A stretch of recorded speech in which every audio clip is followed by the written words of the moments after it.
Good afternoon, ladies and gentlemen.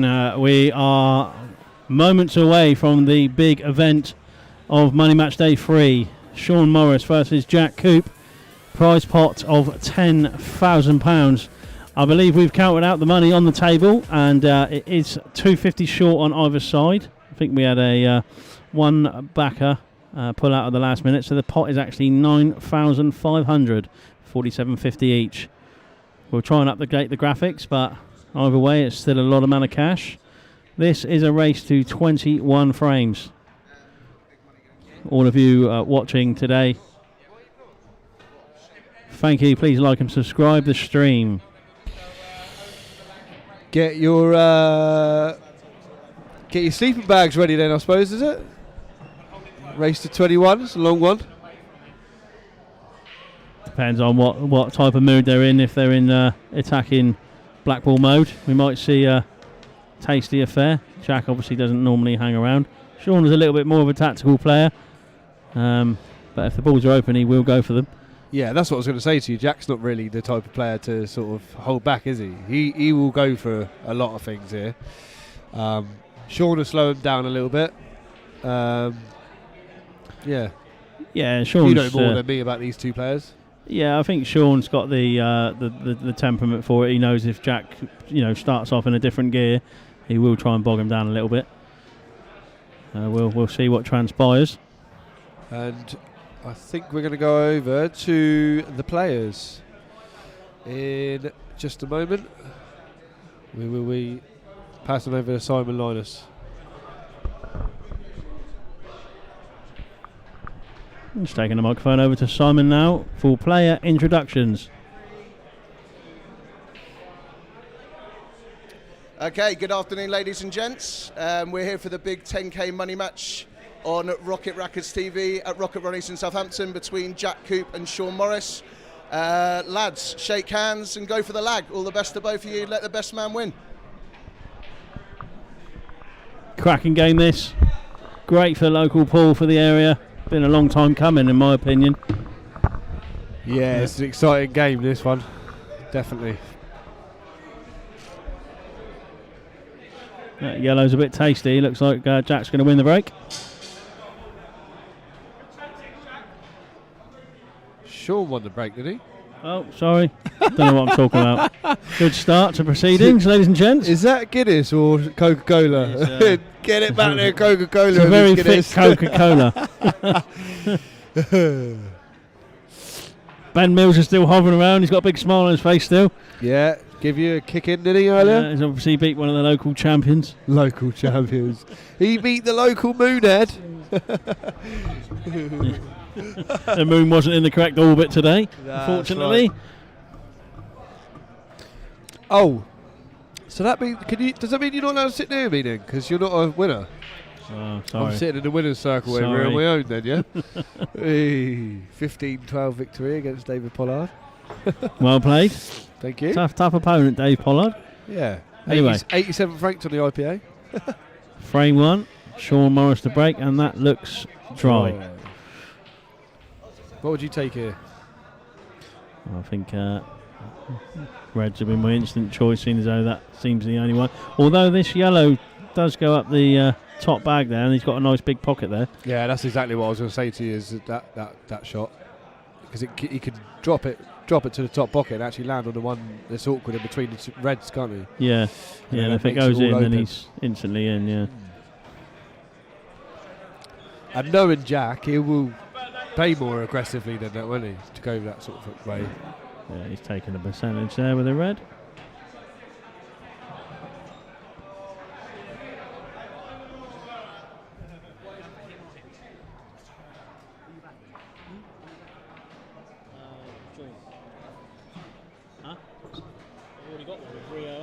And Ben.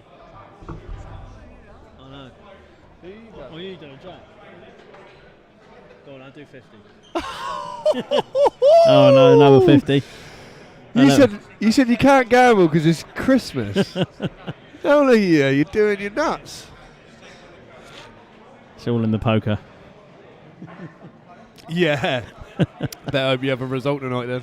Because you lost that 400 earlier, didn't you? No. Well, I did it right last night. Got a nice little 11th in the old main as well. Oh, come on. Don't talk us all through it now, though. I won't. Yeah, I won't. I won't talk about my ace queen against ace 10. Don't worry about that. Yeah. Oh, God. Oh, God. Oh, and he runs straight into aces afterwards as well. Yeah. Did I tell you that one? Oh, yeah. Ooh. I think he was. Do you think he was going for the double to the middle there? Yeah, he was trying something, trying to make something happen there. I think he's probably more in control with the yellow being down by the red in the corner pocket, isn't he? Yeah, that's not a good place for that yellow. Shaun needs to try and find a angle to develop that.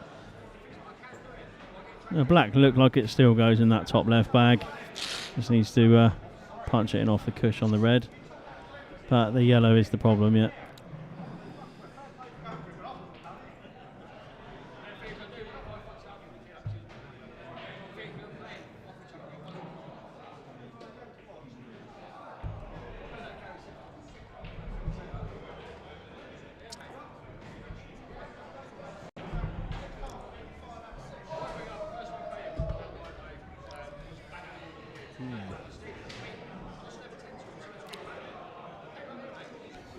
Wasn't the nicest positional shot, was it?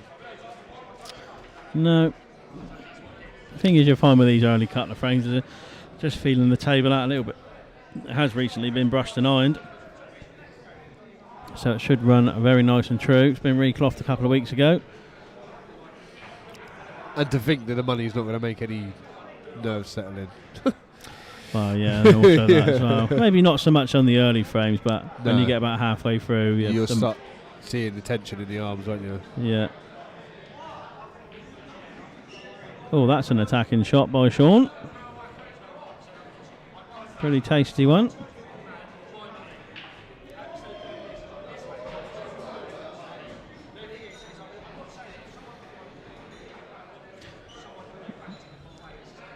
Always going to have this problem here still with this yellow. Yeah, definitely. There's no squeezing it in round the red either, is there? No, it's going to just push the red into the knuckles and keep the pocket more. Unless he thinks he can push it out. I think it's going to stay in the pocket. Well, he certainly turned up with an attacking mindset, because those last two shots, he sort of laid his intentions down there by playing them attackingly.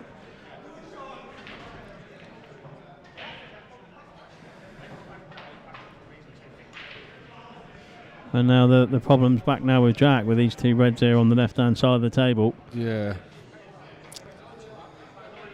Didn't get what he wanted from that, did he, really?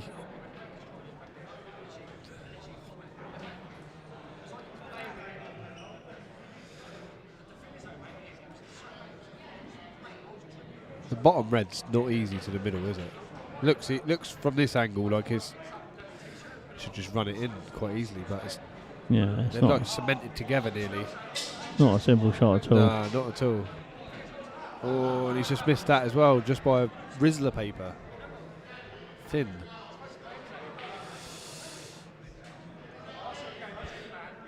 Bit of a scrappy one to start. Obviously, there's feeling at the table. Neither of them have found the position yet, so it's going to be one of those frames, I think. One of them will just creep over the line.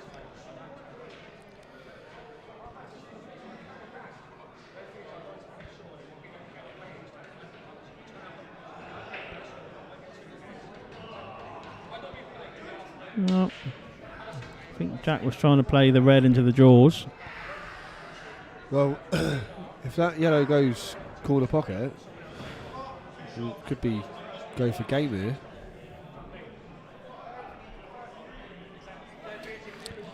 Yeah, and I think looking at where the yellows is, that yellow just above the black goes into the left middle. So as long as he gets on that yellow, Yeah. that's dropped. I don't know if the yellow passes the black into the bottom right. You can't really see it from here. Can you see it from there? No, I don't think it does. No, it doesn't. It doesn't. Yeah, so he's only got the one bag then. Yeah. Try and play it here, force this yellow into the bottom corner. Yeah, I mean, if he comes across the side of the table and tries to get an angle, he can hold with the red, but he can play the top left yellow by the black into the corner, and then the other yellow goes into the middle. Oh, that looks nice to me. A bit like this, yeah. Pot it in, yeah. maybe flick it in off the white off the red. Yeah. Play the other yellow to the corner and then the other yellow to the middle, and then leave yourself plumb on the black. Yeah, it looks nice to me. That's ideally how we'd like it to go. He has missed that one, and that's a bad miss because he's left the yellow high. And Jack's got an angle also to get into these two reds.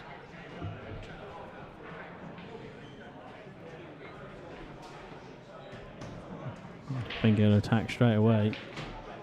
And there you go. Not easy. Red's just gone awkward there between the two yellows, isn't it?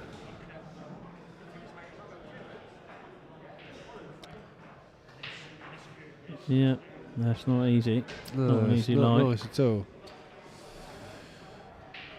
I mean, reality is I would probably try and take the one to the middle now, because you will hold the white on the yellow up by the middle, and then you've automatically got the red over the corner. That's what he's going to take. Yeah, and I think the black goes to that corner as well, doesn't it? Past the yellow. Yeah. And there it is. Yeah. It's a good shot, and naturally he's held on the yellow, and there he is on the bottom red corner. So just needs to play this off the bottom rail, a little bit aside. Probably wants to leave himself slightly off the cushion, doesn't he? Yeah, he doesn't Give him want a to little leave bit of too straight. an angle so he can just sort of peel it in and like that, perfect. Yep. Because he'll just pop this in and come back out for the black to the other corner pocket. There we go. That should be 1-0. So I think that's a chance gone begging there for Shaun, because he definitely had an in. And do not cheer this black, because I know you're supporting Jack, aren't you? Oh no, you're not, are you? It's a long way to go.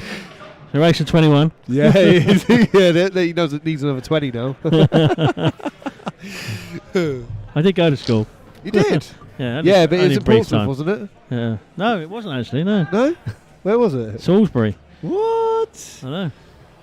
Christ, and they taught you to support Portsmouth from there? Taught me a lot of things.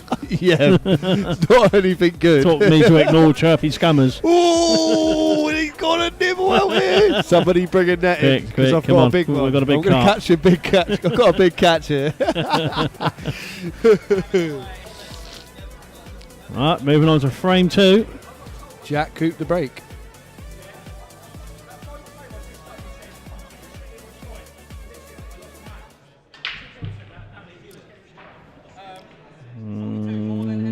Dry. Oh, yeah, because that's all there now, isn't it? Oh, they're all there. Yeah. Fancy the cherries, I think. Yeah. I'd say so, yeah. I'd use this ball straight away in the middle to develop the one off the rail. Yeah, exactly what I was going to say. You think just like me, you do. Don't play just like me, though. just trying to maintain the shots. Yeah, that's it. Yeah, we can sit and talk about I've them all got day them long. most of the time. Yeah.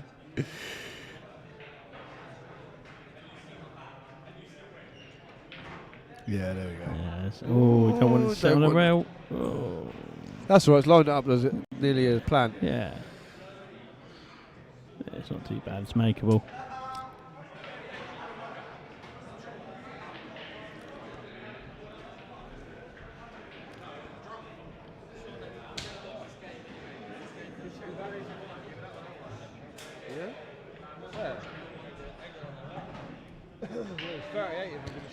Nice shot. So he's just going to throw the cheeky plant. Yeah, he's got to be careful with to make Yeah, sure he the red doesn't- don't go too far. Yeah. blocking the pot to the corner with the black.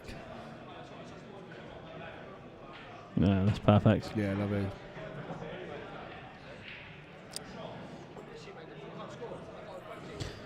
So he's got a natural angle allowing them one of these two reds in the middle. Yeah, definitely. You go down now, wouldn't you? And then you want to be leaving that one to the left corner, to come up round for this last red to be easy on the black.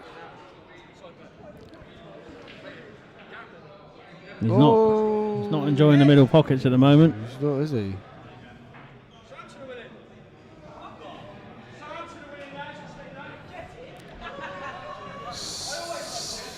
Southampton, I think, are winning, are they? Hang on, I don't believe a word that Ben says half the time. So I've got to double check it. Oh, they are. They're 1-0 up. Broja. Oh. Broja. Go on then. Come on then. How's Portsmouth getting on against Harrogate? They're not playing. They're not playing, are they? Harrogate today. Oh, in the FA Cup. Yeah. Oh, right. Sorry, mate. I didn't realise the FA Cup went back that many rounds. Yeah, it does. I thought it started at the third round. Give us a good warm up when we play those very mediocre Premier League teams. Oh yes. When do you get battered 4-0 at home? Oh God. I've got old Chirpy McChirpstein over here. You put 50p in you, eh? How'd you go on at Leicester at home, eh? Ooh, 2-2. Desmond. Yeah, recently. Yeah. Oh yeah, recently. Oh yeah. You're still going on about that, are you? God. Still got the FA Cup 2008 in the trophy cabinet. Listen, we're still making history in the Premier League, aren't we? You know what I mean? Or being the most boring team, innit? No, we lost 9-0 in the Premier League. You lose 9-0 in League One. Oh no, that's a score you see at Twickenham, isn't it? Yeah, he's just had a nudge there, just enough, I think. Yeah. He on that yellow. Anyway, back to Paul. Oh, it's 0-0. But you've had you've had a yellow card and so have they. It's giving me no stats either. No, that's not in. You had in. to play that with spin, that's why. Right, Shaun needs to take these reds out, and he's more than capable of doing these. Yeah. Just to remember, commentator's curse. Yeah, commentator's curse. Yeah, I retract my statement. Yeah, you were blundering loads of times before. For a man of Shaun's calibre, he should be able to take these balls out. Definitely.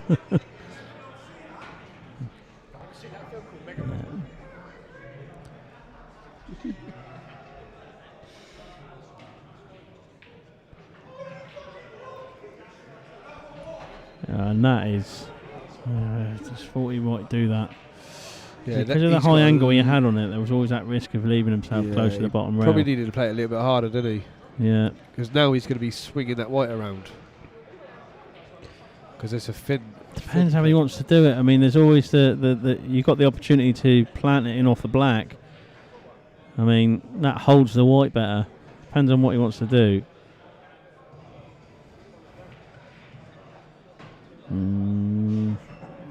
Yeah, see if you're going to be running up against the cushion again, aren't you? Yeah, he's got a bit more swing though. Yeah, he can come off. Swing. He can come off side and bottom rail. Yeah. Just need to make sure of the pot. That's a good ball from the money match, Morris. And this will be one apiece. Do not fist pump. I can see you. He's giving it to someone under the table here. Yeah. It's only early days yet. Yeah. They both need 20 frames each now. I'm glad you're updating me on how many they need each every time. I thought I'd advise you on that. It's going to be a long night. I know that you can only count to 21. Yeah. You don't know how many you need to get to 21. There we go. So 1-1. They've both had a dry break, so we do have stats now on dry dishes, break dishes, foul breaks, current streak. We've got it all going on. Stat Central. That's wicked, isn't it? It just keeps improving and improving and improving this stream, doesn't it? We are working on it. Yeah, Lee does a hell of a good job of it. Hell of a good job.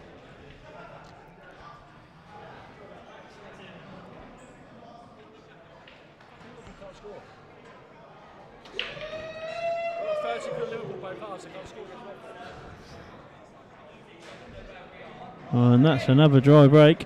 That's 3 now. Yeah, I think I'll probably go Reds. Yeah, play this red into the middle. Yeah, those Reds at the top, they look a bit difficult, but they do go. Just take that one on the right-hand side first. I think if you take the one in the middle off the yellow, you open the pocket up completely. Yeah, you can, yeah. It's another option. That's what good choice of having those 3 Reds up there. Yeah, definitely. I think the thing is, what I found with this table when I've played on the stream, is that the cut break for me seems to work brilliantly on this table. It didn't work at all today in my money match on table 19, but on this table it plays seems much to work. better. Yeah, all three breaks so far, they've both broken from kind of just off the centre, really, and short off the centre, not like a proper cut break. So you might see him changing it up in a bit. It's a good. Yeah, he needs to play that one off the yellow now. Yeah, definitely. And it's all. Nice shot. That's a lovely shot. The key ball is going to be the last red to the black. He's going to try and play to sit on the cushion here, isn't he? Yeah. On the side cushion, yeah. Oh! Wow. One of those things that happens quite a lot on these Supreme tables, isn't it? They go in and out in the pocket. He's had a pop out. He's put his hands up, but on the other hand, he did play that quite hard as well. Yeah, it was a spin on the ball because he was trying to get across onto the side cushion, wasn't he? Because then where he only screwed that in, and you're on the come back past the yellow, and you're on the black to the corner. Yeah, there's a dry dish. I think Shaun might take the yellow in the middle underneath the black here first, because that's a percentage shot, and then potentially he might look for a safety. Got a difficult yellow there up by the red.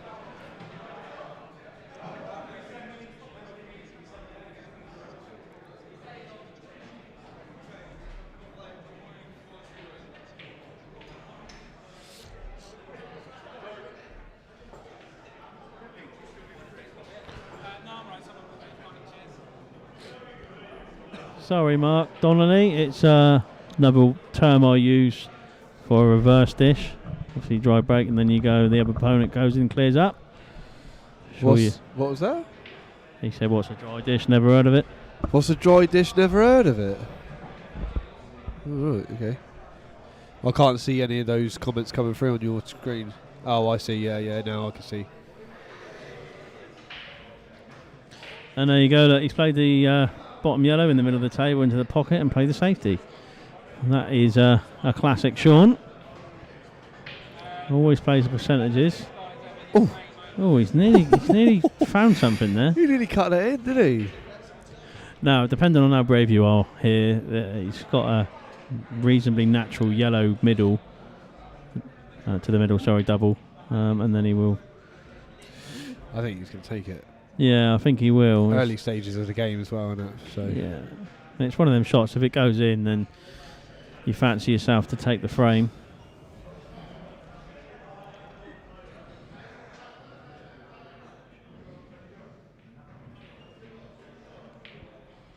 No.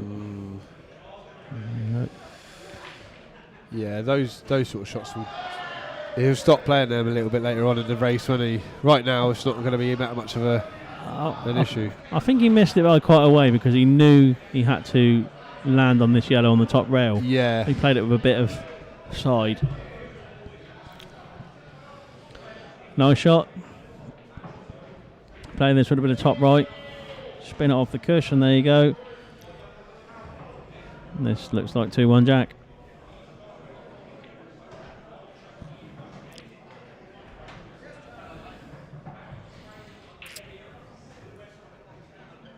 And it is the frame. Thanks for joining us today, Rocket Rackers TV. Please like and subscribe the channel on YouTube or wherever you're watching. Currently have 42 viewers. Thank you for joining us and tuning in.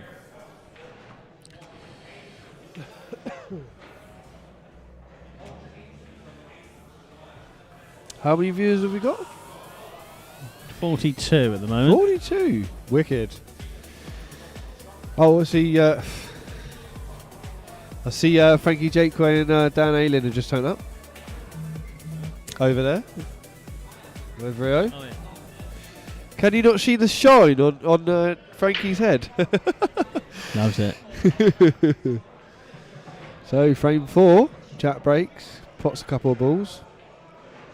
All Oh. these reds look lovely, don't they? They look like dollies to Oh, me. don't they just? Dolly- Jack, break for me, please. Dolly mixture. Oh, this is like a practice drill. Yeah. This should be a quick run out, this one. Yeah, definitely. Jack, don't mess around here. There we go. In prime spot now.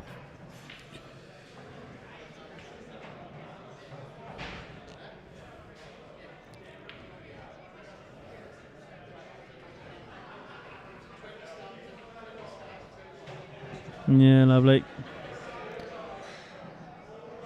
Can't see anything but 3-1 now.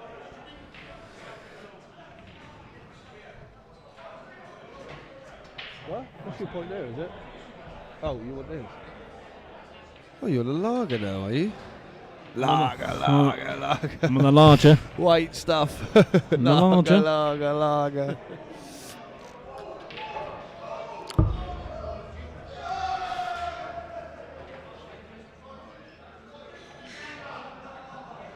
Oh, shot. 3-1.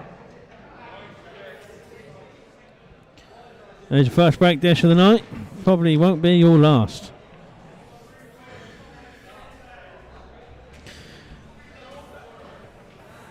Commentary being brought to you by yourself truly, Aaron Jones and Ryan Watts. Thank you. The man behind the scenes, Lee Ingram's put all these graphics together on Rocket Rackers TV. Moving into frame 5 now with Shaun Morris to break.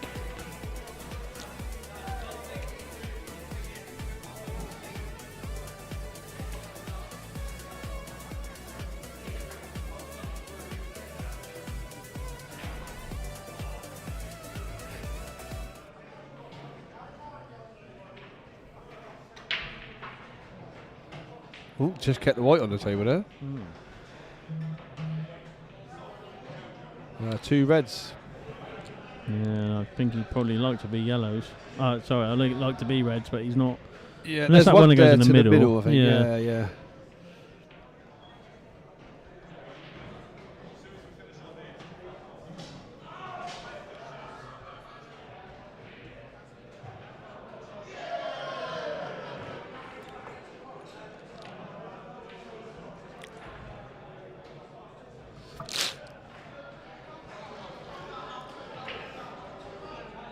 Just having a little look about, seeing what's fruitful and what's not.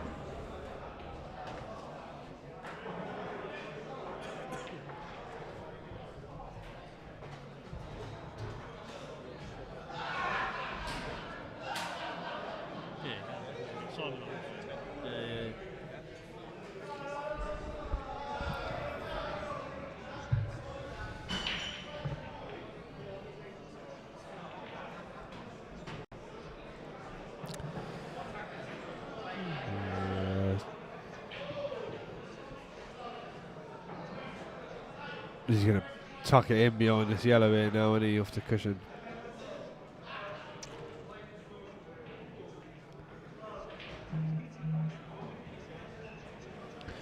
Yeah, it's definitely a good percentage shot. He's played that a little bit hard. Just left the jack on the red, on the left rail. Yeah, would have liked to have been tighter than that yellow for sure. Yeah, didn't want to leave them any shot on the red. Well, okay, so Shaun's got a chance now with these yellows.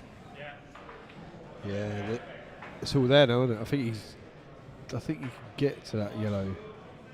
Well, you can definitely play it off the red, the bottom yellow, into the corner. Yeah. They all pretty nicely spaced out. Well, you could get through to it. Yep, so Yellow to the other corner. Yellow in the middle. Yellow up the round to the top corner. Maybe. yeah, I think he's just working out the path. He knows they all go.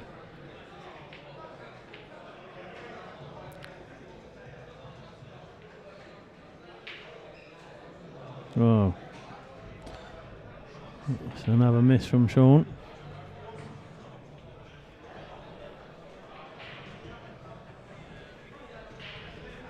Pompey 1-1 with Harrogate. Harrogate took the lead. And we're now back level again, 1-1.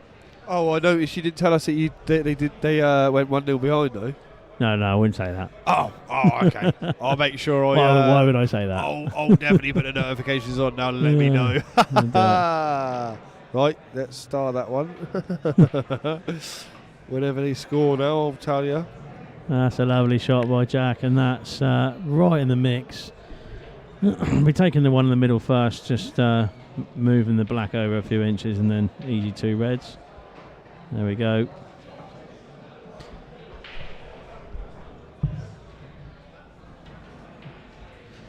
Don't quite think Shaun's turned up yet. He will do. I have every faith.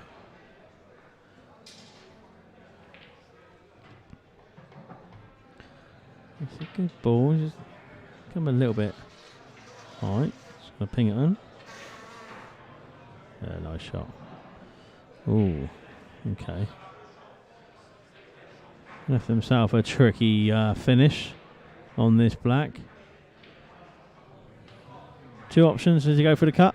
And does he go for the top? Looks like. Yeah, it's got to go for the cut. Go for the cut, and there's a nice shot. Oh, yeah, lovely. Oh, hay fever this time of year is terrible, isn't it? Yeah.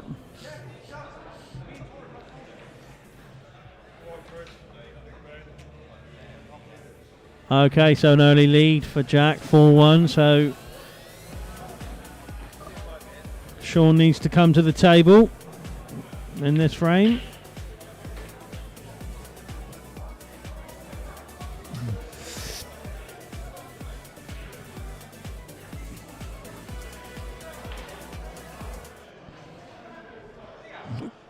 Jack to break. Frame 6.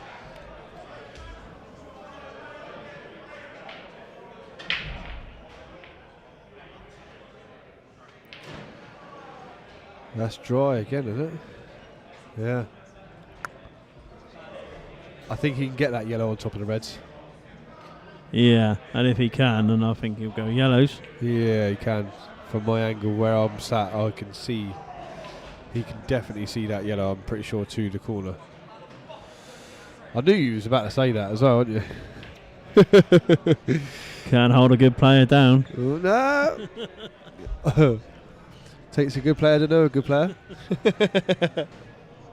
It's all tongue out of my arsehole, Gary.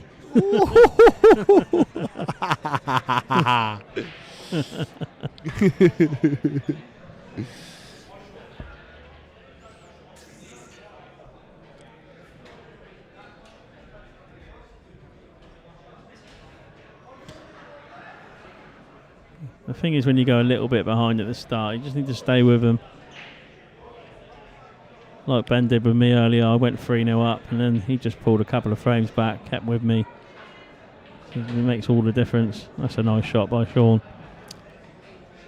Yeah, I mean, in my game I went 5-1 up and 7-2 up, and then David Pollard come back at me.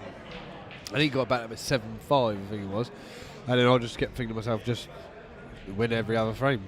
Yeah, it keeps the pressure on, because if people keep coming back at you, then you're never really 100% comfortable. So no.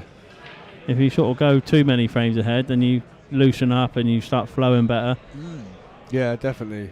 I think, and as long as if you keep your mindset. And as long as I keep taking the other frames, every other frames, Yeah. you're always going to keep stopping them. They're Yeah. going to get a game, and then they're going to think, right, no, I need the next one. And then you keep knocking them back. It keeps knocking their confidence. And then eventually, you keep knocking on the door, eventually you get there. Which I found, 15-12 winner. Yeah, 100%. So, unfortunately, you couldn't get enough money on there for you, Aaron, could we? No, couldn't get there, unfortunately. After the palaver we had the last day or so with everything that happened. Shaun's got too many options.com here. Yeah. But this is this type of clearance he should be taken out. He's definitely got the minerals.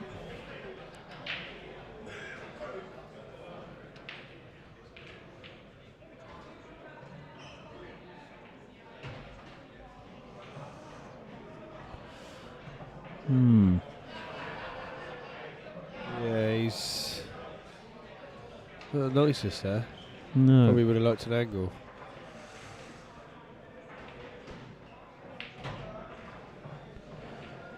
Yeah, he's making it hard for himself. Are you playing him, Martin? Are you playing Martin? Still got a shot on this corner. Gonna screw it in and off the left cushion. Unless the yellow creeps in past the red into the bottom left corner, and if it does, then he'll probably go for that. Yeah, and that's what he's going for. I can't. It looks like it does from. No, not like that. It won't. No. Your mic's in the stands just in the way. There you go, just there. Perfect. I can see the screen now. Perfect.com. It's normally my head that gets in the way. Yeah. Which makes a change, doesn't it? Does make a change. Yeah. Shaun's not played that yellow near into the side rare enough. A little bit of a containing safety here from Jack. Good shot, percentage shot. Do you have like an extra part of your bed? Like, you know, like people have sideboards and that. Do you have like an extra part like to keep your head in the bed and that? Yeah, it's the moon board. It's not a headboard. It's the moon board. That's it. Yeah, the moon board. Yeah. I like to keep that safe next to my voodoo doll with Ryan Watts. Oh yeah, I bet it's got loads of pins in it every night. Pins and needles in that all day long. That's all right. You'll keep. Yep.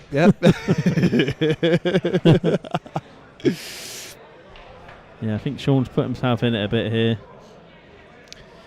Yeah.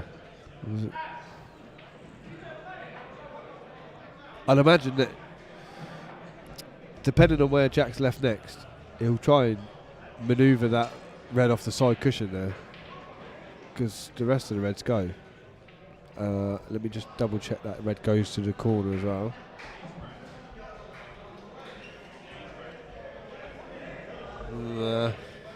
It's tight, but off the yellow it goes. Yeah. I keep finding them sort of shots, don't I?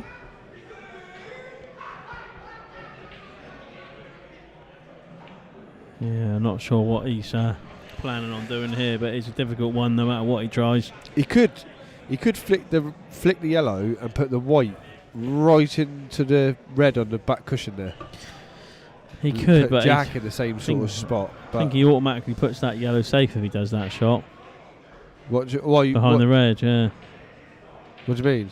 No, I mean flick off the yellow with the white. Yeah. Oh, you mean okay in the corner. Over this red. Oh, okay, yeah. Because then what it does is the yellow blocks the red to the pocket. Yeah. And he also keeps him on top of the red here on the back cushion and leaving Jack pretty much no shot to go at. Yeah. And then it's a bit containing, but obviously it keeps him in the frame, doesn't it? Because where else are you going to want to put that white where Jack can't make a clearance from, pretty much, or make something from it?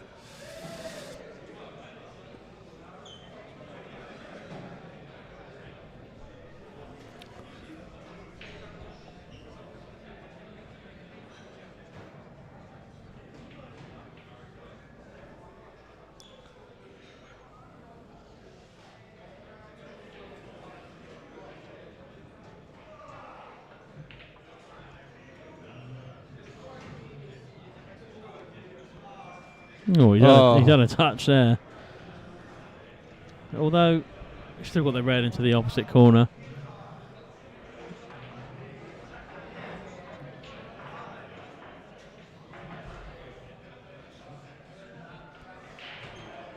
Yeah, there you go. Frees up that red as well now.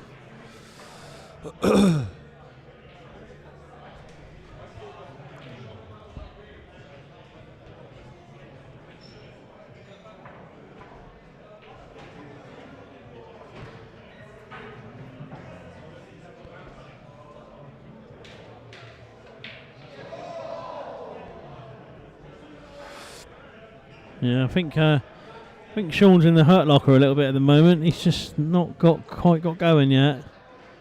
And the problem is, if Jack gets too many ahead, then he'll start steaming it. Yeah, definitely. He's got a lovely angle here as well to just punch the black away. Look at this. This doesn't look anything like 5-1 to me. I've played Jack I played him in a winnable final. And literally the final started. I sat down after 5 minutes. I was 4-0 down. Yeah, he's just rattled off the frames. But if you give one back at him, yeah, and pick off a decent clearance, and then maybe take another clearance in the next frame, he stumbles a little bit, and then he recomposes, gets himself back to the game. But obviously we had a shorter race. It was raced at 8, so yeah. It went back. He went 4-0 up. I went 5-5, and then he went 6-5, I think. And then when I went 7-6 up, he kind of crumbled a little bit. But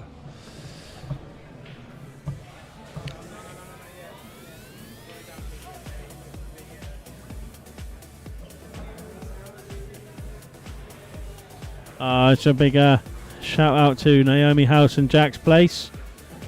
Hospices supporting life-limited, life-threatened children and young adults from Hampshire, Wiltshire, Berkshire, Dorset and Isle of Wight and beyond. Please log on to their website and donate if you can. Appreciate it's Christmas.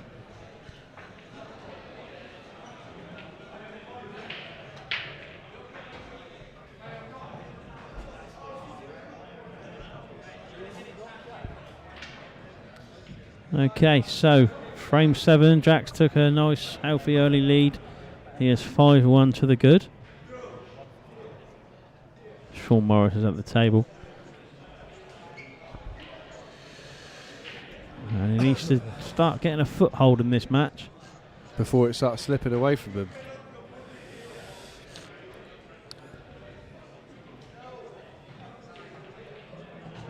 The yellows, I suppose, look lovely, don't they? But only one problem. All the reds are kind of, they're in awkward spots really, aren't they? The red to the middle, red to the on the top of the red, yellow, one on the row. Yeah, he's probably going to play the red onto the yellow, leave the red safe on the rail. Yeah. Which he's done. So he's got a chance again.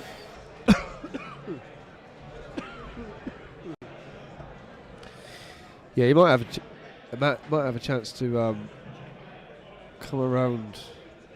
Can't see if there's in the right angle to possibly flick into that red with the yellow next to it from this, cutting it into the middle. 'Cause that's his only problem at the moment, isn't it? Really. Yeah, and he's got the angle there, I think. Yeah. Swing it off 2 cushions. Yeah. Whereas he's taking going the bottom corner first.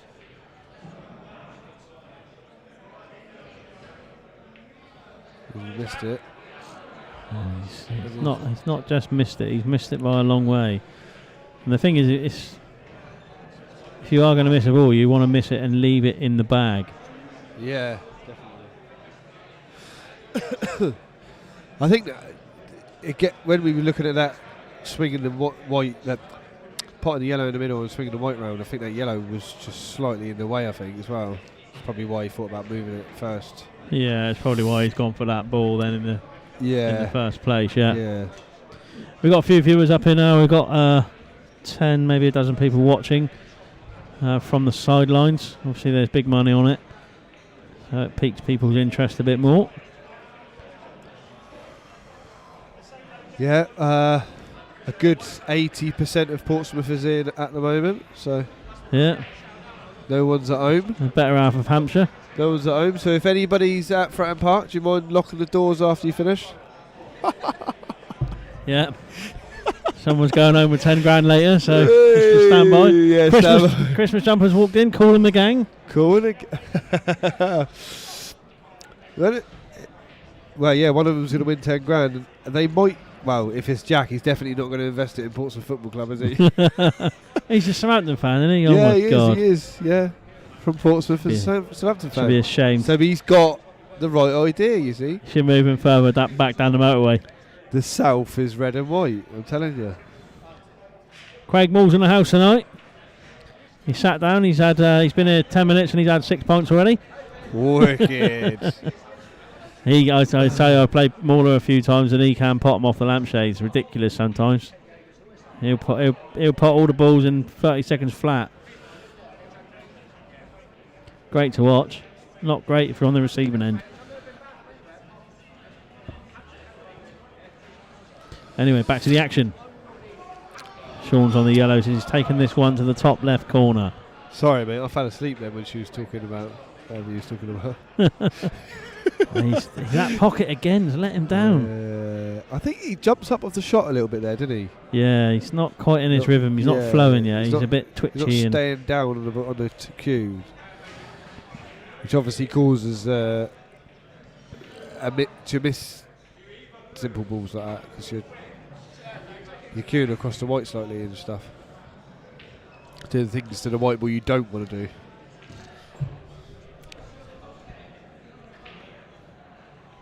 Oh, But Ben's hovering around for his 20 quid. yeah. He's cashing out already.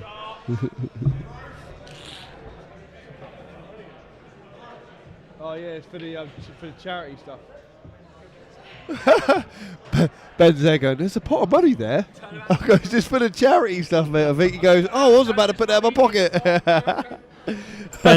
Ben's just said he spent some more Aaron Jones money in the pot. Yeah. Brilliant. He put 50p in. Ridiculous. Yeah. £1.75. Yeah. So that means you're getting 18.25 now when you lose. I mean, win. I'm looking forward to what Jack's going to do with this black. Yeah, I think he's probably come up the left side of the table and try and leave it for a double to the corner. Oh, yeah. Look at this. Oh.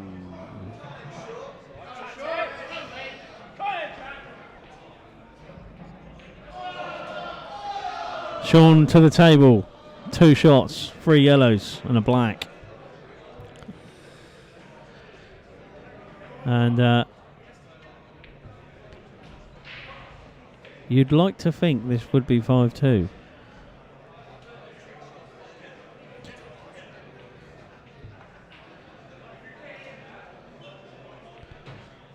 Now I definitely know that the old Shaun would have normally played to put that red save first and then went about his business, but he's confident in his ability to take these balls out without putting that red safe.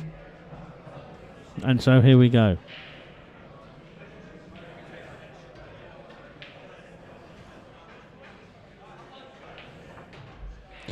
Played with Shaun for a few years in the Portsmouth League. Me and Shaun were the 2017 Portsmouth Doubles champions, which we're very proud of. Great. That's right, Ryan. Well, Good shot, Shaun. I'm sure your trophy cabinet's a bit like Southampton's, empty. oh, you've got to be kidding me. In 2007. Oh, Jesus. Oh, I can't remember that far back. No, 2000. No, hang on, let me think. After man your 20, you put 50 on the mark.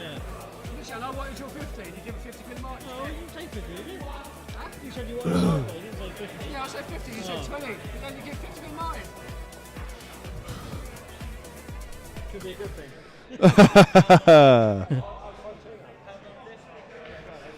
Pound on the dish. Oh, Coupe. Oh, flirting.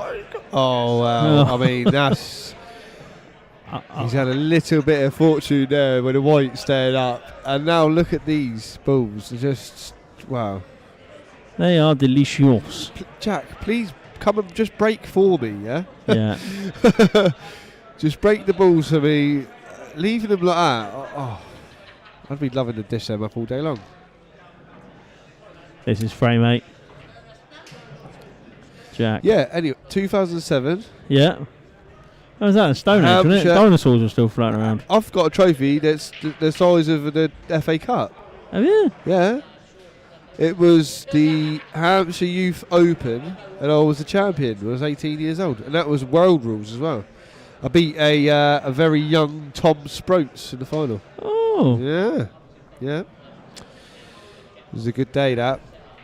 Last chance I had to win it, so I had to win it, obviously. If anyone wants to watch this back about midnight, that story will surely put you to sleep. Yeah. What was the other trophies I got? Player of the season, first season in the youth team. When Andrew Tuckwell and James Green were playing at the time, same as Frankie Jakeway. Oh, Andrew Rigby. Although I have noticed since Jordan Bloomfield. Since Frankie's got older, he's wore the hat less and less. yeah. Yes, that's true, isn't it? Yeah. His head's got no bigger, which unfortunately has been my problem over the years. Yeah, that's your big Me and hats don't seem to get on. No. You can't find one that'll fit you, can you? No. It's like a Hubble spacecraft telescope cover. Flat cap for a satellite. Yeah. Good shot by Jack there. Yeah, so all the players you've been playing with at Portsmouth, I used to play with them in the youth team.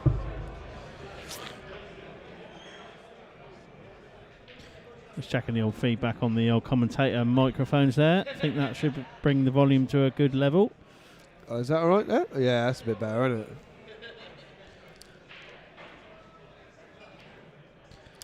This frame is a big one for both players. Needs to be a very careful shot with this red. That's not quite good enough. And the thing is with that one, I thought he might play that down to the bottom corner because he was naturally going to be on the red to the opposing corner off that shot, but he decided to cut it into the middle.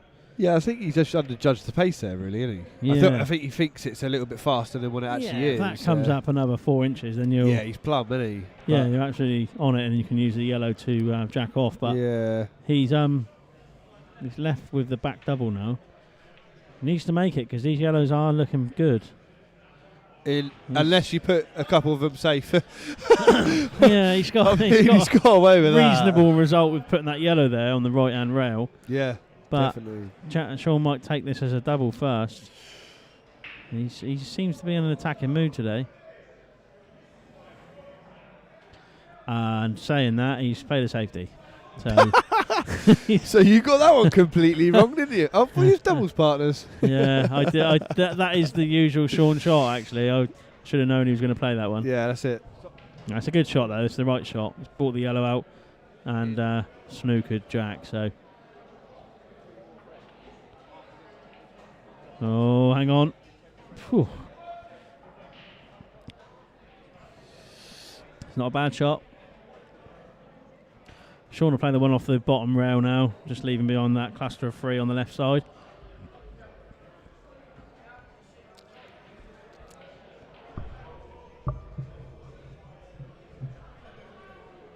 How did you know? I know Shaun's game. I mean... Wow. I'd have fancied myself from there. Yeah, Shaun's a percentage player. He likes to have the advantage. Yeah. And now he's definitely got it by Jack putting his red safe. Now you'll see that Shaun will go for it. Even though he's only got one shot, I believe these yellows all do go for him.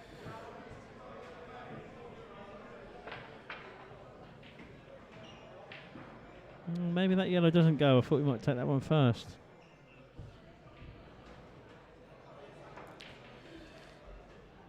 Yeah, see... You I can think I was saying- run into trouble with these. I think I think I was saying this the other day. If you go overly negative, it can run you into problems as well. Do you know what I mean? Yeah. You've got to have like a bit of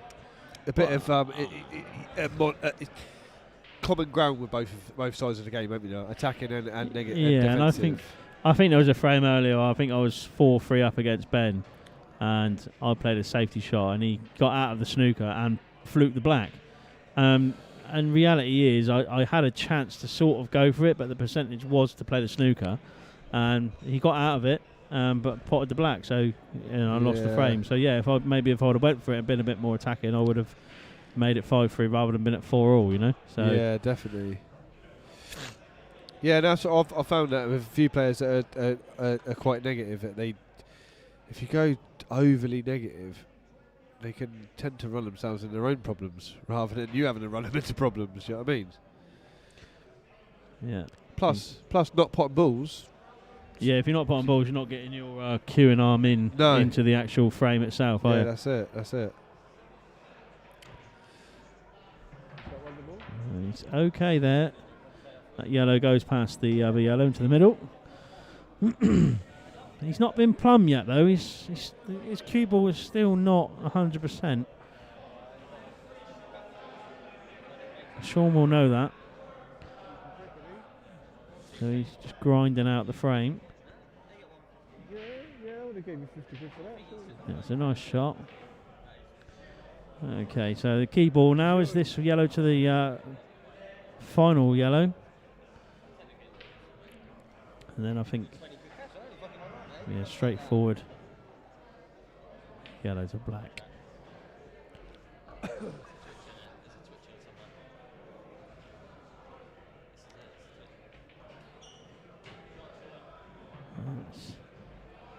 Okay. Looks nice and straight. Want it to be a little bit low. Yeah. Come out wide for the black to the corner, innit? Yeah. You should be able to just punch it through, though. Push it through a foot if it's straight.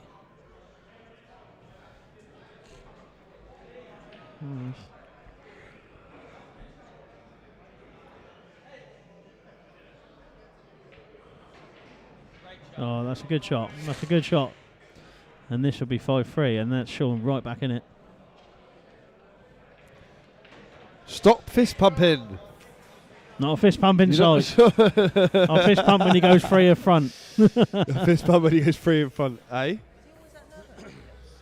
He looks it, doesn't he? Looks very nervous.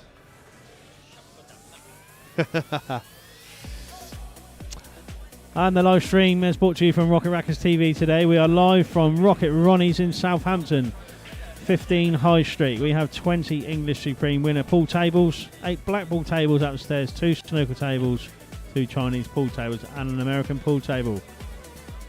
Corona is now on tap, food behind the bar, and a friendly bar staff team. So if you fancy a game of pool on a rainy day, get yourself down to Rocket Ronnie's.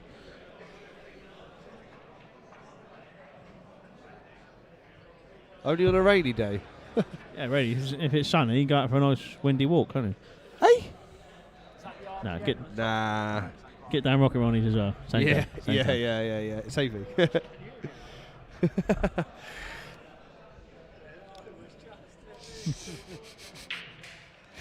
Oh, the white's down. Where's your cue ball gone? Where's your cue ball gone? Wow. Definitely going to be yellows. Yeah, I'd think so. You look at this one On the left rail first. First, yeah. Punch that one out. Our left rail, obviously, their right rail. Yeah. Our left rail, but we will have another commentator coming up in the next couple of frames.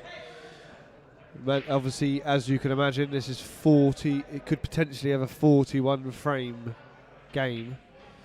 So some of us need to get refreshments and tidy ourselves up a little bit, especially Aaron, who needs to tidy himself up a hell of a lot. He does his best job at it, though. I think that shot there from Jack, I know he's still on the reds, but he hit that one with a bit of vigour. I think he wanted to be Reds. Yeah, that's probably maybe, why he played it that way. Potentially, yeah. Yeah, I don't think you see the table like we did. I think and it's funny when you're obviously you've done it. I've done it. We've both played on this stream, and being on the table, you see it completely differently. Yeah, to actually playing the different shots. Because I don't know about you, but I watch myself back to analyse myself to try and better my game, because obviously I want to get my game to as high a standard as I can. But so I analyse myself, and sometimes I look at the table when I've actually played shots and think, actually no, I should have went for a different shot there. You see it completely different. Yeah, no, you're right. You can see different. Oh, he's missed that one by the way. That's one of the good advantages we've got of using this stream for the Challenge 25. People can watch themselves back and better their games. Yeah, for sure. Now that we're nearly in the closing stages of the group stages there. Yeah, it's hotting up. Get into the knockouts and get some more streams on the hotline. And you finished all your games, have you? Yeah, I finished all my games. I'm currently top of Group C. But I have Flaxman 2 points behind me with one match left. And Parky is 2 matches behind me and 5 points behind me. So if he wins both of his, he can go ahead of me, and so can Simon. So I could end up in the silver. Crumbling down. You can only fall for the top, can't you? Yeah, and I do. There is a Parky still yet to play Dan Ayling, which will definitely be a tight affair. So yeah, definitely. Yeah, you beat him, didn't you? 14-11. Yeah, played pretty well against Dan. Yeah, that's a good result. That definitely. 13-8 up, and then lost it a bit at the end. But yeah, it was a good win. Dan didn't give his best on that day, though. He did say that. Yeah, I remember because I was up here when he was playing. He was out of sorts, wasn't he? He wasn't really. He wasn't all like. He wasn't clinical. No, not like he usually is. He's very good potter, and he's very efficient in the way he goes about the game, isn't he? Yeah, back to this frame. That wasn't a very good safety shot from Shaun. He put both his yellows safe, and he's let Jack right in here now. And if he minds his work, this should be 6-3. Yeah, it's a nice ball.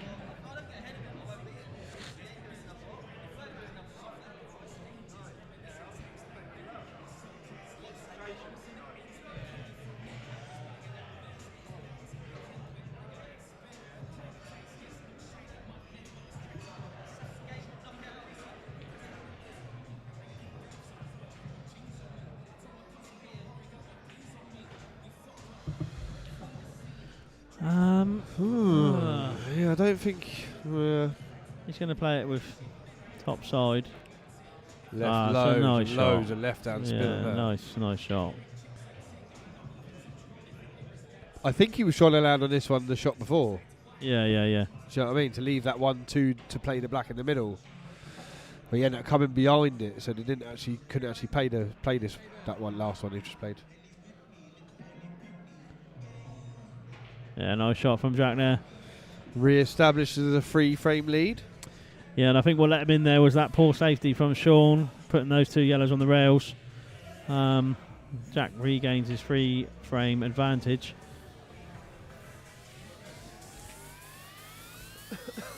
But don't forget to like and subscribe, Rocket Rackers TV, if you are watching. Thank you for tuning in.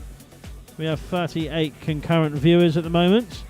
Let's bump those numbers up. Please share your stream on social media.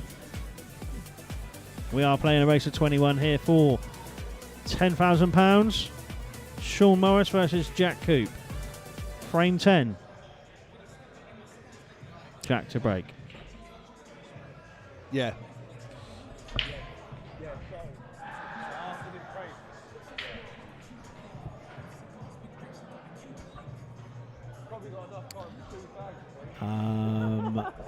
Those reds look nice. I think that red goes in the middle, right middle. Just drop it in. Yeah. Yeah, it does just. It's very tight. But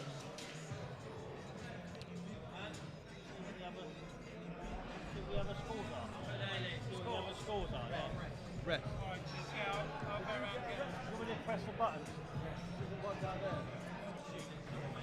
Oh, you got one? Just make sure you keep on top So of I that. fucked him off and anyway. everything will Didn't want go him to sit south. next to me. Yeah. I better go get the scores now. You want to help me by telling me who everybody is? He needed a rest there. Strange. Straight out of Ryan Watt's dad jokes book. Hey! I love the dad joke. Oh. Well, he certainly didn't star on the new Star Wars film with that shot, did he? The return of Screwbacker. Return of Screwbacker. Listen to Aaron coming out of his own jokes and that. Stop it.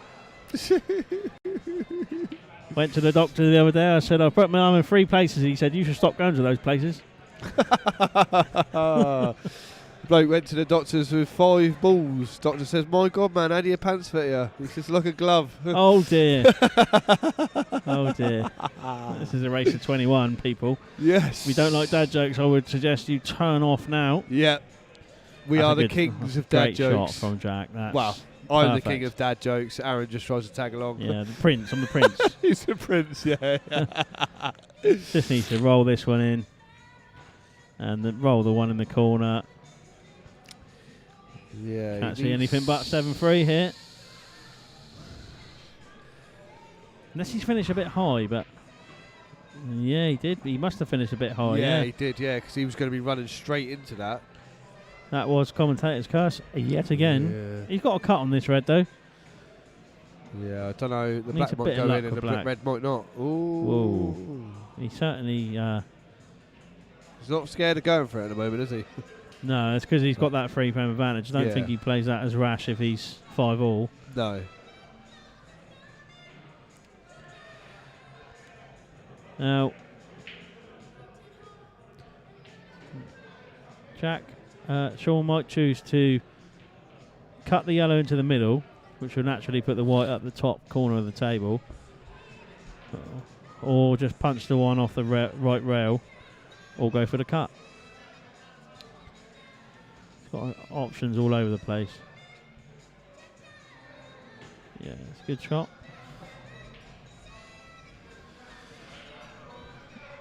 Yeah. These balls are in a nice place. He just needs to just take them out nice and steady. Yeah. Negotiate yourself well, because it's easy enough to run out of position on these, isn't it? Yeah. And stick yourself on top of a ball or something. Run yourself into a position where it's not an easy pot on, even though they're all easy. There are spots on the table you don't want to be. And if you're not careful, you'll find them. Sure.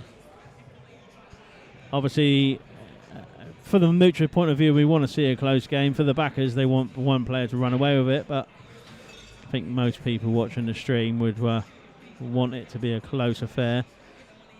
Ultimately, what we're all gunning for is a juicy decider in the 41st frame. At 2 o'clock in the morning. This shouldn't be on 2. No, this should definitely be 6-4. Touch wood. Shaun takes his time on these ones. Can you stop touching yourself? I can't help it. It's a I curse. can't believe you got wood behind here. Okay, so has he got a good angle on that? He doesn't need it.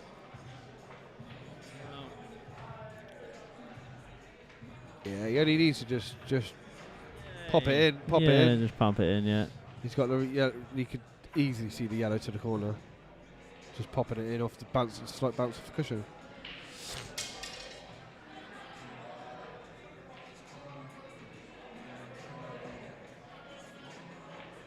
There you go. Lovely. Good shot by Shaun. He needs this frame. He knows he needs this frame. They're playing this with a bit of left-hand side. Whoa, whoa, whoa, whoa, horsey. Whoa, horsey. Yeah. Do you remember a little while back when you was on the stream you said about getting here early and having a little bit of a knock on the table? Yeah. I think that could have helped him a little bit because he's just not quite grasped the pace of the table yet, has he? No. He will as he settles in. There's plenty of frames, but yeah. The thing with this shot as well is obviously you can still go for the cut in the middle, but if you miss it, you're pushing the white back down to the bottom end of the table. So is he going to play for the double to leave a semi-safety with the cue ball being on the top end of the table? It's tough though. He's on the cushion here, isn't he? Yeah. So, the percentage shot is to just push the black into the middle. He's going for the top bag. Looks like it to me. I don't know about that shot. It's okay. The red's still difficult.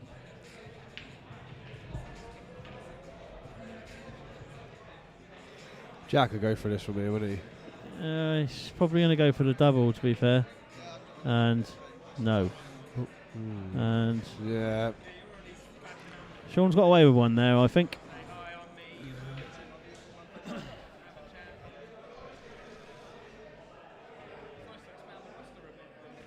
Right.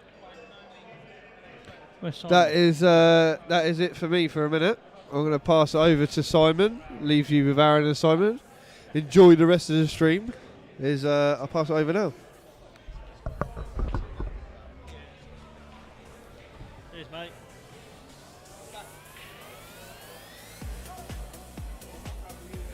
Yeah, in a bit, yeah.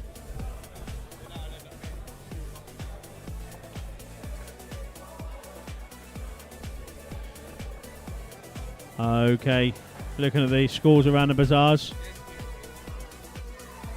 Sam Buckley 6-0 up against Kenny McGivern. Mark Anderson has beat Hemphill 15-11. Adam Humphreys 2-0 up against Martin Smith. And Luke Cross and Matt Lambert are 5-5, with Dean Guy and Dave Pollard on the same number.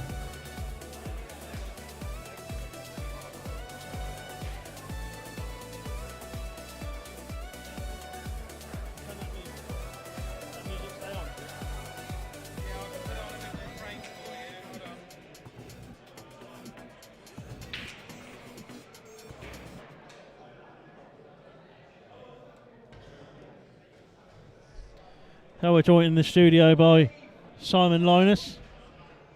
Give us a wave. Mr. Jones, give you a wave. All right. So it's currently 6-4 to Jack. I know you've come down with a voice today, Simon. What do you think about the match so far? I've seen Shaun play quite a lot. Obviously, he goes away on the UK pool tour and plays a few games up there. He seems to just have a bit of a habit of settling into matches. I'm not sure if you can see it that closely on the stream, but when you watch his back arm when he cues down, like he's wobbling all over the shop. And I think that first frame, obviously, when he's missed a bit of a dolly yellow there, that's it's obviously got to him a little bit. But then the second frame, it was a nervy clearance, but he got it back to 1-0, but he was still nervous to the point where Jack got away a bit up to 5-1, and all of a sudden you're thinking, well, unless you start putting your finger out, this game's going to run away from you sooner rather than later. The last thing you want to be is obviously 10-2, 10-3 down or something. But yeah, it seems to have steadied the tide. I think now he's just gone off for a nerve settling cigarette and a quick wee, a bit of a refresh. And I still think it's just early doors in the game. It's anyone's game, and Shaun will go on a run of frames at some point, and I'm sure Jack will too. It just depends on who can sort of hold it together in the long race. So we'll see how it pans out. Just in looking at the two players in general, obviously I think a lot of people that know both of these know that Jack is going to go all out to pot the balls, and Shaun is obviously a bit more of a defensive player, so it was going to be a contrast of styles and whether one could sort of outwit the other. But I don't really think we've seen so much of that just yet, but I'm just sort of waiting for that to become more of a pattern in the game. But yeah, for now, 6-4, it is what it is. Obviously Jack will be happy, Shaun won't be as happy, but yeah, I think they've both just sort of settled down now in the second session. I think the quality will go up a little bit more, and yeah, we'll just sort of see where we are after that. Yeah, perfect. I think with everything that's been happening at the moment, I think Shaun will be relatively happy with 6-4 from being 5-1 down. It did look at in the early stages that Jack might start running away with it straight away, but he's kept with him, and that's a classic Shaun scenario where he sort of digs in, finds those shots, and sticks with you. So it's finally poised for the sort of the second third of the match, I would say. And so yeah, we've definitely got a match on our hands, and hopefully one of them will find a new gear and sort of turn it up a little bit and run away with a few frames maybe. But we shall wait and see. Well, I think Shaun's a proper grinder. I mean, he played Arnie LaRouge in his pub in the Mermaid. That was his sort of last money game. I think that was up to sort of a 5k pot. And again, in that game, I mean, I think that was only a race to 15, or it might have been 17. And Shaun was well back in that. And I mean, I think we're talking 9-2, 9-3. And he somehow just managed to find a way, grind it out, got it back to 15 all. I think Arnie sort of felt a bit of a weight on his shoulders in that match after being so far ahead. Twitched a tight yellow, I remember, into the bottom corner, and then basically just Shaun went and did his business and got over the line in that. So it's an interesting contest. So I mean, it's anybody that's obviously tuning in and watching it, I just think there's a lot more to come, and we're still in the early bedding stage of the game, really. So I think I'm watching that game as well. I've seen a few of the frames from Shaun and Arnie in that money match. I do remember that when Arnie was ahead, he was sort of 6-7 frames ahead. He was, quite jovial, joking around with the people around the table, and he was happy and smiley. And I noticed that when Shaun made it level, that all stopped, and he sort of turned his serious head back on. And then obviously Shaun managed to grind it out. But yeah, I think Arnie wasn't quite expecting Shaun to come back at him like he did. And when he did get there, he obviously it was more twitchy bum time for Arnie rather than Shaun. So maybe that'll be the same today for Jack. I don't know if the experience of Shaun's game against Arnie will shine through playing for a big pot like that. If this match goes sort of 17 all, 18 all, who's going to be able to grind out those last few frames for the big pot? Do you know what I mean? No, 100%. I think one thing I just wanted to raise from what I was watching, like you were just saying, what I thought about the first part of this match. As much as I sort of touched on Shaun and his arms sort of wobbling around a bit, I actually want to give a bit of credit to Jack, because when you were looking at the two players, Shaun actually in demeanour looked fairly composed, but actually in reflection with how his arm was moving, he wasn't. When you were looking at Jack, he literally looked like, well, rabbit in headlight. He didn't know where to look. Like people were looking at him, trying to give him encouragement. He didn't want to make eye contact. He literally looked scared. Yeah. But then actually, when he got down onto the table, he held himself together. And he's got himself a narrow lead because of it. So I genuinely think there's a bit of credit due to Jack for how he's been in the early stages. And I think that he'll be slightly disappointed that Shaun's this close to him. Because I think that when he actually thought, do you know what, I'm 5-1 up here. Yeah. He relaxed a little bit. He sort of felt he was, dictating the game, which he was at the time. So now for Shaun to get back within 2, I'm not really sure how he's going to be feeling. But yeah, I think, as I say, both players should be settled, and we should be in for a good second session.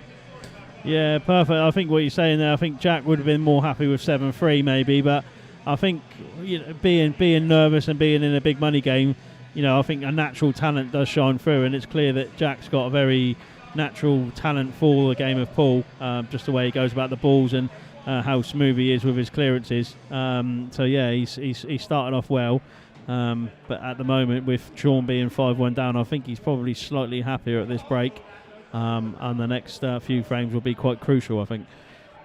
Yeah, you'd be buzzing. Yeah, if we were in the same position playing any sort of game for anywhere near this sort of money, I mean, even if you're having a knock against your mate in the club and it's a race to 15 and you're 5-1 down, if you come away and you go for a quick toilet break at 6-4, you're like, oh, right. You're still right in it. Yeah. It's not too bad.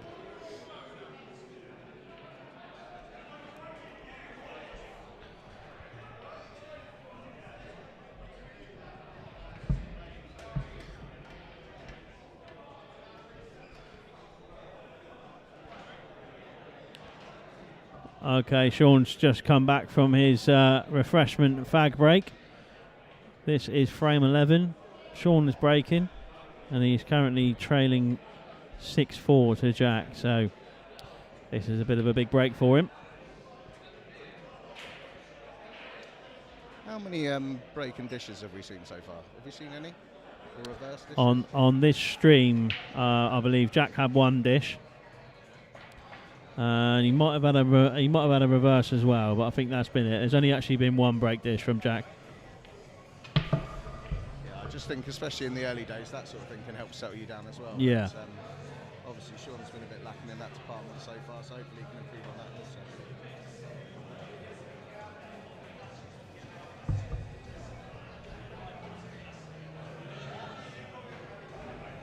I think looking at this break, these reds look pretty tasty. He only trickiest one he's got is the one by the yellow, bottom middle of the table. If he manages to negotiate and get himself on that one on nicely, then he'll be happy. He's trying to go for it immediately, not on it as he plays the plant.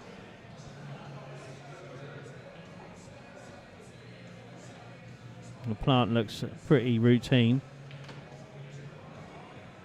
See, I think that is the more of the game style that I was expecting to see from Jack when he comes into it. Just looking what his problem ball is, trying to get on it early doors, going attacking, then to take the clearance out. And that for him then is, well, that's almost the equilibrium of this match. Like basically just you're going to have Jack going for stuff. He's either going to make it and continue to accelerate his lead. And when he misses now, it's either up to Shaun to capitalise to a point, but then, like, as I say, is Shaun going to start tying him up in knots? Because I think, as I say, a lot of people are coming into this just talking about Shaun's B game. And I mean, it's just a case of, are we going to see a lot of that B game, or is Shaun just going to be looking for the ultimate counter punches to take out the clearances, which, again, is a dangerous game. Because if he misses now and he leaves Jack this table, like, it's... I think I've noticed sort of in this match that Shaun's played more attacking than he normally does. I've noticed a couple of shots that he's sort of played quite aggressively, so that's been a bit of a change that I've noticed in his game. But it's like these balls here, for example, if he really wanted to get into them and have a go at them, then he certainly got the firepower to be able to take them out, because they look like they all go to me. It's just whether you want to pull the trigger or not. Do you think Shaun being a little more attacking in the first few frames is a nerves thing? Because again, like, you want to get your hand on the table, you want to pop a few balls, you want to settle in. The last thing you want to be doing is little nippy, tucky shots that you're not quite getting on, or not quite delivering as well as you might like, and then all of a sudden you're losing frames because you're trying to be tippy-tappy rather than just actually going down, settling down, and knocking a few balls in. I'm not sure if it's down to that or... Yeah, I think with this rule set, Blackball rule set, I think you do tend to have to naturally be more attacking, because the rules dictate that you go for it a bit more, because it doesn't flow with that sort of tactical side of things. If this was a world rules money match, then I'd find that probably Shaun would take his time a little bit more and maybe go for more percentage shots. But with the Blackball rules, I think he's sort of opening his arm up a little bit more. Oh yeah, well if it was world rules, we wouldn't need to start the commentary until we were 15 frames. It would start it tomorrow. Yeah, just come back Sunday. It'll be free all.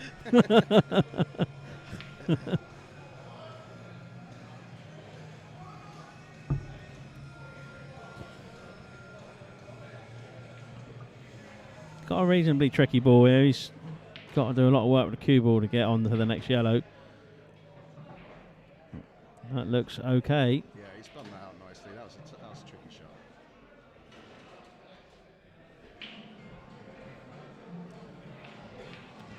I'm guessing that yellow flies in past the red at the top pocket. Yeah, it looks like there's a big gap there to me. I mean, I'm looking behind the table here, and you can see that yellow does go past the red, so he's going to try and get on that now. And he's not on it. He's banged the table there, but he is still on the yellow to the bottom corner, so just a nice bit of cue action and screw that ball back a couple of feet, and he's still on the yellow in the corner. I know he wanted to be on it now, but it's not all doom and gloom. It's not as if he's sat on top of the red. This shot's a nice test of where he is at, probably mentally after the break. It's one of those that you look at and you're like, right, if you slam this in, get on the yellow, drop it in, and all of a sudden you're going to be buzzing. 6-5, you're back. If all of a sudden you battle it, miss it, Jack goes in, clears up. I think Jack's got the break. What if he rattles in another one? You'd be 8-4 down. So I mean, these sorts of shots are potentially, they're potential game changers. You just got to trust in your ability to get it done. Here we go. Yeah, testing your cue action. He's snookered himself, has he? No, he's on it. Oh, that's a cracking shot. He's on it. The money match Morris has pulled out a shot there. That's a confidence builder. Yeah, and he knows he can just drop this in. He just needs to be mindful of the red to the right-hand side. So, does he opt to swing out around the back of it? Or does he opt to put a bit of left-hand side and clip the red to bring him back down? Let's see what he tries.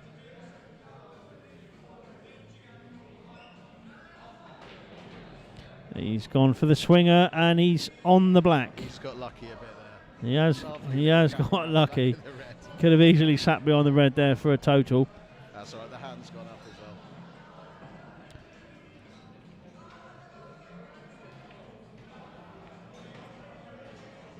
Yeah, pretty And it's routine black. game on. Mark Donnelly has said, Simon, can you please get closer to the microphone? Oh, Mark Donnelly, nice to hear you listening to my dulcet tones. Mark Donnelly's put a scoreline prediction of 21-17, Jack.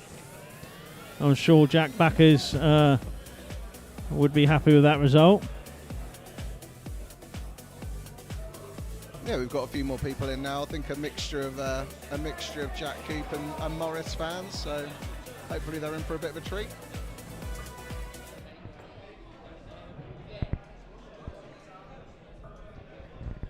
Yeah, I mean, we've got Frankie Jakeway and Dan Aiden's turning up here. We've got Martin and Clifford watching.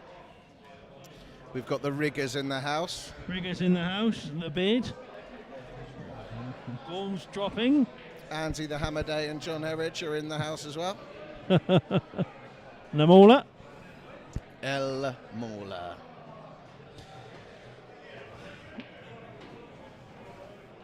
Okay, so the money match is back at the table. It's 6-5, and he's got a very nice set of yellows to go for here. Let's see if he can take them out. So what's your route here, Aaron? You're the expert, mate. Well, I think to me, I'll be taking the top two yellows first, trying to negotiate a reasonable position on the two yellows to the bottom off that last yellow, and then rolling the last two yellows in for the black. So let's see which way he goes. Just going to screw back down for the yellow into the same corner, hopefully, which is that one there. Nice little shot. Yeah, he just wants to drop this one in. Don't want to do anything crazy with the Coupe because he can lose it here. Ideally, you want to use the red that he's next to on the right-hand side to hold the white, which is he's just missed that. I think he's not had a lot of fun with that pocket tonight. He's missed a few balls into that bag, and he didn't. As I said, with holding the white on the red. Look where the Coupe is now. He wasn't on another yellow, so that's a rushed one. Okay, so Shaun's got a second bite of the cherry here. is that the first sign of some sort of mid-game nerves from Jack? Is he? Yeah, I think he rushed that. He's had half a dozen swigs of a Dr Pepper, so maybe the sugar's kicking in. But yeah, sometimes you can look at a ball and it can be, you in your own mind it's easy. However, you can play it too quickly and just rattle it. I think he's done the same again, Shaun. No, you can see that yellow. Just past the red. Do you know, during the interview we were talking a little bit about the demeanour of the two players. And I mean, if we're looking at it now, it's totally different. Jack is quite chilled out, just sit down having a chat with his mate, but Shaun has literally got his war face on. Yeah, and I think that's played into Shaun's favour because, like, as we all know, Shaun's a warrior on the pool table. He doesn't give you anything easy. He hates losing. He's an absolute terrible loser.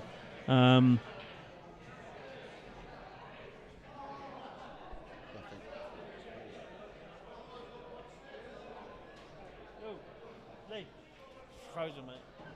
I don't think we just got a frozen picture for a few people that are looking in.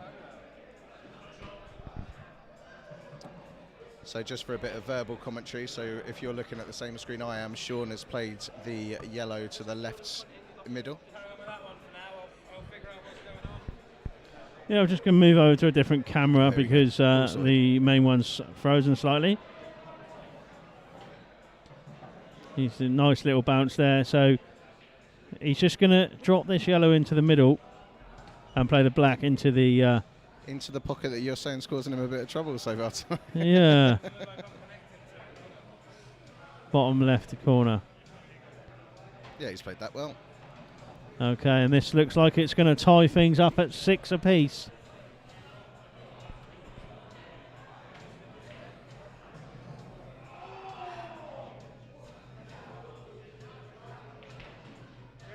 Lovely.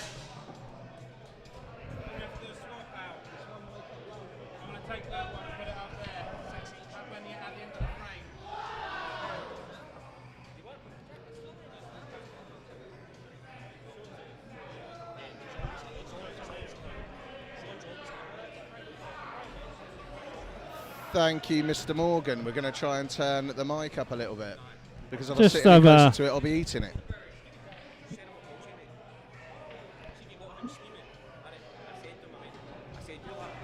Just having a few technical issues here with the camera. So it's not ideal when it's 6-6 and finally poised.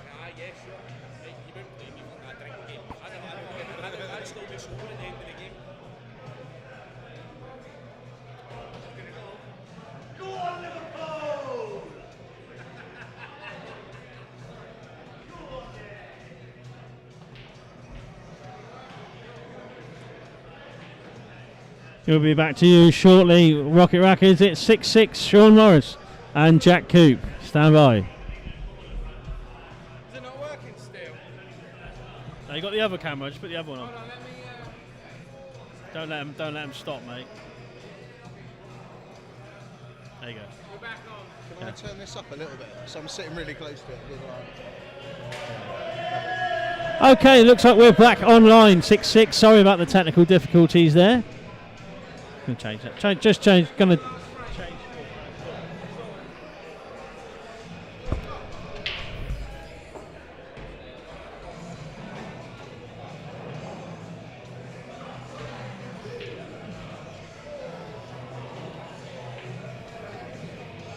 Okay, we're back in the action.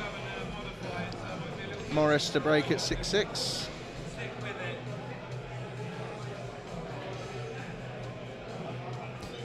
Yeah, we are back. 6-6. Finally poised.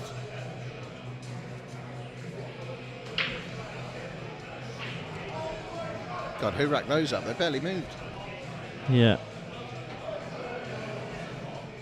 I know one player that's not going to be overly happy at the moment, and that's going to be Jack. He's 5-1 up. He's now 6-6, so he's definitely going to be feeling the heat under the collar. I mean, you're always fairly happy when your opponent dry breaks, but when he's lost quite a few on the spin and he dry breaks, if Shaun would have just gone in and breaking dishes there, the pressure only builds. But he's got a chance here just to take him out. I mean, for me, this wouldn't be an easy clearance, but for these two guys, I'm sure it's a bit easier. Aaron Jones will be licking his lips, I know that for sure. Cool. I wasn't earlier. I was jabbing around more than Floyd Mayweather.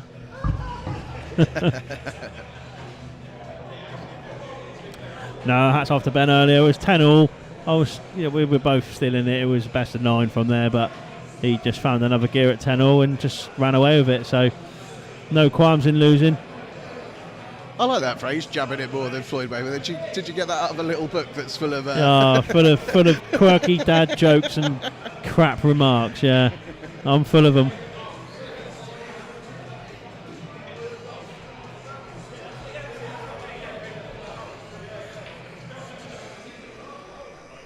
Just having a little close-up on the Reds there. We're just checking just to see if there was any dust on those Reds. Yeah. Got to check there's no blemishes on the Red Bulls.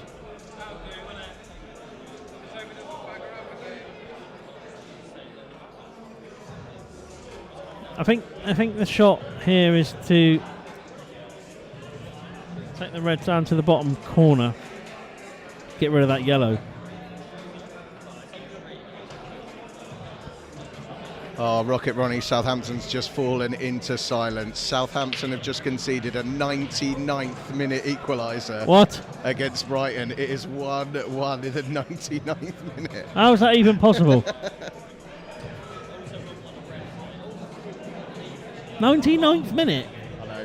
What? Did somebody die on the pitch?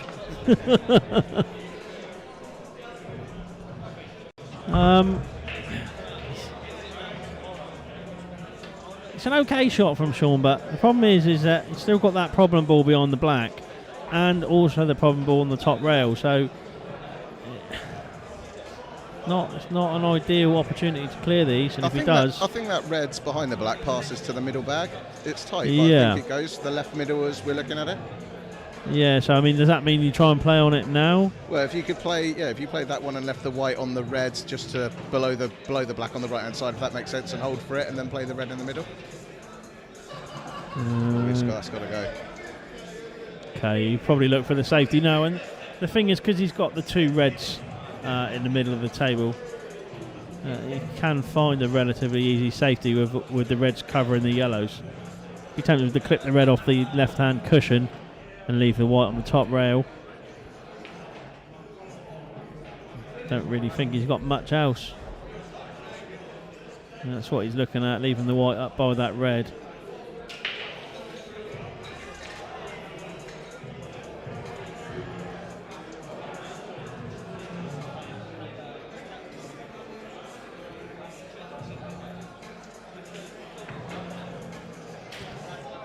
Just glancing around the room, there's a few Jack Coupe fans looking a little bit more concerned than they were, I think, at the Great cue ball at the start of the this session.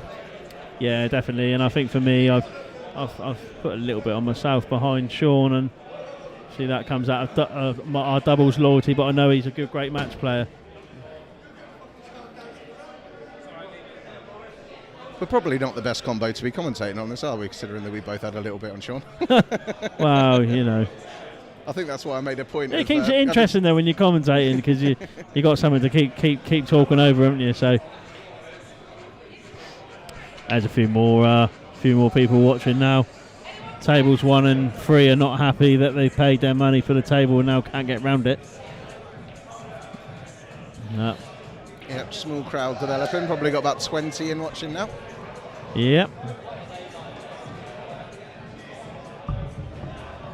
Shaun's got a bit more of a problem now, because now that yellow's moved up to the top end of the table, he's not got an easy safety. So he's looking to try and cut this one in the middle, I think, or to the top bag. And this looks like a good shot to me. Oh, nice That's shot. a nice shot. I don't think the red passes the yellow under the black, so might just play a soft cut into the middle, leave himself on the one on the top, worry about it later. Well, I was going to say, we worked out a game plan for that red, because that's still a massive issue under the black. Yeah, that was always the problem ball, because like you said rightly earlier, it only goes into the left middle as we're looking at the table, so it's a difficult ball to get on. He's taken this to the top.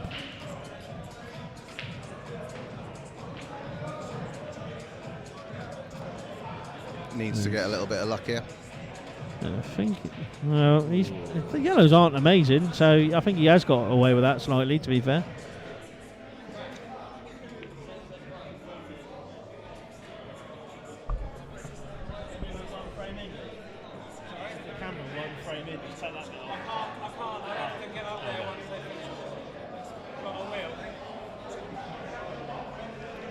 Okay, so obviously, as you expect from a tie game, which it is at the moment, a little bit of a scrappy frame, and this is what we've got in the 13th. Unlucky for some, unlucky for the viewers watching it, expecting a break and run. It's more like 20 shots apiece. What are you on about, Aaron? This is my sort of frame. This is a Keith Brewer special. Yeah, well, I'd be 12-0 down in this match. I'd be looking at this thinking maybe I'll get one on the board. Yeah, this would be lovely.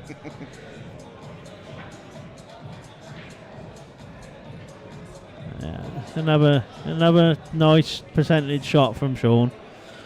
Pushed his red out, the yellow's still on the cushion. See, this is where I just expect Jack to go a little bit more attacking and take that yellow onto middle.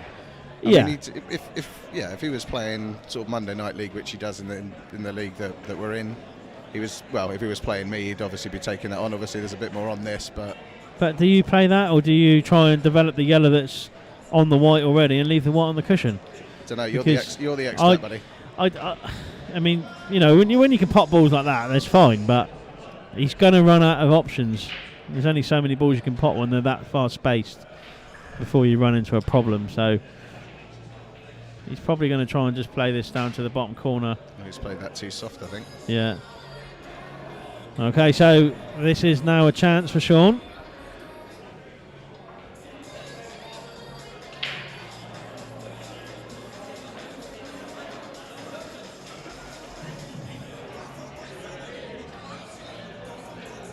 Oh, Shaun looking for the stitch up.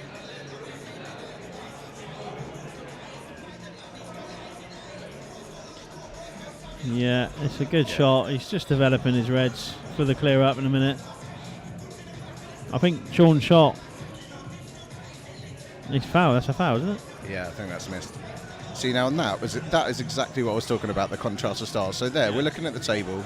Shaun could have taken that on, given himself a chance, but left himself a tough red. Now we know Jack would have taken that on. Shaun's played the safety option, basically just forced Jack into playing something rogue. He's tried to swerve it round, and now Shaun has got to be big favourite for this frame. I mean, these are the little things with the B game coming into play that we thought would give Shaun the upper hand in this match in general. And I think the difference with that shot is, although he played the yellow that he did and missed it, if he played the yellow that's on the rail and left the white to the left of that on the cushion, Shaun didn't really have a shot on a red. So it's those shots that you probably need to take an extra 5-10 seconds over and think, right, I can't pot anything. Where can I leave that cue ball difficult for my opponent? That's, maybe he was just setting it up. He's come out. He's got lucky with where that red's finished. Yeah, definitely. He's straight though, and he wants to try and get that red away from the yellow. That needs to be the next ball. So it's not ideal here.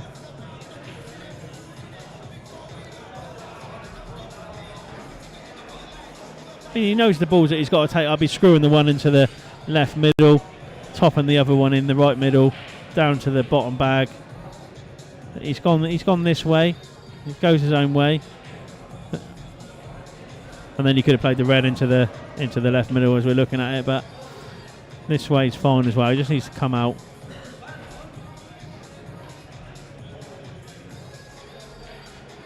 Does the black go into both the bottom pockets? I think it screams past. past. Yeah, it screams past both, yeah. Oh. I don't know, I would have preferred to have been lower on the red than higher, but just because he's just going to got to get past the yellow, yeah.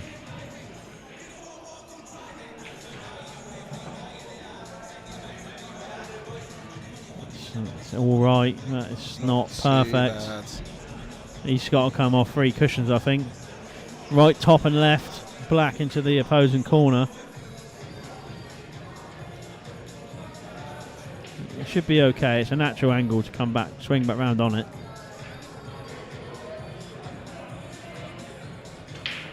Yeah, he's played that well. I mean, he's obviously playing for the middle. Definitely wasn't playing for the bottom He's right. definitely playing for the middle bag, for all you viewers out there. Right, this isn't a 100% gimme, especially after the sort of scrappiness we've seen. He needs to drop this in. That's a nice shot by Shawnee. Very nice. Shaun's taking the lead. Oh, and is this a tactical comfort break from Jack? Gone to have a little word with himself in the toilet, I think. Shaun.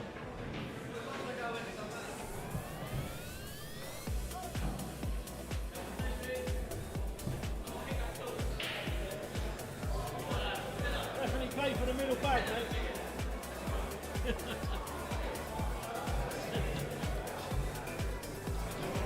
Hey? Yeah. No, 5-1, mate. You're now in front. Oh, no, yeah. What are you saying? It's got the wall face on, isn't it? Yeah, it's a long game, yeah. Third of the way through, though.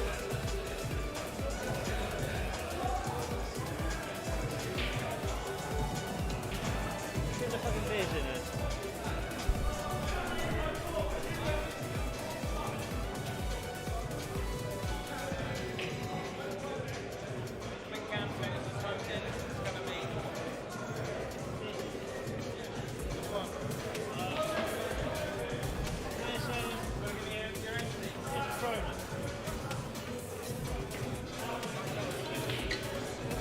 Yeah, I'll make sure you press the phone.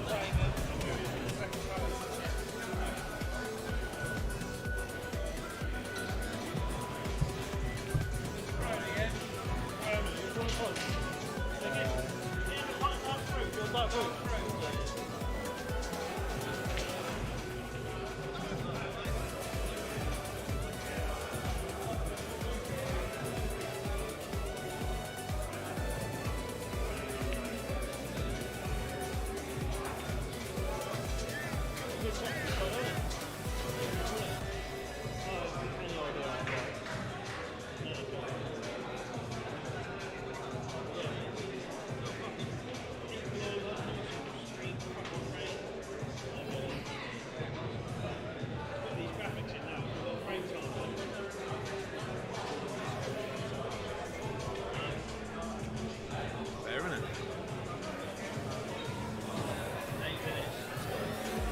Hey?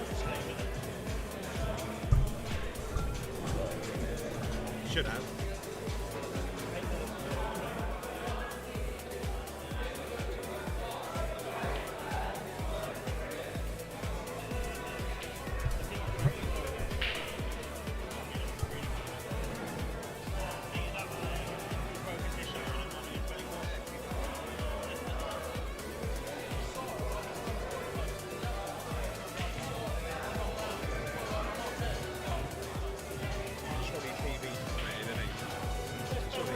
Surely he's on there. See it? Oh, God. He's such a wet wipe, isn't he?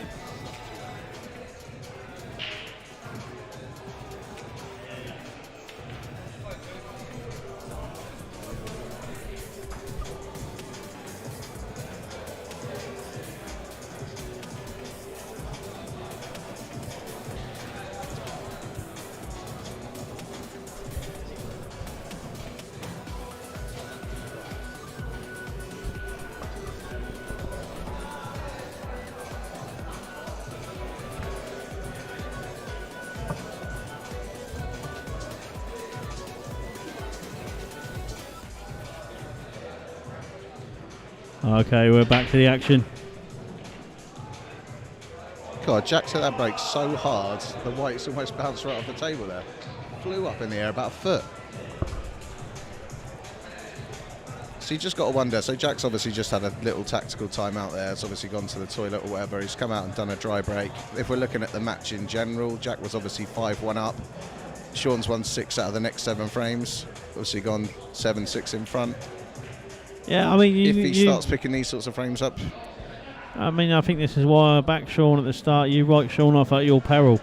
I do believe that Jack is naturally gifted, and I think he's probably more naturally gifted than Shaun. But Shaun he's like the Mark Selby of Paul. He just won't give you nothing, and is he he will that boring? just keep. Well, he can be boring, but he's been pretty steady today, and he's potted the balls when he's needed to. He's still not 100%. He's not clinical, and his cue ball isn't right, but he's still in control of the match. And he's had a nice touch there. If that pushes nice. that red away from the black, so the black goes in, then he's had a lovely opportunity. If we're looking at Shaun's game as a whole, and we were saying before, obviously, that we thought he was going to be trying to tie him up in knots and stuff. I mean, I'm sort of coming on side with you to the fact that he's been quite a bit more attacking than I expected. I mean, apart from that one frame we said where we were sort of saying, is he going to take it on? And then he played a safety behind the, a safety off the reds. Apart from that, I mean, have we seen that much safety from Shaun? I mean, has Shaun been really sort of going for tuck-ups and stuff? I mean, I don't think he has. I've only seen a couple of safety shots from Shaun, a lot less than he normally used to play when I used to play with him back in 2016, 2017. So his game's obviously come on to suit these rules better. He's tried a little developable shot. He knows he's Jack's well against it with those reds on the top rail and that one on the side. So he's in strong command in this frame.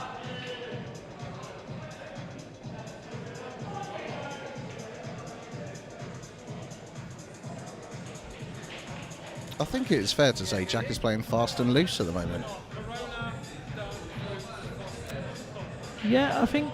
I mean, that was quite a nice result on that shot. Obviously, he's covered the bottom bag, which is making it obviously harder for Shaun to spot the yellow. But I think Jack just needs to slow down a little bit. I know he's a quick player, but he's like looking over at him. He looks a little bit like he wants to get on with it a bit. And the thing is with Shaun is that he will keep you off the table. So you need to make sure that when you do come back, you take your time and pick off the right balls. So okay, so it's like this, for example. He needs to try and find a good safety here.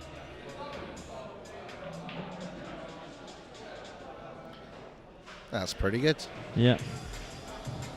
And we both know that doesn't favour Jack's game. You know, I'm sure he's not really a safety player, but he knows that he needs to buckle down a little bit now.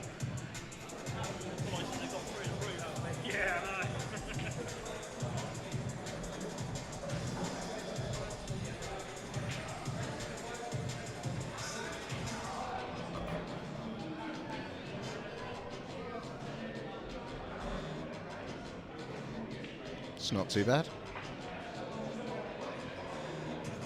Yeah, kept the yellows out in the open.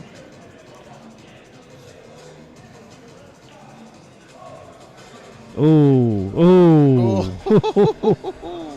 That's actually a result considering where that yellow is. That is a massive result. The hand's gone up, fair play to Jack. Obviously you get a bit of run, don't you, over the course of this many frames, but he'll feel he's had a little touch there. But you want to get it out now, don't you? If you're yellows. I think so. What's your shot here though?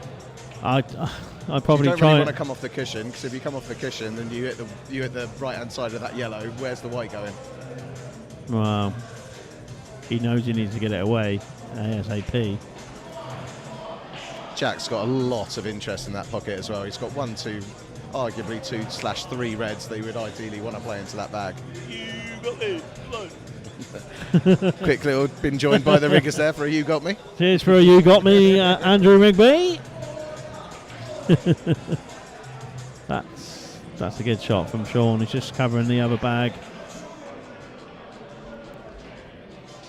He needs to get this yellow out from that black. That's priority number one for Shaun Morris. And now is the time to do it, because that's a wayward shot, that one, because as we both know that his reds are a lot worse off than Shaun's yellows. I think he needs to slow up a little bit. That's fine. He's bumped that out. Is Jack just going to bump one behind his yellow here, just a bit of a goalkeeper? Yeah. He is, but he's not played it hard enough. I think Shaun can just nip that yellow back in behind.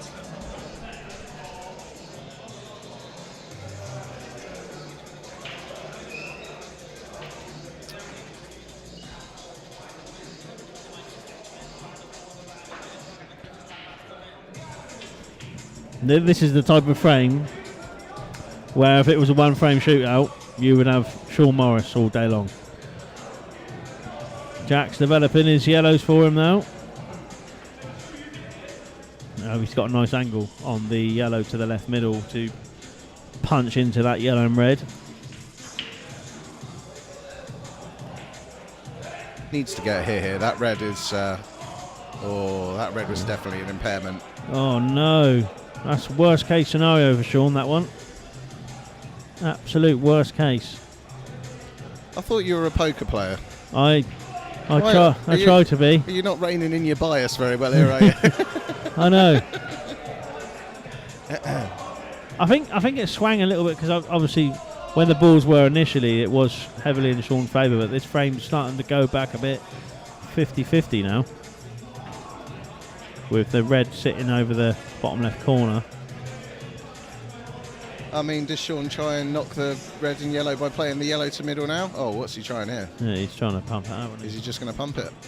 He is. Oh. I mean, it's out, but what he has done there is he's knocked another one of the reds towards the black, but not actually embed his own shot to be able to pot the black later in the frames. I mean, that's not a bad lead, but again, his yellow's still not going anywhere, and Jack is back at the table, so maybe he can do a little bit of development work and see how we go. Yeah, I mean, wow. What can you do here apart from... You need to find a very solid snooker to get two shots and then bring all them four reds out, hopefully in one shot. Well, that's very difficult to do. See, I mean, I know we've been pro Shaun over the last few games, but that sort of shot there, I mean, nudging the red over the hole, what's the purpose of that? because Shaun has got one problem ball. He will be getting out in the middle. Yeah, of course. In a minute. And But I mean, that's where I think that when the balls are open and when they break nicely, you'd favour Jack to take them out. Whereas in this type of frame, you favour Shaun because... Well, this is the B game scenario we're talking about. That's again, what we said, yeah. Because Shaun will just manoeuvre his balls around until they're all out, and then he will go for it when the time is right. So this is where the game contrasts quite nicely, and that's why it's a fair matchup. Because one or the other will play to their strengths to the best of their ability, you know. There's a snooker. That's pretty decent. Has he got it? Yeah, he's not. No, you can see the edge of that yellow. But again, see, if that was me, and I mean, obviously, I'm not much cop at this game, but I would have tried to at least move a red to block the path to the black, so it's just not a free black in that pocket. Yeah. Oh, where's the cue ball? Where's the cue ball? That's in the pocket. That's turned the game on its head, this one. Just that red on the cushion slide past the black into the top bag. I think. Because if that does, then, well, Jack's just gone favourite. It doesn't look like it from here. I think you can punch this red out and the other one with one shot, and then that's not quite what I meant. And he's still going to have those problem 2 reds. But he was dead in the water, I thought, in this frame, but he's actually given himself a sniff with that error from Shaun. Yeah. He needs to find a nice safety shot now.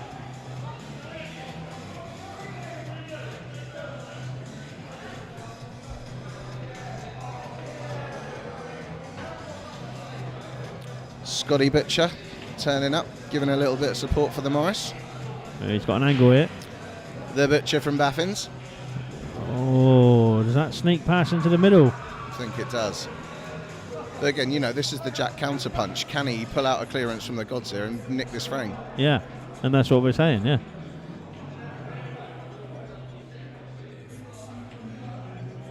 Oh, that's a very clever shot. Very nice. Nice tactical shot there from Jack Coupe. This is a bit of an important hit for Shaun. He's got to be hitting this. Given 2 shots from here, he is done. Yeah, and the thing is, even if he hits it, not really anywhere to be safe. I mean, you 5 minutes ago, you'd have your house on Shaun winning this frame. And now, you wouldn't want your pet cat. And he's missed it. No, he said it. Oh, look at that. A little bit of a lag there. You're obviously looking at the table rather than the camera. He's got a good result, really, as well. So it just shows, what do we know? I mean, we've been sat here the whole frame saying, oh yeah, Shaun's B game. All of a sudden, Jack's been caught up in absolute knots. And here we are now staring down the barrel and thinking, oh, well, actually, yeah, Jack's turned on his head. He's just played a nice safety. Like, Shaun's got a bit lucky there to flick the yellow. One shot central, yeah. What's he going for? Safety up the top, yeah. He's not. That's not hit that hard enough. Now this is the chance. This is a chance.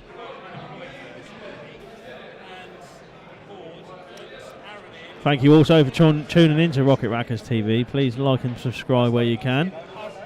Trying to get as many viewers as we can. Build this stream up.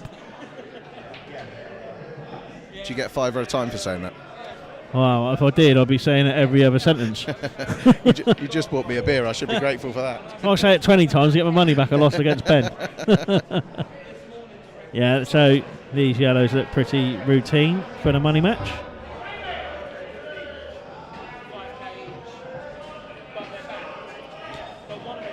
Just needs to screw off with a bit of bottom right. And he's lovely jubbly. Oh. Whoa, whoa, whoa, whoa, whoa. Error. Whoa, that's a twitchy. That's a twitchy one. And where the cue ball's landed, he wasn't even on the yellow. So, yeah, that was a... He's had a bit of a howler there. Houser's looking for Jack. It's come up fairly nice. Yeah, that's perfect. And I think that brings him level. And will that be a turning point in the match? To be honest, you say that. I mean, or is it just a tide steadier? I mean, it brings it to the fact now that they've won, what, 6-2 out of the last 8. Jack's lost, but obviously with that blazing start. I just think this is going to be swings and roundabouts the whole way through. People are going to miss balls, people are going to pop balls, they're going to take great clearances, miss a few chances. Yeah. Just think it's going to be tight. I just can't see it going any other way. And we're back all square, 7-all. Shaun Morris, Jack Coupe for the money match of the year.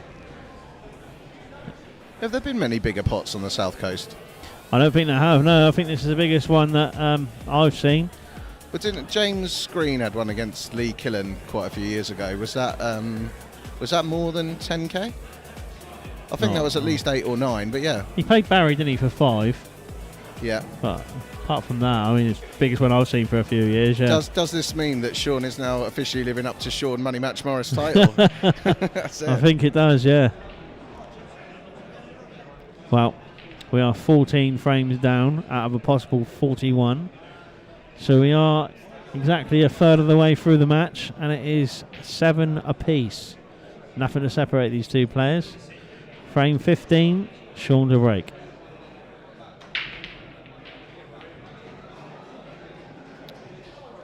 Do you know, I've been surprised by the lack of dry breaks. I mean, I don't think one player's had particularly more than the other, but they both haven't been potting that much on the break. No. And you will find that it's quite weird, this table, because although it's clean, iron, fresh, recloth recently, many balls they just don't seem to go in. That's a big miss. Shaun will love these yellows. That's a big miss from Jack. Yeah, these yellows are sitting out very nicely. Did you commentate the first game, or did you watch the Ash Jennings game on there that was earlier on? No, I was playing at that time versus Ben. All right. I was just going to ask whether or not that was like a running theme with the table with the dry breaks, or whether it's just this one. It's a weird table to break on. It, you sometimes get more success off the front break or the cut break, and it can run dry quite a lot. So, well, it's again talking about this match being a contrast of styles. You've got Shaun taking the cut break every time. He's not having much joy.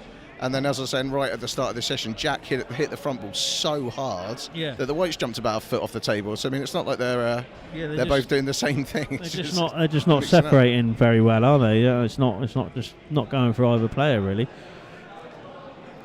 Which is a shame because in this type of match with a long race, you do want to see a few break dishes. You know what I mean? As long as they're for the right player, Aaron. Obviously, no bias involved. As soon as we're finished with this, we'll do poker, 50 quid heads up. I love you. Yeah, that's if Shaun wins. Otherwise, I'll be going home with a small kebab. Yeah, it's a salad and sauce costs extra. yeah. I'll just find that on the street outside. Just scrape it up. It's Southampton, isn't it? Bit of gravel never hurt anyone, did it? Bit of gravel. I've done that before. I've dropped the kebab on a night out after a heavy sesh, and I thought, there's no way I'm not eating that. Yeah, and exactly. I just picked it up and just took it home. Well, at least the grit, a bit of grit in there. At least you don't have to clean your teeth. If I was next to the kebab shop, I probably would have gone back in and got a new one. But when you're like two roads away from your house, you're like, well, I'm not going back to the kebab shop, am I? Yeah, these yellows. I mean, it depends on how much that previous frame will play in his mind with that miss yellow, because he knows that was a chance to take it to 8-6, and that can be a big swing in these matches. I think he looks quite composed at the minute, but then I think Jack does as well now. I think that sort of steadied the tide, as I said for him. I think they're both sort of game face on and ready for action now. Yeah, I think you'll probably see a few more twitched balls when it gets to the latter stages of its time. Yeah, when it gets to 15 all, 16 all, that's when you'll see a real test of the metal.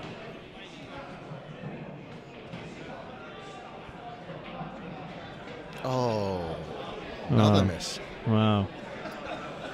It's just, I think with that one, I was watching him cue it up, and he sort of cued it up and then slowed and then sped up, and there wasn't really any flow in that shot.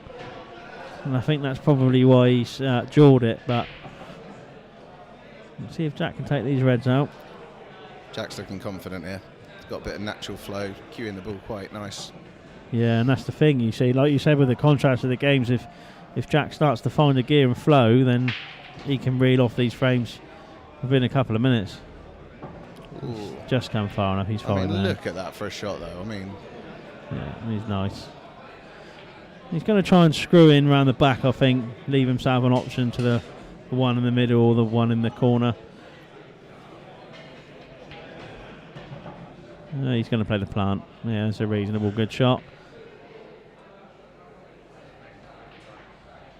Yeah, it looks fairly. I'm sat right behind it. It looks fairly straightforward. Yeah, nice. Well, Shaun will be kicking himself here. Like you were just saying, it could have gone 8-6. It really should have gone. He should have gone 8-7. And now he's going to find himself 8-7 behind, barring a bit of a howler. Yeah, so in reality, this could be 9-6 Shaun. Yeah. And it's 8-7 Jack. So, yeah, that's the. This is settling in to be a good bit of Saturday afternoon entertainment. Yeah, and that's what we want. We want a contested match. We want a couple of misses, a couple of dishes. And that's what we're getting. We've had, out of the 15 frames, though, we have had 7 dry breaks. So, some 50% pretty much. Yeah, that's a key pointer. Playing at a reasonable level of pool, you know that the break's the most important shot of the frame. Here we go. Frame 16, Jack to break. It's a monster break. He smashed him, and that's dry again. I think is the yellow. No. That is I mean, look at that split, and look how hard he hit him, and they've all sat up. Right, so wash your play. Scott Butcher not impressed with that miss from Shaun Morris in the last frame.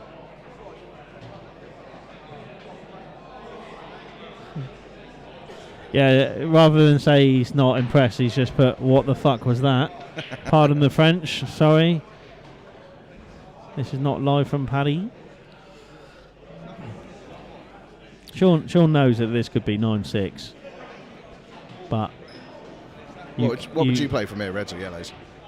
I think Shaun's going to take the plant on, but I would probably say I would be going yellows, yeah. That's not bad if it passes the red. It's okay, but the thing is with that shot initially, although that's pretty much the only shot he had, was the fact that if he now misses a yellow, those reds look pretty good.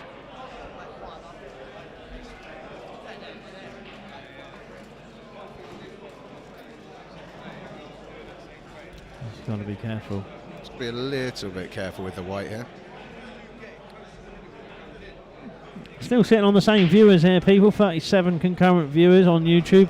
Please do share on your social media. Let's try and bump that number up.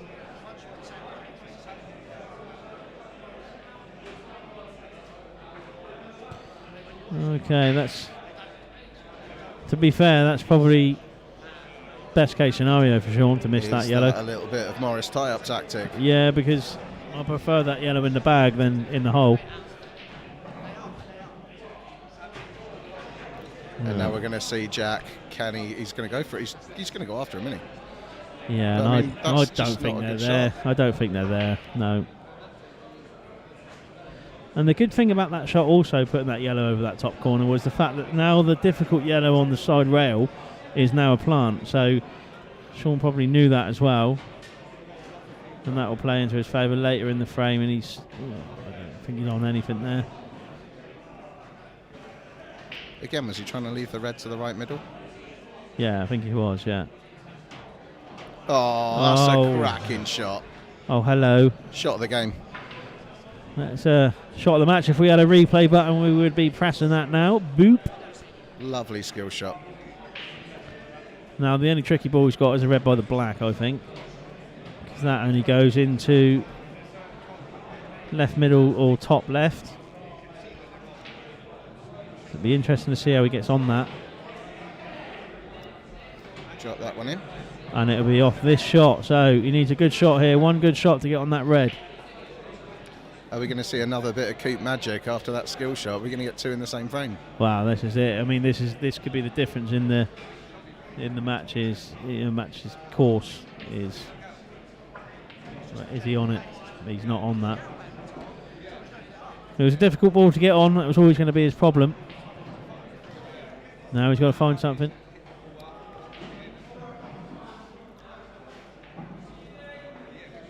Got to ask yourself as well, if he can't get safe here, is he going to be able to see the? Is he going to see the table again?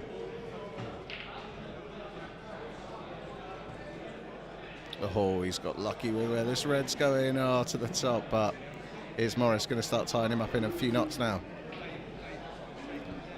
Yeah, and sometimes the fortune favours the brave because he's actually gone for that, and then he's tried to, get that red in somewhere. He's just been left with a nice one to come out of it with. So Shaun's left in a precarious position where he's got that, still got that problem ball on the right hand rail as we're looking at the table. Is he going to glance off this yellow, play it towards the middle and leave the white down behind the black? Because he's got a little bit of a safety net then with his yellow on the rail if he over or under hits it. Is that the shot? Oh yeah, or we could play the yellow on the left hand side of the table on the middle and leave the white on the rail to maybe cover it. I think that's more what he's actually looking at. Yeah. Yeah.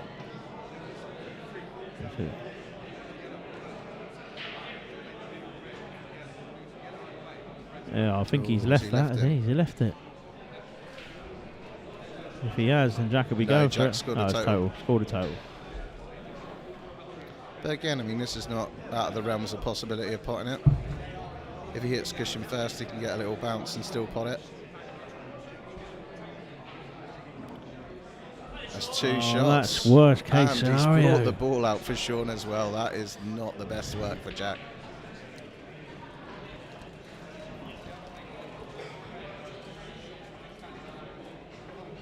Right, so what's Shaun going to do here now? Because again, I know the old Shaun would be pushing this red safe, and that's what he's doing. Yeah, this is the old Shaun.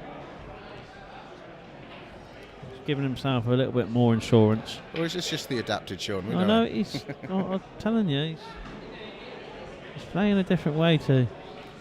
Oh, he's just going for it. Exactly. Yeah.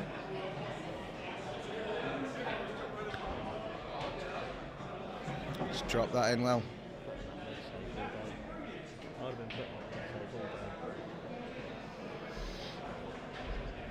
Yeah, I just think looking at it, like what Aaron was just saying to me off camera, I think the best, I think the actual shot would have been to have just put the red safe, but obviously Shaun's absolutely backed himself here to take him out. I mean, I definitely wouldn't have done it. Anybody that's ever seen me play pool would know that, but yeah, I'm sure the right shot there would have just been to put the red safe and then give yourself a bit of a safety net just in case you missed. But yeah, because doing it this way is that although the yellows are still sitting up for you in their dollies, is that you do give yourself pressure that if you miss, you're going to lose a frame. Whereas as if you miss and the red's safe, then the safety net is the red's on the rail. So yeah, and he's not ideal on this yellow into the middle. Not an ideal position now because you just got to back it's running away from the yellow. Yeah.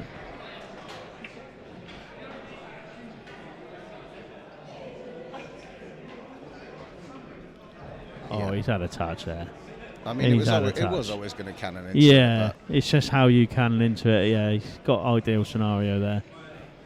And this is surely now tying this up at 8-8. You've got to be thinking. Yeah. Yeah. So all that amateur dramatics about putting the red safe is all academic. And it's 8-8. You are listening to Linus and Jonesy on Rocket Rackets TV. Comedy commentary. Comedy commentary, that's what we're doing. Comedy commentary, that's it. We've got a couple of dozen people here on the sidelines now. They know this match is right in the balance. They're not playing for chump change. This is £10,000. Which way will it go?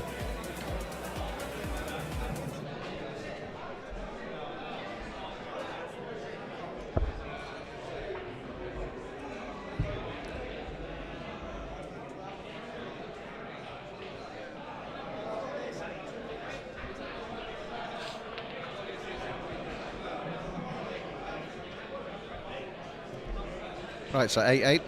Morris to break. And from the history of breaks that we've had, which is under 50% now, I think. It's going to be dry. Is it going to be dry? It's not dry. Hallelujah, praise the Lord. God, we didn't just get one, we got two as well. And if I'm a betting man, it's yellows all day long.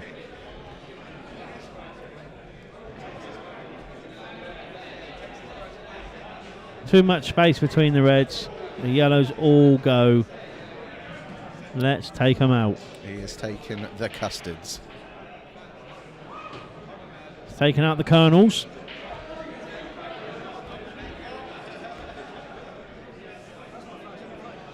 Need to be a little bit careful if you're going to take that one now. Just to punch that yellow off a little bit. Has Jack got any major issues if Shaun misses? I think his reds, I mean, although you tip yellows as they're great, reds are fairly nice. I mean, yeah, there's a bit of space in between the bottom one and the top one on the rails, but you can obviously, he's got that red by the yellow at the top there to use, so not really.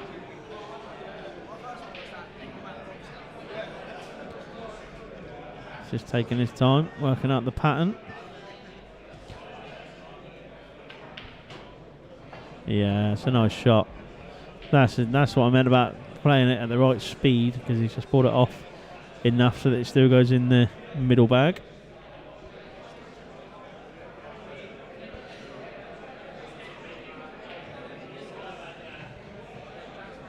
this isn't a guarantee, but he should make it.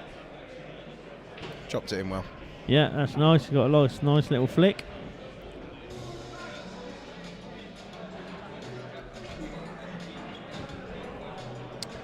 He's got two options here. He's probably going to play the one in the middle, top right hand side off the side rail to leave the south and the yellow into the other middle, and then just drop the last two in. That's why I'm glad you're here. Top right hand side off the rail. What's that? Well, he's going to play the normal shot as you look at the screen, but he was looking initially at the one into the middle to play for the white around the bottom mid. Just drop that in nicely. Yeah, he's going to play it now, so that's fine. A little gentle one, this one. Yeah, a little bit of pressure on this shot. He knows the rest are fairly easy. Yeah, it's a nice he's ball. dropped that, and he's played that confidently as well. Brought the white out nicely. Anyone who was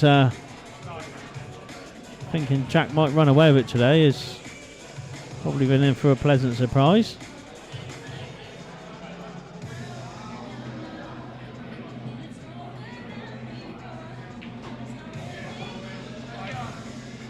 Nice shot from Shaun nice there. little shot.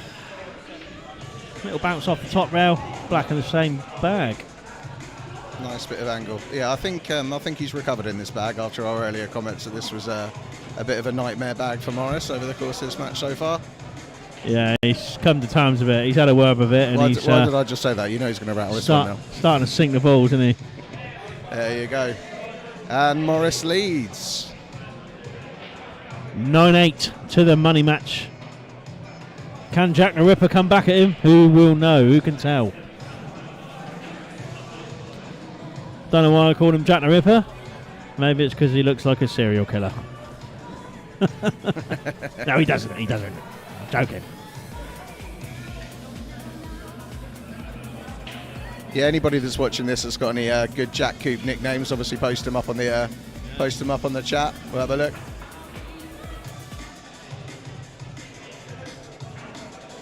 Pot Black Jack. Pot Black Jack. That's not bad. Anyone who could beat Not Pot bad. Black Jack, obviously. Pot Black Jack. Pipe Yeah. up. And so we've had another dry break in this match. All recommendations are paid at £500 by Ben Mills. You're not bitter at all, are you? Nope. No, not at all.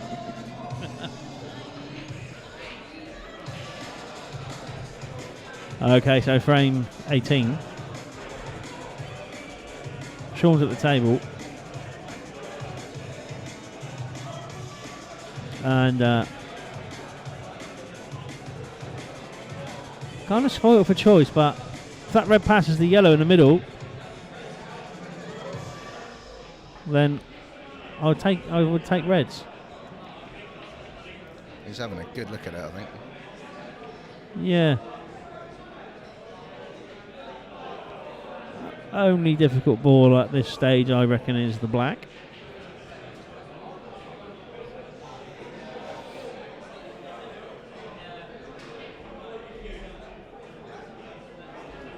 Kev Butler said he played a race to 21 last night and potted off 2 breaks. It is a table that's difficult to break off, for sure. And it's a good shot from Shaun, but he's still, that black doesn't go anywhere.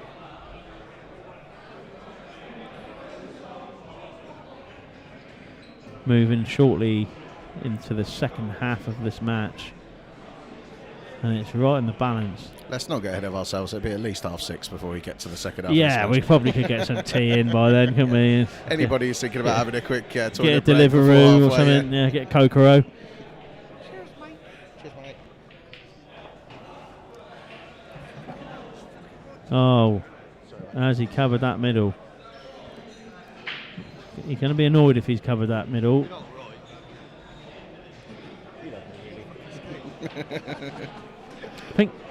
I think the reason why he's annoyed is because he knows that the reds all go, so he cannot afford to miss a ball, really. Well, maybe he's just trying to swing it a little bit.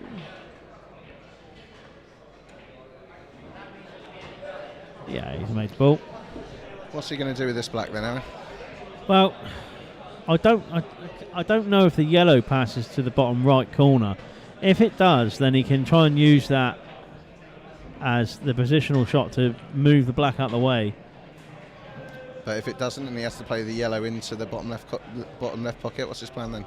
Well, it depends on where he finishes on the ball. So he's going to try and move it with the black, with this red, I think, off this yellow in the middle. And he's still covered it. He's having a bit of a flirtatious dance with this black. Do you like a flirtatious dance, Aaron? I do. if it's with the right man, I mean woman.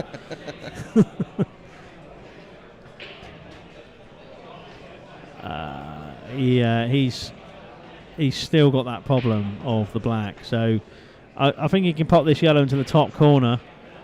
Then the one goes into the middle on the same side of the table. But the key ball is the last yellow to the black. Just drop that in. That's a nice shot, nicely controlled.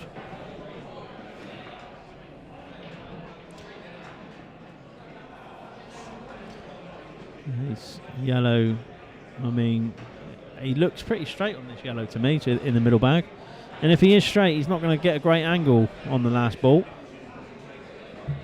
So he probably wanted to be 3-4 inches higher on the table. Do you think you could pull a cannon off from here into that red or the It's a difficult one. You really have to punch it, and what can happen if you punch it in is you get a pop out.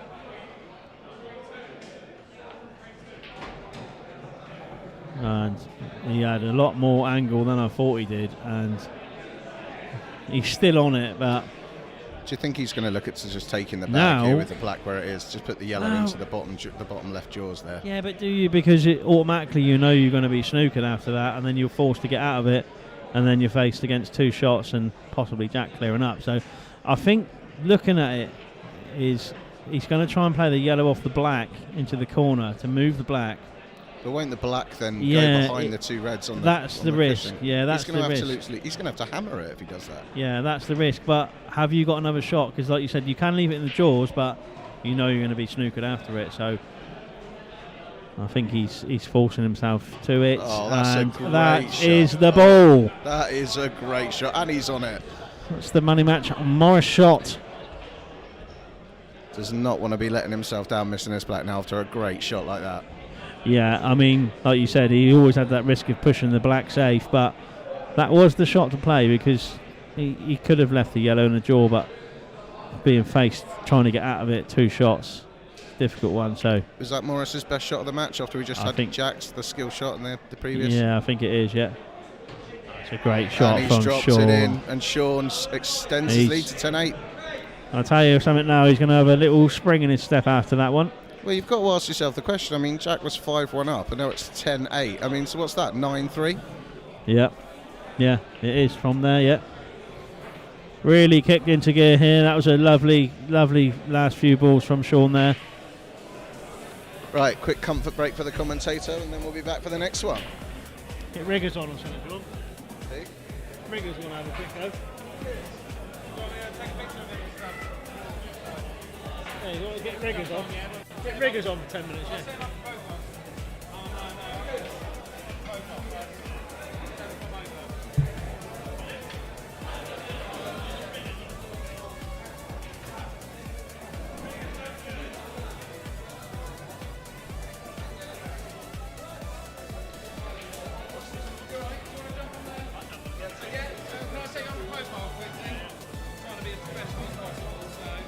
There you press the button, come on mate. There you press the button, mate.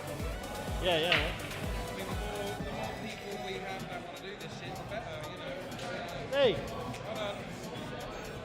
Oh, shit. They jumped straight into it. Sorry about that. Okay, frame 19. Jack Coupe at the table. That was a real dagger, that last frame. That would have filled Shaun with confidence. And despite his missed yellow earlier, that could have took him 8-6 up. That would have put him back in good stead. However, And then I'll add it in.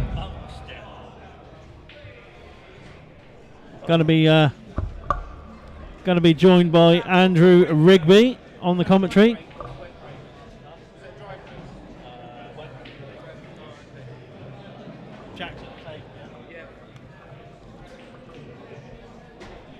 How are we doing?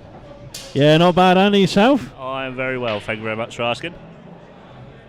We've had to lose Simon for a short comfort break to the little boys' room. I don't know much about the game anyway. He was telling me that the previous shot he was going to put the yellow in the jaws. I was like, no, off the black. Yeah, you've got to be attacking in these roles, haven't you? Well, it's all or nothing, isn't it, really? I say the thing is to play Jack though, like I say, you just got to bog him down a bit. Yeah. I say don't want to do it. He wants to go for everything, which is the rule set. But sometimes you've got, like I say, you've got to add everything you get. Yeah, I think when you're playing someone like Shaun, you've got to slow down a little bit. Yeah, because he will. Yeah. Like I say, he will play to his strengths, and he's not the most flamboyant potter, but he'll definitely, like I say, if you get the opportunity to take them, but if they're not there, he'll hold back. Yeah. Yeah, he waits for the right time to strike. He's like a sleeping lion, isn't he? Well, he's been a slow burner today. Yeah. That's for sure. Yeah. But like I say, he's shown his true colours now, which is, like I say, is good for everyone who's watching. Yeah, definitely. And we've got 40 viewers on the stream at the moment. I'm sure a few of them are over in the Mermaid pub. No doubt. With a bit of interest in Shaun. Yeah, he's slowly, like I say, he's finding a bit now, to be fair. But yeah, he's just starting to find a little rhythm, isn't he? definitely. So what way you fancy now? Where are we going? Well, I don't know if this yellow passes to the top right. He's had a look at it. I reckon the one on the side rail closest to the bottom corner. Yeah, If he's he drops that in, I reckon that's the ball he should take. He's and I walked. think that's the one he is. Yeah, he's walked away Just from that roll it one. in, roll it in. They should all just be droppings from there. Yeah, he's got Bit it too all. far, but like I say, it should be all right still.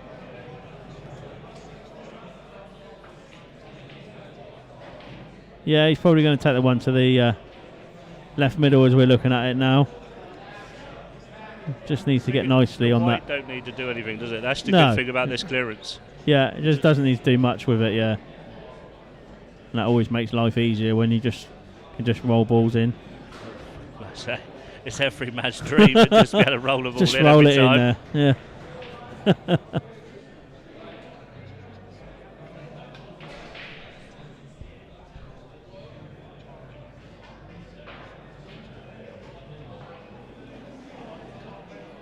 Who's overcut it. But Yeah. like you say, it's not too bad. Still got a bit of work to do. It's not like I say bread and butter for Jack just yet. No, and the thing is, he's if this red passes the other red at the top, he'll probably go for that as an attacking shot. He's just So he could just drop this one in down to the side rail though. He should be on one in the corner of the other side. Yeah. So either way, he should fancy it still, but it's a he's nice been shot. confident. Yeah, But Nice. it's tight. It's tight this one. It's not. yeah, and he needs to get on the black nicely as well at the end. I don't think it goes past that yellow in the middle. But this is where, like I say, it gets interesting now though, because I think it does sneak past, and I think that might be a saving grace. Yeah, and that's the difference you see in the games, because if Jack's got a clear path to the pocket, then he goes for it.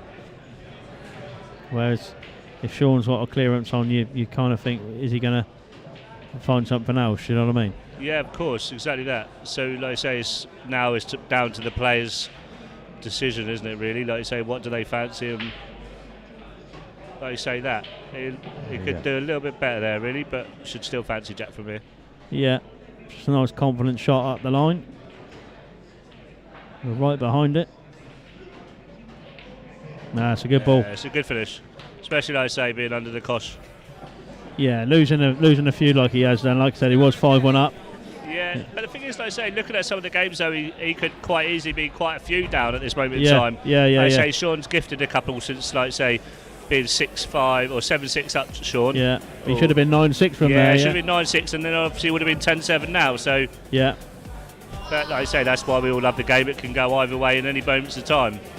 yeah. These long races, you need to take those chances, and you always look back on the frames that you should have won. Do you know what I mean? That's hindsight, isn't it? In that sense, like I Yeah. say, you just got to take every frame it comes and make sure when you are going for it, you got to be 100% committed to it. Yeah, for sure.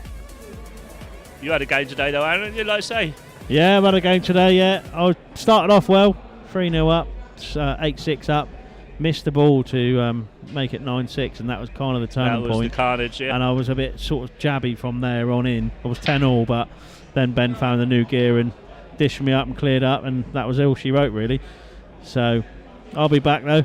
Yeah. I'm going to play him on a who's your rematch. sights next? Are you going for him again first? Yeah, I think You got to put it right first, and Yeah. I think that's the best way to do it. Really, Yeah, if you but- lose a game, you got to put that right first before you can go asking for another game against anyone else. Yeah, of course. If you're a heavyweight boxer and you lose, you got to have a rematch, haven't you? Of course, exactly that. But yeah, there's a few up here though. Like I say, it's good. Like I say, Southampton. There's loads of them about. They all fancy it, don't they? That's the good thing. Yeah, and it's nice to have a good game, because it's, win or lose, it's always nice to just have that match game and play. Yeah, of try and play course. your best pool. Do you know what I mean? Yeah, definitely. Like I say, hopefully, like I say, 2022 for myself. I'm going to be looking at, like I say, doing very similar to this down our end. Like I say, stream and like I say, just getting things back down our way a little bit more than, like I say, having a travel for everyone. Really. Yeah, definitely. And I think now that we're hopefully I'll get rid of this variant from COVID, but we can start doing a bit more of it. Pompey, Gosport, Waterlooville.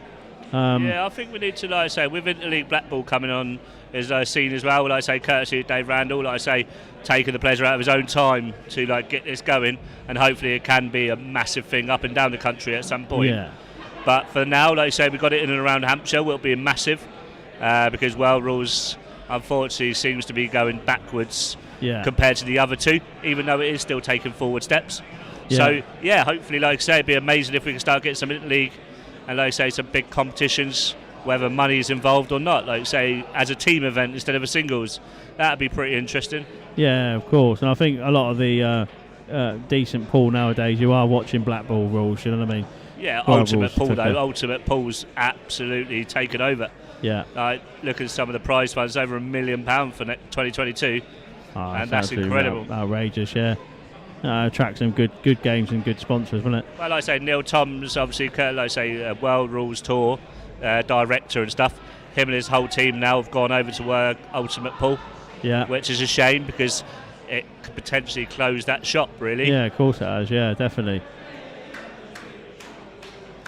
But the IPA, though, they're still flying. Like I say, it was a great tour. Like I say, more the merrier, hopefully, for 2022. Just secured BBC Sports as a sponsorship.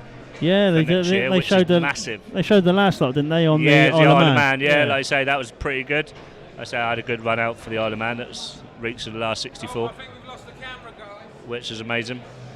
I think we've lost the camera here, ladies and gentlemen. Talking all things That's pool. right. The stream's all good still. That's the main thing. The stream's still good. Yeah, that's right. The stream's still good. Don't worry about the camera. We can hear you. Well, we just can't see you. So Jack's going to carry on, I think.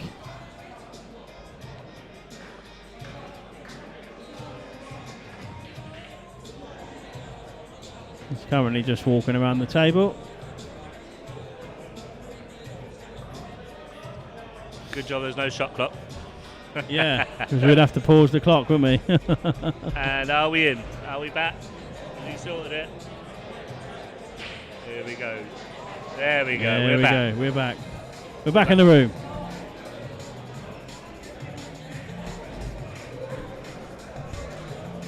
So how is life anyway, Aaron? Like I say, you treating yourself well? Like I say, it's been a while since we've seen each other. Yeah, I'm doing all right, mate. Last time I see you, pumped Gary Sefton 15-0. So, yeah, how times have changed since then, mate. that was a abnormal result. That one. It was. I was playing well anyway, and then when Gary did have a couple of chances that I give him, he just seemed to run out of position with the cue ball, you know, and he just couldn't seem to pitch a frame off me. He's a funny player, old Gary. I played him myself. Like I say, I beat him 11-7. But it's one of them ones for me. Like if he gets going, he's a dangerous player, but he's got a tendency to lose the weight a little bit. If he could have that a little bit tighter, and like he can play the game. Like I've seen him take down Wales 6-all, exactly. That's what lost I mean. it 7-6. Yeah, exactly that. Like that's my point. Like if he just controls that weight and don't lose it as much as he possibly does, like he beats a lot of people. And like, he's come a bit far there. He should. He's still got a cut in the middle, but he's the white's going nowhere. Though, is it? White's up in the top corner. Cut on the black. If he can play this shot, you've got to try and kiss the yellow on the side rail, or he's going to go in between the two yellows and kiss the yellow at the top onto the top rail. So yeah, he's it's all or nothing now, really. Got a difficult couple of balls there, isn't he? He's going up the top. He's going top bag. Here we go. This would be a monster. How about that? Yeah, but that's exactly the same outcome as what it would have been either way. So, but he's got a big pocket. Yeah, exactly that. Big pocket, top corner. He catches the yellow nice and safe. Like, he's got to catch the yellow. I don't think he can do clean. Just like that. He's caught it. Oh. He had to catch the yellow. You can't play that clean, but he's played it really well. Yeah, but he's got a nice like one. You say, he's going to be a bit of bother now, though. That's the problem. He's going to be in a Shaun special here. White ball's going to be tight on that rail, hopefully. Oh, that second kiss has just helped him, I think. Yeah, he's definitely got lucky with the second kiss there, yeah. But it's like this with Jack now. The key to these, though, if you're going to miss this, you don't want to move any of the yellows first. No, because you want Shaun to be able to get another snooker first. I think if he plays it left-hand side, just He's beneath the middle. Yeah, exactly that. Then I think he can try and just jam the white in there. Best case scenario for him here is he jams the white in with the black, and then Shaun's in a world of pain. But it's a big pocket for the white to fly in the corner as well, isn't it? Oh, massive.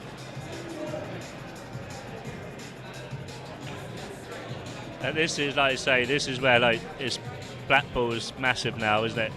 Going back to, like I say, world rules. Now it's just so good. DFs and you're stuff, black, you are loving life pretty much. Yeah. Because you're just knocking all the yellows back up to that black, and you're going, go on then, I don't fancy you anyway. Yeah. This is not a bad option, though, to be fair. That's a great shot. Oh, and this is exactly what he's just done, exactly what I just said. Yeah. He didn't want to do. So now, as personal preference, I would probably play the two yellows down onto each other. So the one on the side rail, play it onto the other yellow down this end, and just knock them both towards the corner. Yeah. And they should just all be roll-ins, providing you get a little bit of luck and they're coming out nicely. Yeah, that's what he's playing. Yeah, looks like that. But I'd probably play it so you flick the first yellow. Yeah. So the first yellow he's hitting flicks the yellow onto the cushion, and then it goes away naturally.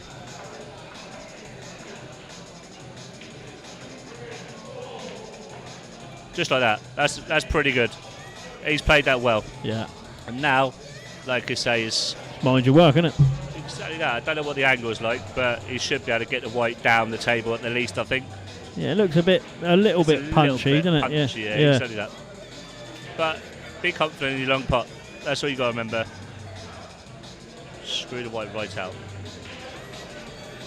There we go. That's perfect. Yeah. Just roll it in. Then I got the first one in the middle.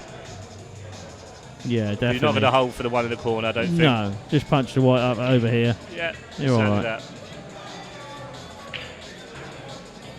Trust yourself.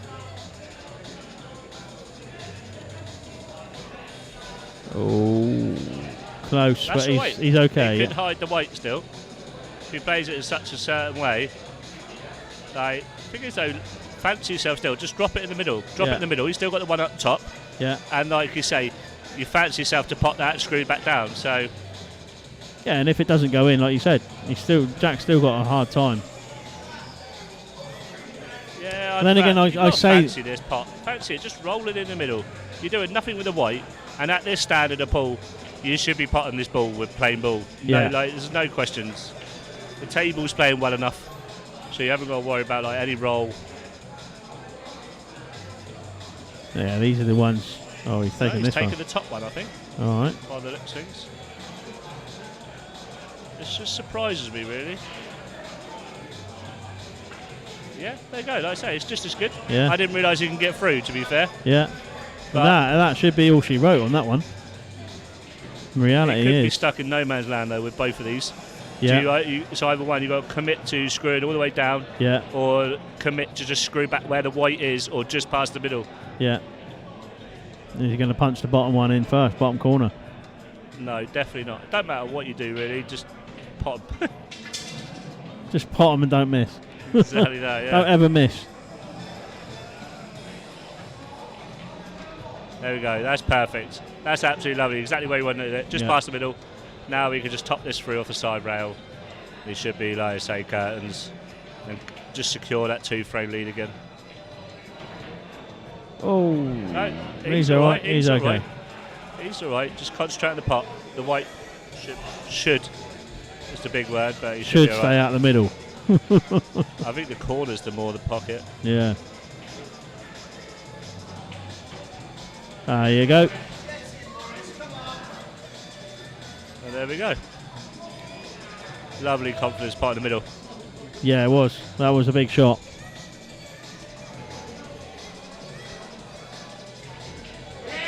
Yeah, that's a lovely finish, to be fair. Yeah. Like I say, he's played it well. Get, like I say, to flick them all out, like we said. And like I say, from there, you should do it. Oh, is that a little interval, is it? So that's 11-9 to the money match, Morris. Having a short bathroom break. We'll be back shortly.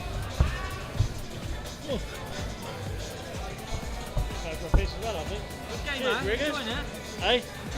Yeah, it's alright, mate, yeah.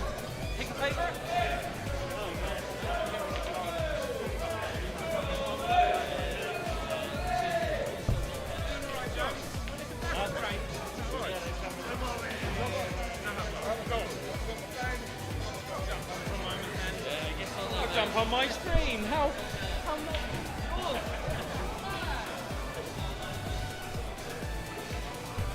So, hello everybody, it's me, Lee Ingram, back on my stream. Sorry for the camera issues.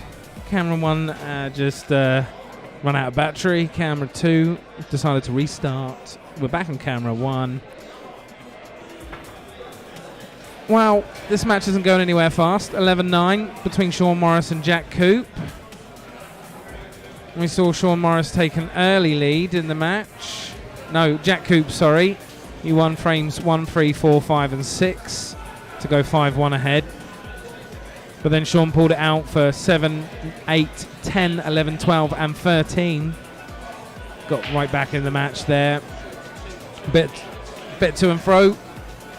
But Shaun Morris is 11-9 for the good. That's about halfway through this match. We played 20 frames. Potentially 41.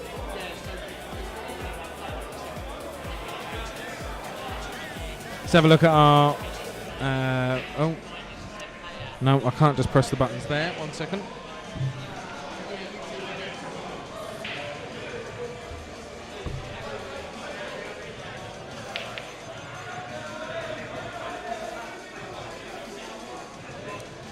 Yep, so I decided for this match, wanted to raise awareness and some money for Naomi House and Jack's Place.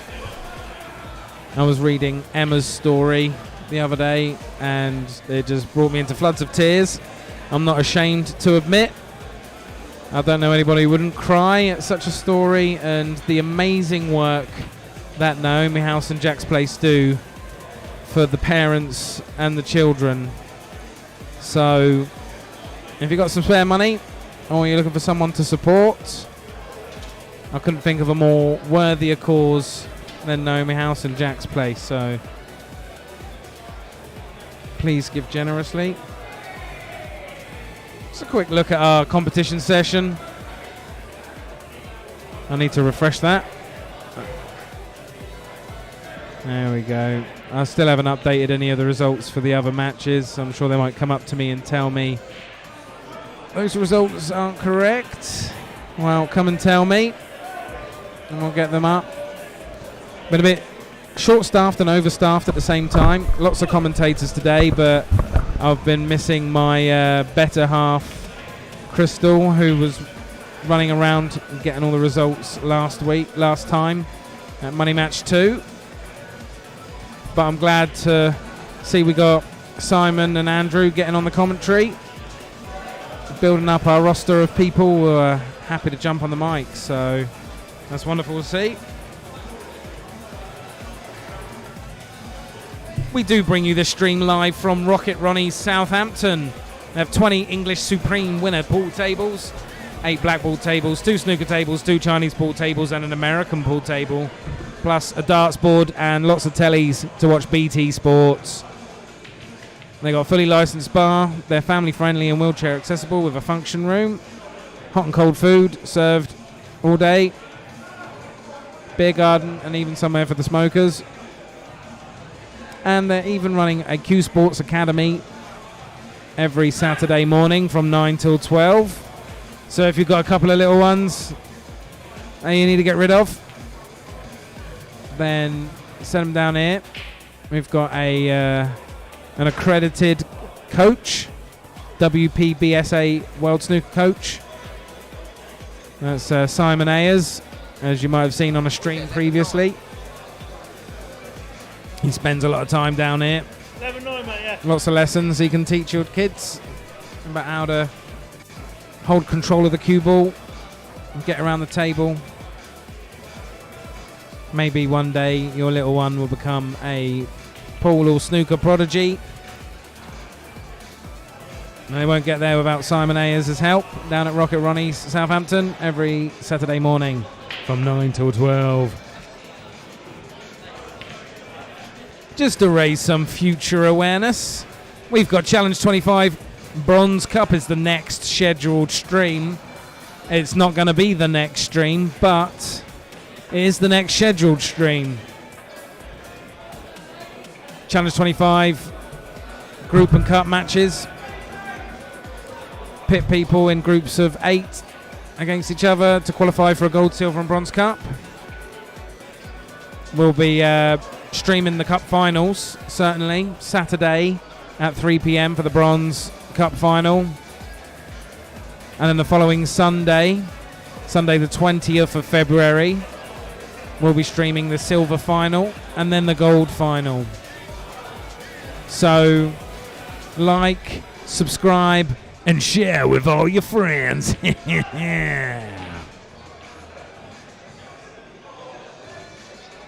We're still waiting for the lads. They're just having a quick break. They played 20 frames of Blackball pool, and they need to refresh themselves before they play the next 21 frames of Blackball pool. I hope you're comfortable and enjoying your Saturday night.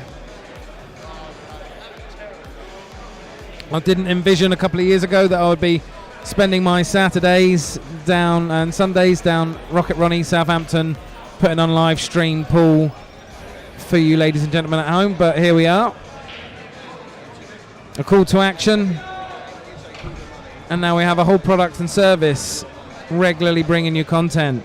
So why don't you like and subscribe and hit that notification bell.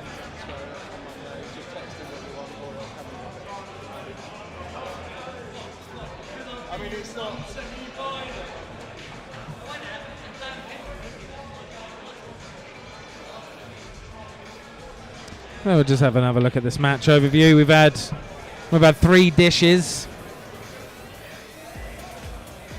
And the players are fairly even on good breaks and break dishes.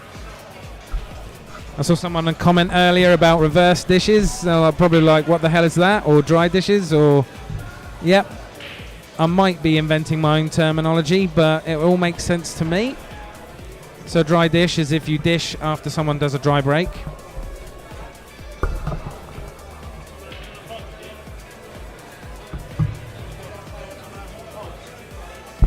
If you want, yeah. I mean, if I get displaced, that's no big problem, you know. Like if it's you up want to to you, sit here, then I will happily stand up.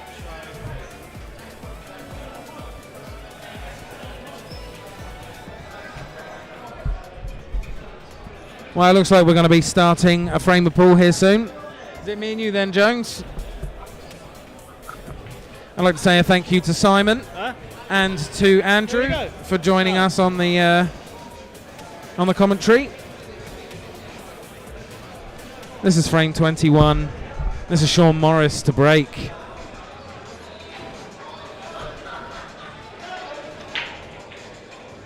Oh, it's gone for the cut break. Big fat break. Yeah, we've had quite a few dry breaks tonight. About 50% have been dry. That one isn't. And looking at the balls, likely to go yellows.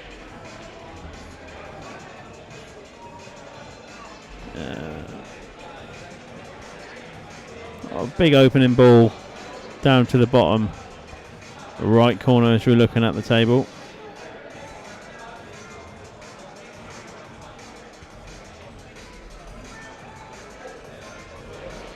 Yeah, all these reds are clustered in the middle here. You'll have one yellow, 2 yellows that aren't straightforward within the cluster if he went for them.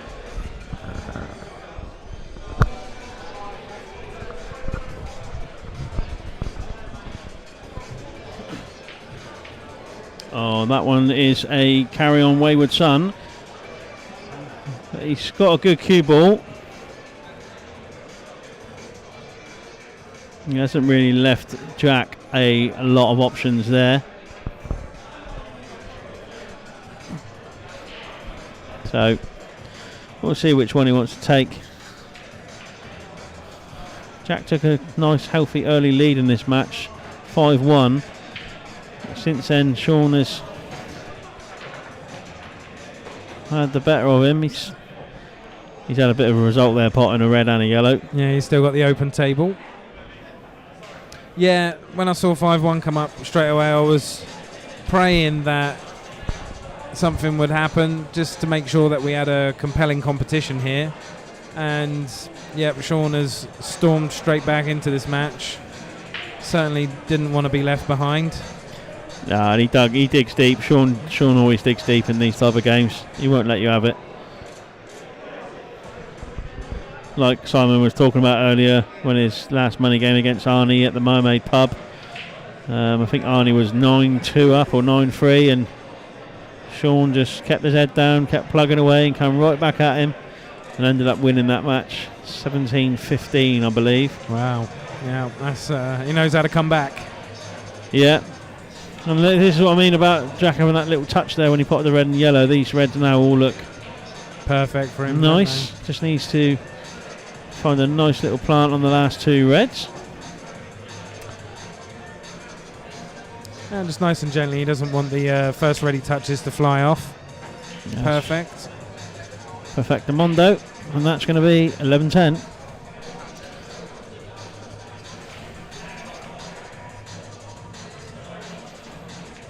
Lovely. Was that a dish? No. No, it wasn't. No, Shaun broke. There you go.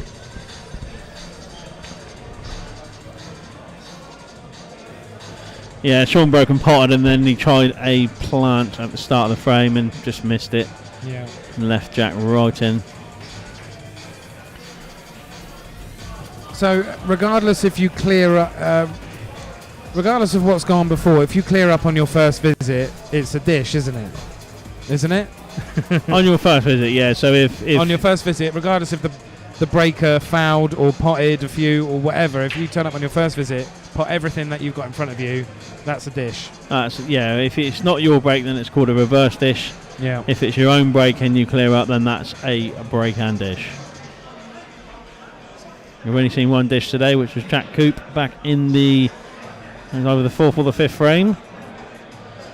But that's been and gone. It's 11-10. We're halfway through the match. 21 frames played with a possible 20 remaining.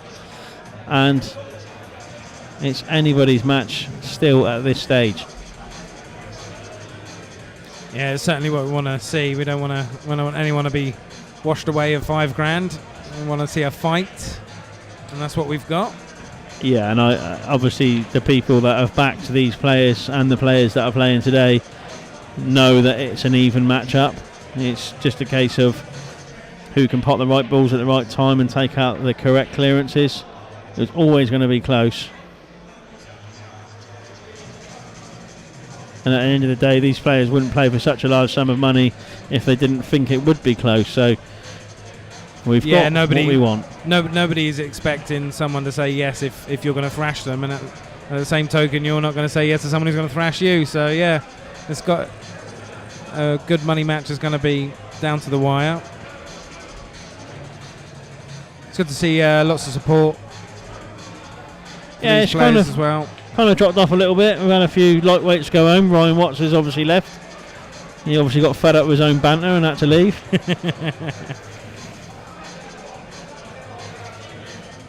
He might be back earlier. You never know with Ryan. No, he won't be back. He's going home for a 12-hour sleep. I know what he's going to do. Yeah. He had a bit of a wild one last night, apparently. Jack's give it the big one there, but those yellows are still pretty tight and safe.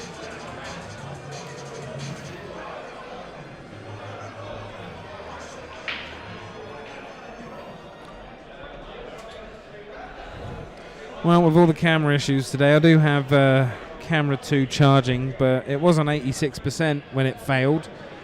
The reason it failed is because it restarted itself, so didn't see that one coming. But I've got it charging, so if we have to do another camera swap, it won't be the battery that lets it down. It'd be the operator. Yeah, that's exactly. O2, I blame them. Of the standard procedure. So we've got a few people in the house tonight. Regan Windmill sitting over there on his second bottle of water of the day. He's going for it. Chugging it down. Frank the Hat's in the house. Mark Montague. Mark Anderson, Martin Clifford are all watching. Simon Linus. They've all got vested interests, money behind their players.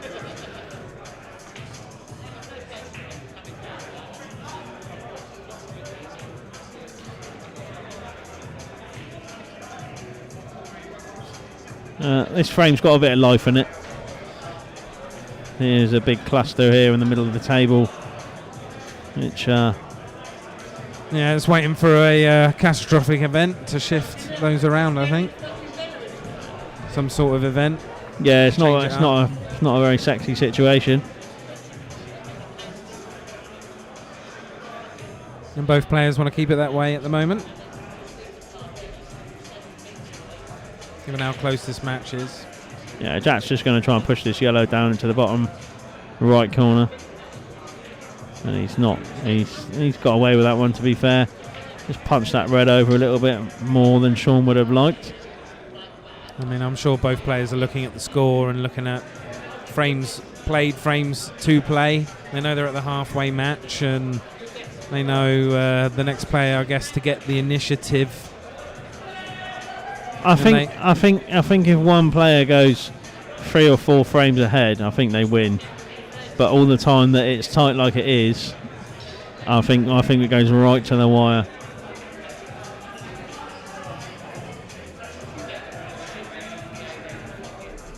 Okay, so the he's problem got 4 ball. pairs of reds and yellows there. 4 pairs of them, all in each other's way.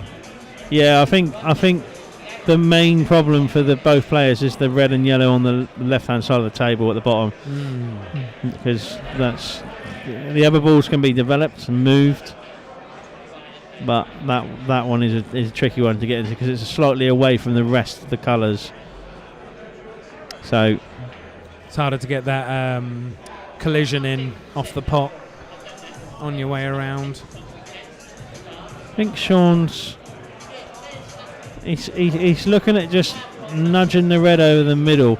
He's actually looking at probably trying to hit the jaw of the middle, which will then pop the red back out in front of the face of the yellow, and that would tie up that yellow for Jack as well. But he doesn't really have a lot else, and he's doing the classic scratchy head movement, which is an indicator where a pool player is torn between a few ideas of what shot to play next.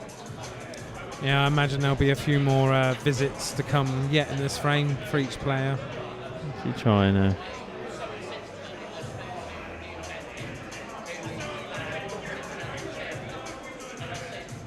And there you go.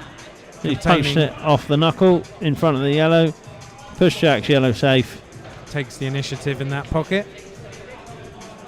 Yeah, it looks like there's several battlegrounds in this frame. Jack's just going to move this yellow immediately. He knows that's no good for him there. Oh, that's unfortunate though. He's both of them can go in the right hand middle pocket. I think the reason why Jack moved that yellow immediately is because he knows that Shaun's still got a couple of tied up reds. There's no point in keeping it there. But Shaun's opportunity now is to manufacture an angle to develop something. If you can see this red, he's going to move it now, and oh dear, he's lucky he's got away with that one because he's still left that yellow safe. So still another few minutes left of this frame, no doubt.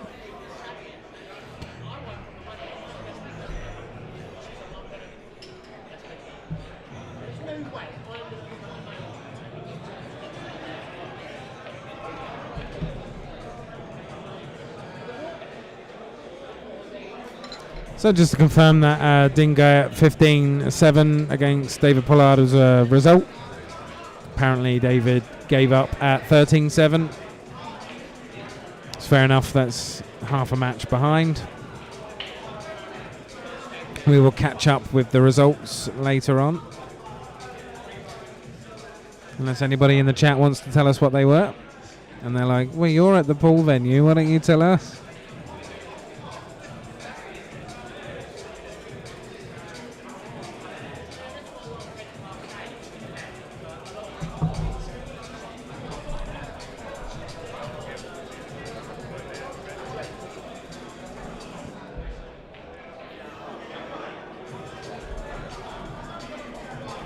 Bit of a stagnant frame, this one. It's tactical affair with where the balls have been. We need a moment of magic or a moment of luck, I think, to break the deadlock. That's not bad actually, because where Shaun's left is red, he can now develop the other red behind it. Yeah, it's about just trying to take a bit of initiative in each area of the table at the moment. Oh, that's a good shot from Jack now. He's moved the yellow clear of the red. Sitting back and watching the first half of this match, I was impressed by some of the developmental play that I watched unfold in front of me this afternoon.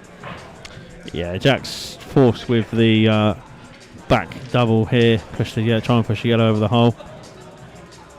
She's not done, and that's put the frame firmly in Shaun's favour.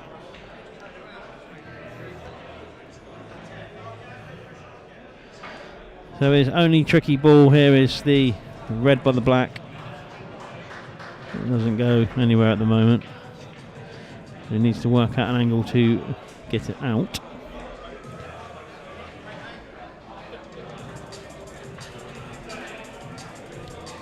Ideally, it would be pop the red and over the middle off the top rail, leave himself an angle on the red into the same middle and smash it out. I say smash it out, play a controlled development shot. Not playing for a bag of scampy fries here.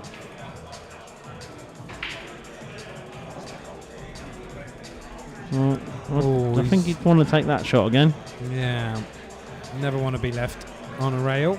I don't think he ever wanted to be anywhere near the rail or the bulk line. No. So, I think Should he have been just halfway down the misjudged pace. table. Yeah.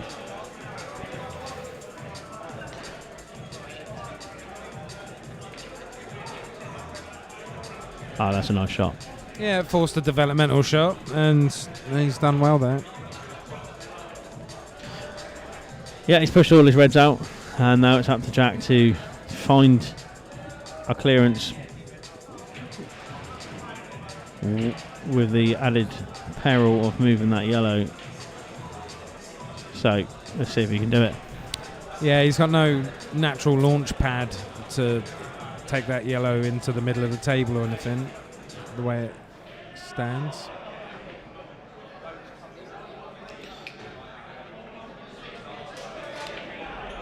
Okay, so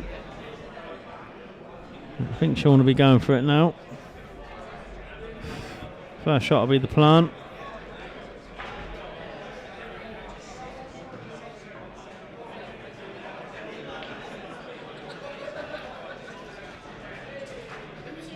You need to be mindful of the white. He needs to be mindful of the white. Oh my God. I think that's got in his way, isn't it? He can't come across to the bottom of these. And that, reds. from behind the table, looking at the angle that he had on that, he was always going to be going close to that.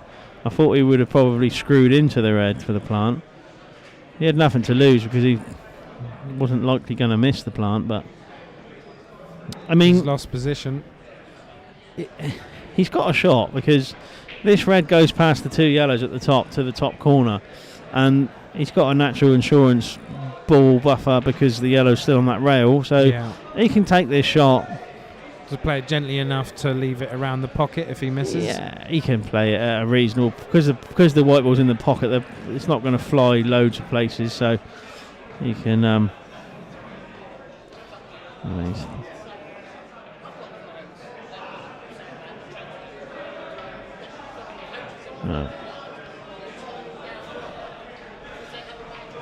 Okay.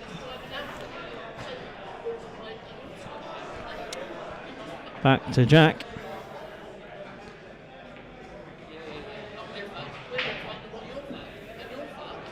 Jack's got a job to do on that last yellow though.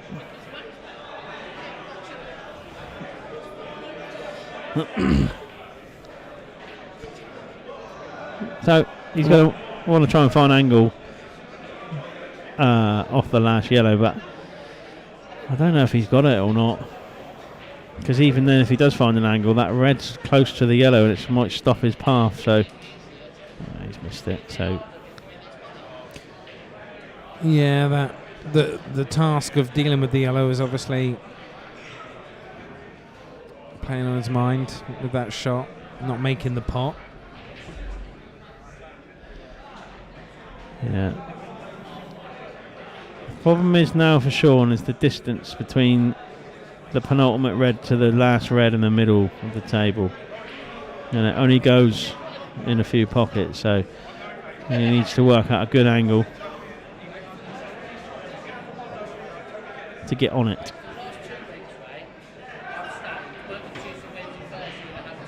Well, it's got quite a deep angle here. Yeah, he'd be reasonably happy with that. It's pretty natural for the white to travel up the table with the red into the middle. You need to play this with confidence.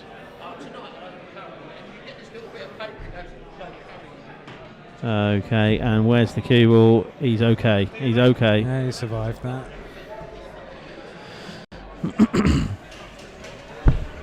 He just wanted a shot on this red, and he's got it. The worst case is the white sits on the black, which is the only thing you don't want.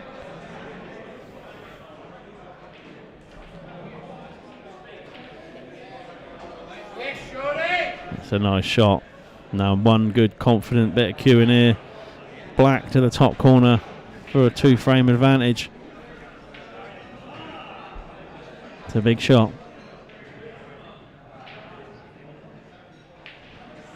And it's in there. It's a good ball. And that's 12-10 to the money match, Morris.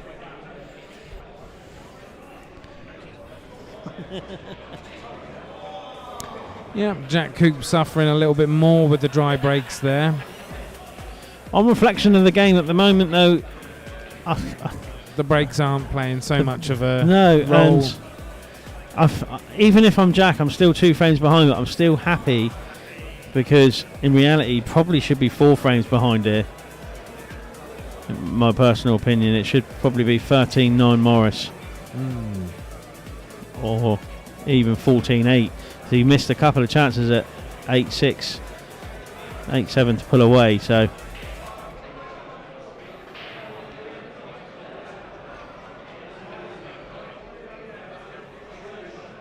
Game on. Frame 23. Shaun Morris to break.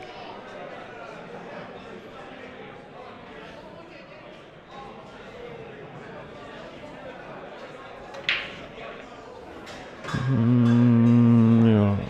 It's dry. Okay, so he's No, put a it's yellow. not, he got a yellow, yeah. Missed that one. Oh, we got 53 viewers. Wow, we beat the 50 mark, Jones. Nice. 50 people currently watching us do our thing. Thank you, everybody, for tuning in. There's been a day of beating records, so that's fantastic. 56. Don't forget, everybody, to like and subscribe. I don't see 56 likes. Sure which way Shaun wants to go here. Looks like he's taking the cherries. Oh. No, he's not. The story of this match so far is the fact that Shaun is winning a couple of good frames and getting a decent frame, and then he's missing a wayward ball, and then Jack's getting back into it. Shaun hasn't found that extra bit of clinicalness to push forward 3, 4, 5 frames, and that could be costly at the end of the match when it's very tight. So Jack to the table with an opportunity to close the gap.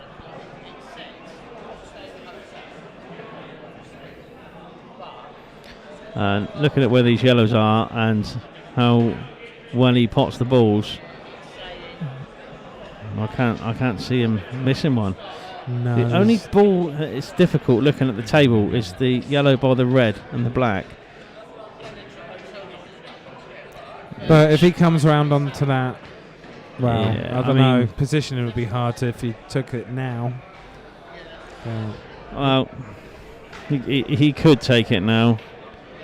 I think if he drops this bottom one in and then takes the one he's looking at now, he'll probably need to face the yellow by the black last, up into the top left corner. It's a nice shot by Shaun. Jack, sorry. No, he just needs to punch this through. That's a nice shot. Okay, so this is a confidence one. This is the one that you need to sink. Pressure ball. He's a couple of frames behind. So he's more than capable of potting it. And he Oh. no, he hasn't. Wow. Wow. Okay, so Shaun back to the table. He's frantically looking for a good hidey spot for the cue ball for the 2 shots. He might be forced into cutting this red into the top corner and then Yeah, at least clear that top half of the table for himself. But He's going for the little clip. There we go.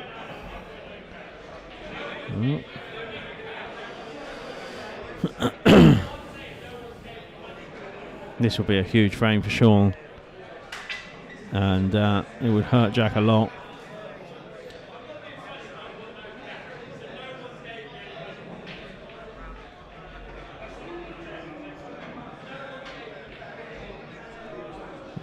It's not the easiest run out. The biggest ball is going to be the one on the left-hand rail. Either try to develop that off another red, or leave it to dead last and finish right behind it. Only needs to play it in dead weight then, and the black will be in the middle.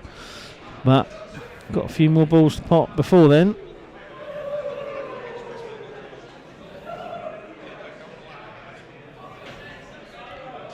And he's not in a good position there. He has no shot. no. No shot apart from. He might be worth just taking the opportunity to develop this red on the left cushion and try and find a snooker. Yeah, he can try and leave the white At the bottom behind of the the two table. reds Yeah. in the middle.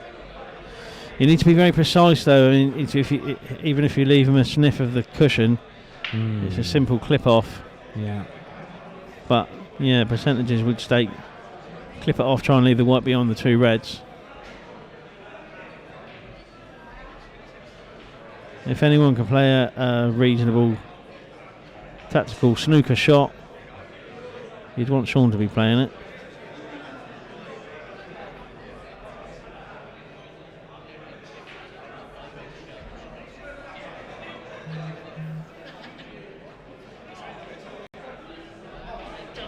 Just responding to Mark Donnelly's question there. Did Riggers play today? No, he didn't. He wasn't involved in today's money game.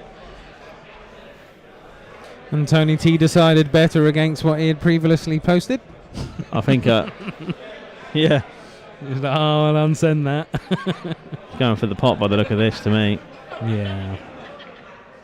And as he got away with it, I tell you what, it looks like he think... he has to swerve it slightly. I yeah. think he's still totaled, but he can definitely manufacture a mass 8.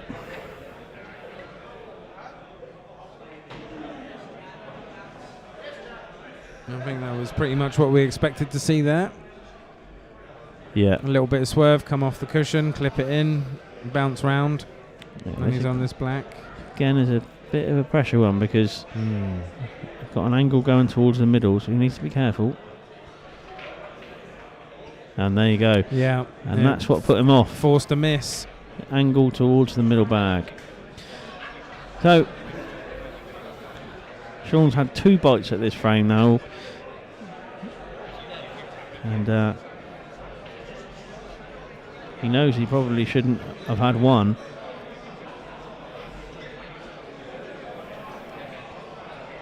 Shaun needs one solid pot here and he wins the frame. He just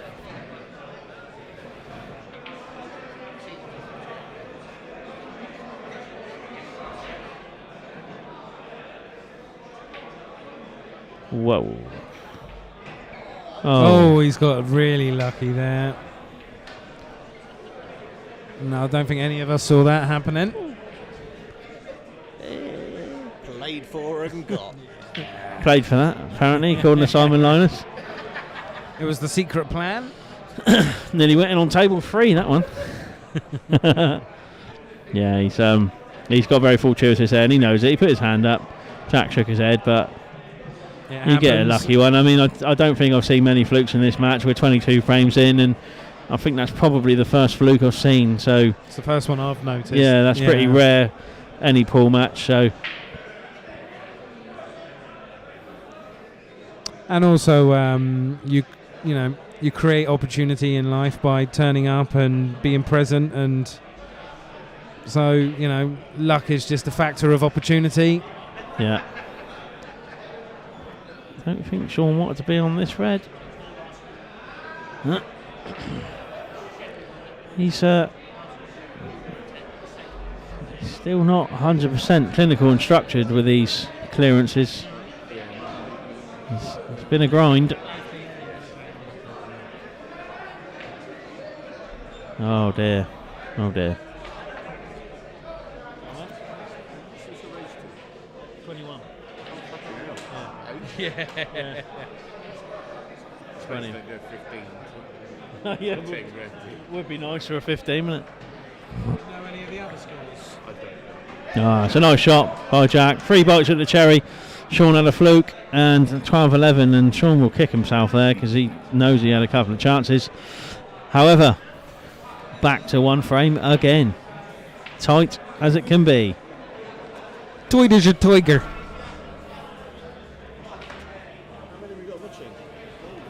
Yeah, like we had over 50, which is like records on records today. So there was like 17 before the money match in the morning, and then that hit over 30.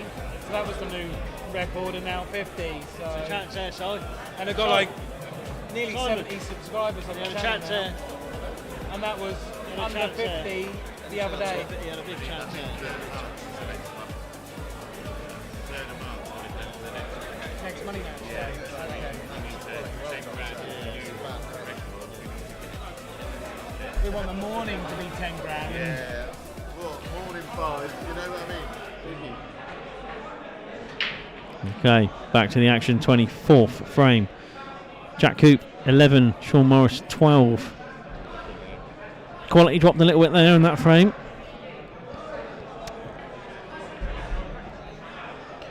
Shaun had a chance to make the gap 3 there, as he did earlier when he was 8-6 up.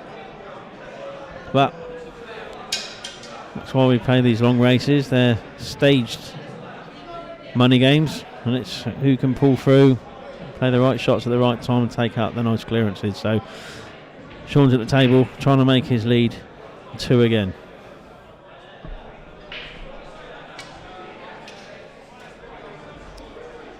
And for anyone who was wondering when the next money match day might be, we're tentatively looking at beginning of March.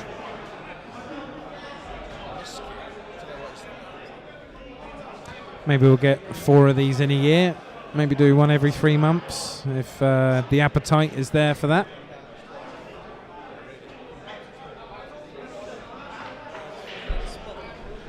That's a bad shot by Shaun there. Miscued it completely.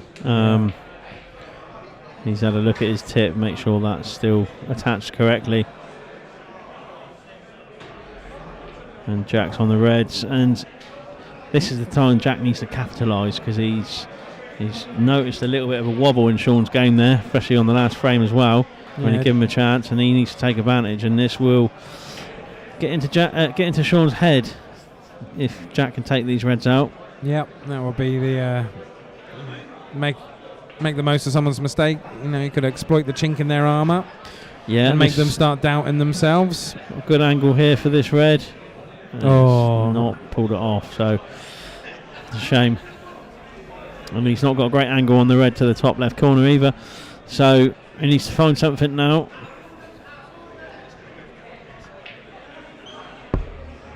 Of course, there's only so much power you can put in without making the object ball jump straight back out the pocket. So he's got a good pot there, but unfortunately he had to try and travel down a busy table. If I was Jack here, I'd just be trying to develop these 2 reds and going, here you go, Shaun, have a go, mate. Yeah, I hope, and that's it. If you get back to the table, at least your reds are in a decent position. Yeah, because the thing is, that shot's a clever shot, because the reds both go, pressure's all on Shaun, and he's got 1, 2, 3 yellows, all reasonably safe. Yeah. Especially the one on either side of the rail, so he's up against it. This is a big shot to start with as well, because if it goes wrong, he loses the frame. Okay.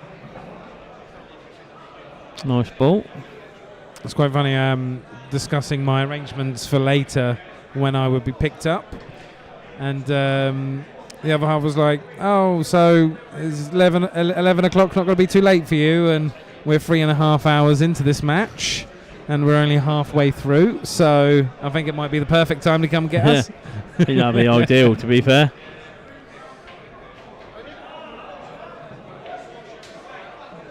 Yeah, so Shaun knows he can't clear up in this visit, or he's not confident that he can clear up in this visit, so he's just looking for that safety to try and gain the 2. And the ball he might play is either the one on the top rail and leave the white behind the other yellow, or the yellow towards the top right corner and leave the white behind the same yellow. So he's looking at it. He might play the pot first and then work it out afterwards.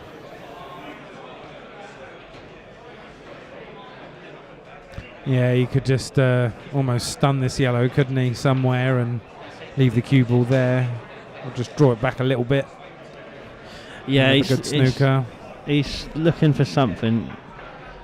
Shaun wants to really make sure he gets a very good snooker to try and get the 2, because he knows he needs that 2 to develop those 2 yellows. So he's normally pretty good in these situations.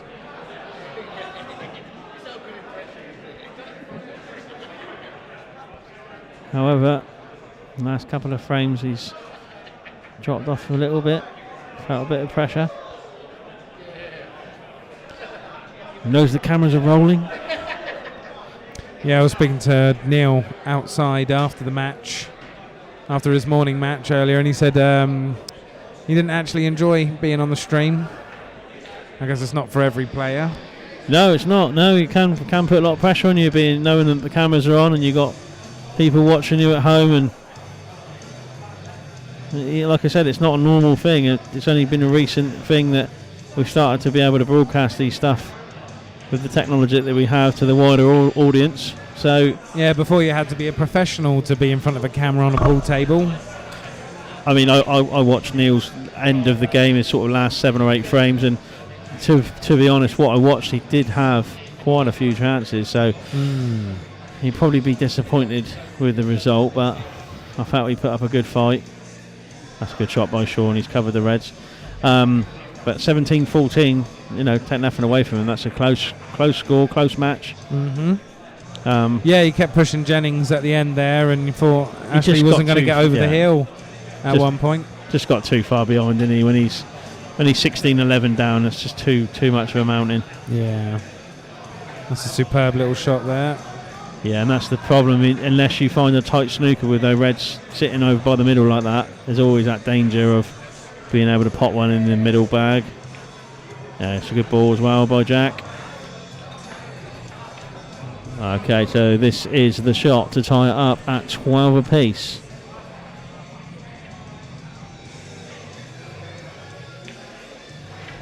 There you go. 12-12. And Shaun needs to find something, a little bit of inspiration, because the last couple of frames, his arm's not been flowing. His tips fell off. We just don't want his head to fall off. Did the tip fall off, did it? No. He just had a bit of a miscue. I think it's fine. Okay. But certainly, yeah, bit stuttery in the last few exchanges, but Jack's been making the most of it. Yeah, I mean, it's 12-all now, so technically it's a best of 17. One player's got to win 9 frames, so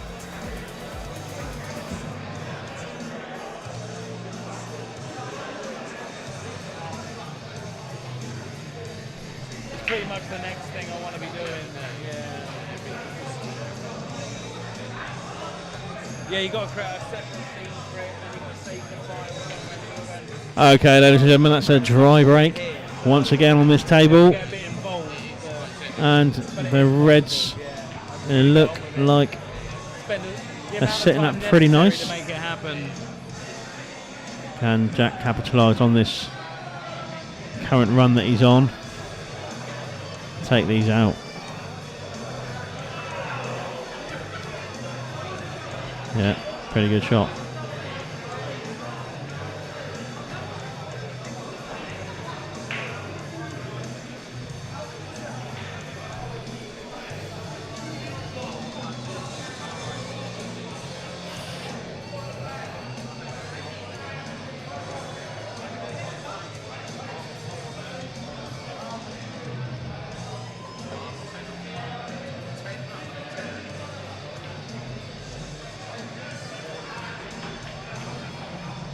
Well, he's got a double cherry there. Yeah. Whether he wanted it or not, but he doesn't seem to be in a poor position for it. Yeah, Jack's got ball to pot on one ball at a time, so he's decided to go for two. And then do that. Okay. Right. This is where Shaun needs to get his arm going and start getting into these balls. Yeah, problem ball is the one on the right hand side of the table, which is pretty obvious if you're watching the stream.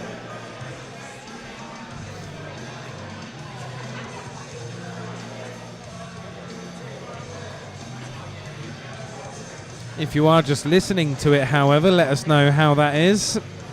I can't imagine there'll be anyone who is, but you might be driving along, listening to 8-ball action. He's not come far enough there. He wanted to come 3-4 inches further down so he can pot this yellow in the corner, but he's just not quite there at the moment, I don't think. It was funny because after the intermission, he almost come out smashing them up. Yeah. And then it's after a couple of frames gone off the boil,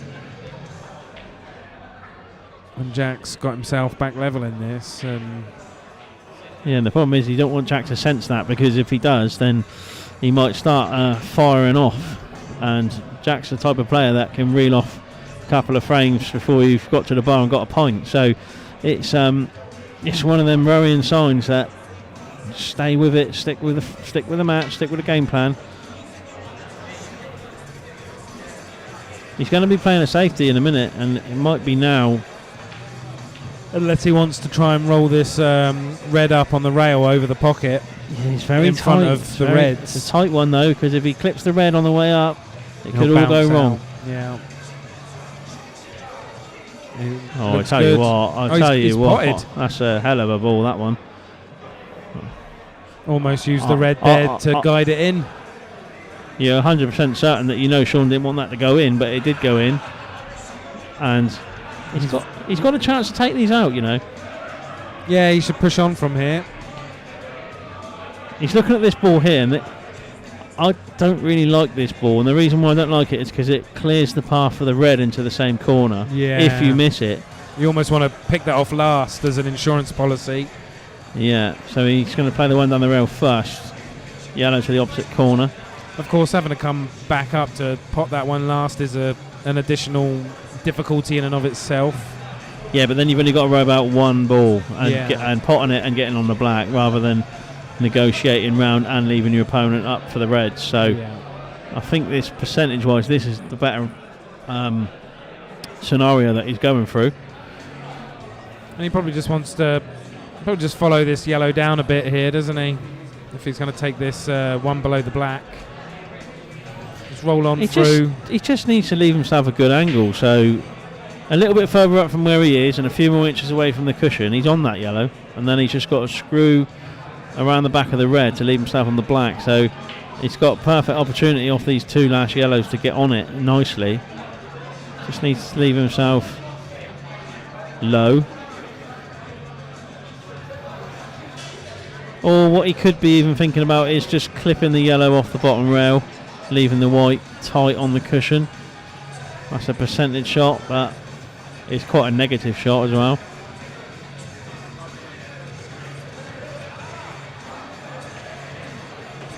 Yeah, I prefer this way. You've got to get back into the match and know that your opponent is they should be wary of your capability of potting the balls. This is a lot more confident. just working out where he wants to leave that cue ball. He can definitely get there from this position. Yeah, it would just be the matter of how we can then come off the last yellow down to the black.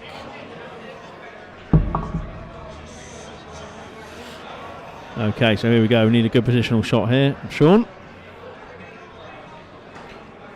That looks pretty good. Yeah. Okay. So.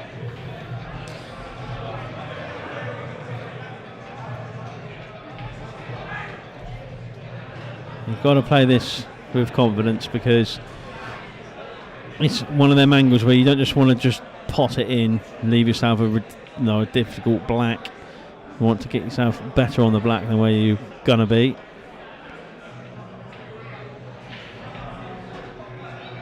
And he's going to snooker himself. He's definitely going to snooker himself, and he has a full ball snooker total. Well, he's probably going to have to go down then up onto this, but then it's going to leave Jack a pretty simple job, probably.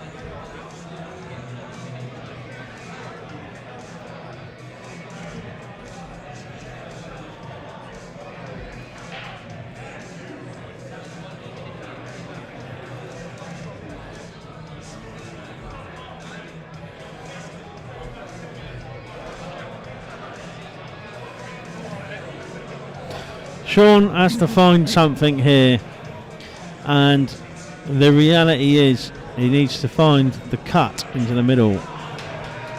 Otherwise, it should be framed to Jack. Let's see if he can pull it off.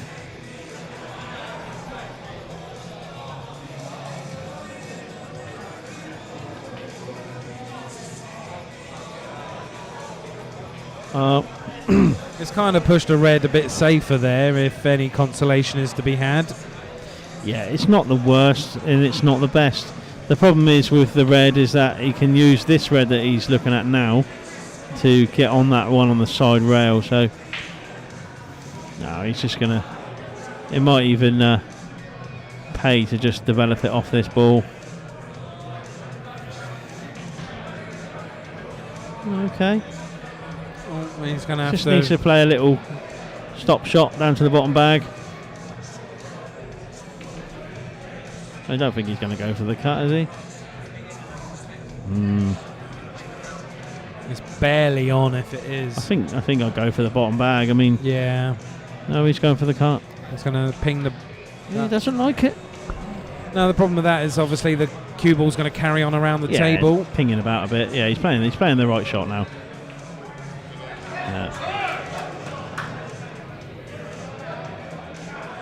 Yeah, he should have always played that one. Good shot by Jack Coupe. And this to make it 13-12. Okay, bit of chalk. That's what I say. When you reach this last third of the match, start feeling a bit of pressure.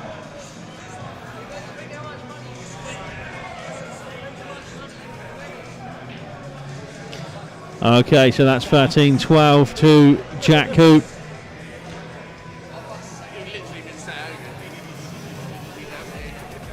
And another chance there for Shaun, unlucky. Jack's 1-3 on the bounce now.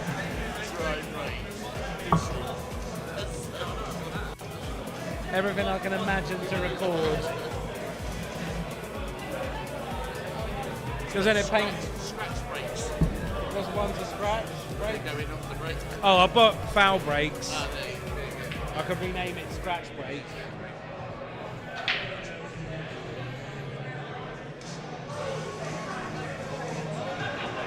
Okay, so frame 26. And the break for it was dry. Shaun's at the table. And he doesn't want to be reds. They're not very nice.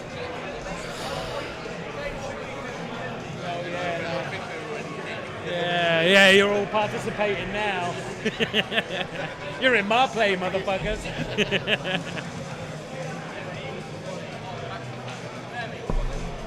Yeah, I do like monologues sometimes.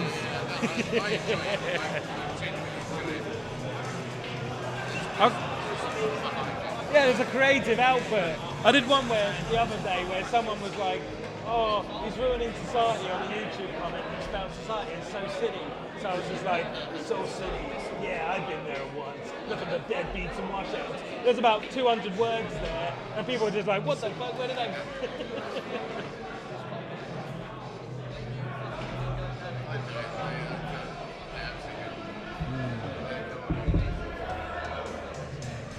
I need to get writing music again. I haven't done that for about a year. Too long. The thing is, when you're a creative person, you want to be creative everywhere, and then you can't. Then you don't achieve anything because you split yourself too much.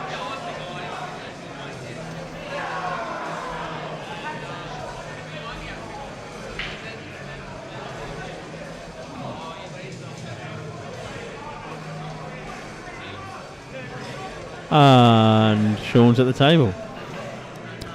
Yeah, and he's got a couple of reds below the middle right pocket there. That's going to be of some concern to him. So Yeah. he's not going to be rushing away with potting anything anytime soon in this frame until Yeah. those are developed. Yeah, they're not ideal. Well, they are.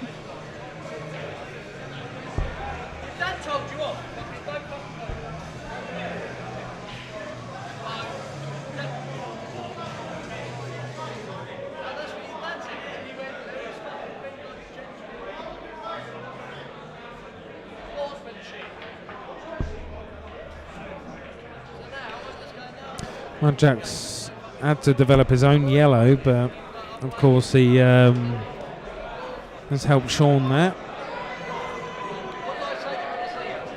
I gotta say, looking around the bazaars here, it does baffle me why we have to wear a mask in the co-op when there's probably 30 or 40 people around the bar. I think the idea is when you go into the co-op, there could be a little old lady who doesn't come to pool halls. She only goes to the co-op to get her groceries, and if you're in the co-op, you're more likely to be around people who are only there for necessity rather than pleasure. Yeah. So I think when we are in the co-op, we should be wearing our mask, because when we come to the pool hall, there are plenty of people who won't wear their mask. Yeah.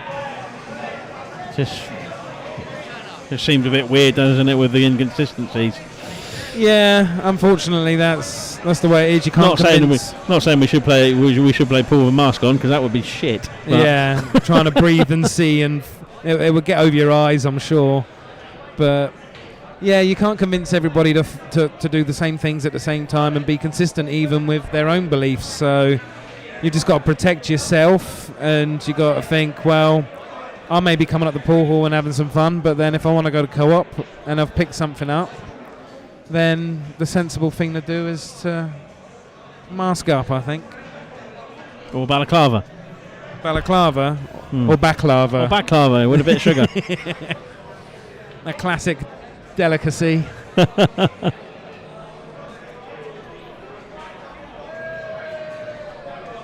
Oh, he has mentioned the baklava, the national dish of our country. Yeah, have a Corona, mate, please. Foster's. The Foster's.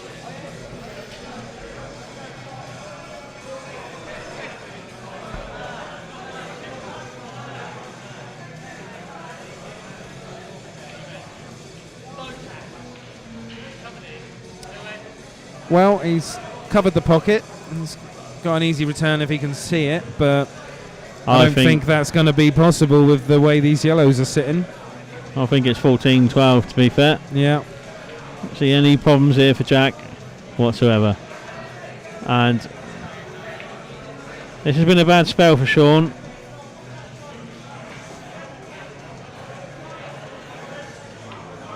And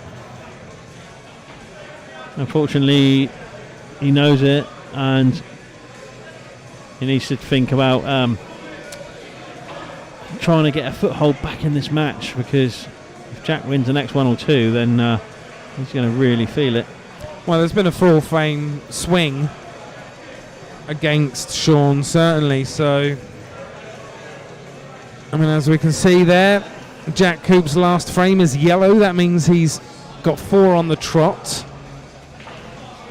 So, yep, quite a potent bit of form coming in for Jack Coupe against Shaun Morris.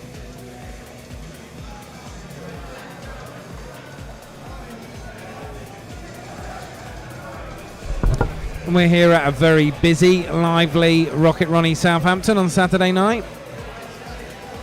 1 or 2 tables are available for you to perch upon. It's only 7 o'clock. Why don't you come down, catch the last of the match in the flesh, and shoot a few frames yourself. She's off her fonts, that though. 2 jumpers off her fonts. Just another little reminder of our Challenge 25 activities. We have now scheduled our finals for the weekend of 19th February, with the bronze final played on Saturday at 3 o'clock. Silver final will be at 3 o'clock on the Sunday, and the gold final will be at 7 o'clock on the Sunday, 20th of February 2022. We should be bringing you some more group matches though for the Challenge 25. We'll be having a Christmas break between the 23rd of December and early January, but we'll try and get you 1 or 2 more group stage Challenge 25 streams before that happens. Literally comes in here and spends 40 quid a month. But today, this evening, right now in this moment, Shaun Morris is to break frame 27. Back to the action. Frame 27, balls potted. And he went for a cut break there. I wonder if that might be a part of a strategy to slow Jack down, but he's gone and potted off it anyway. Nah, the way he hit him, it didn't look like he wanted to slow him down. No. He smashed him everywhere. So if you want to take the sting out, you do a Neil Turner break and just hit him from the underside. Yeah.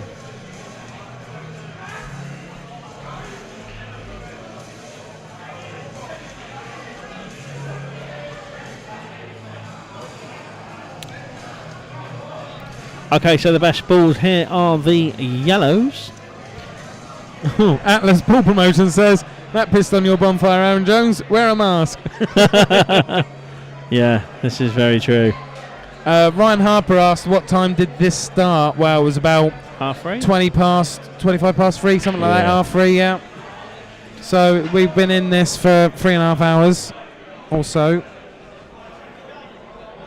Yeah, just responding to Atlas Pool Productions there. I don't begrudge wearing a mask. I just find it weird that you've got everybody standing next to each other at the bar waiting for a pint. But yeah, we all distance in the supermarket, and yet we're all walking around like bank robbers. So it's just a bit strange, that's all. But anyway, we're through COVID. We're all double jabbed. We're all immortal. We're all Highlanders. There can only be one. There can only be one. And Shaun's at the table, and he has. Well, he got a red down off the break, I believe, because it was his He break, wants and to he's be- still at the table. He definitely wants to be yellows. I don't really know why he's looking at that, because that would automatically put the red in front of the black. But Yeah, it's quite straight. oh, he's hit played it it at hard a good enough. angle. Well played. Well played. Good shot, Shaun. Okay, so come on then. Here it is. Frame 27.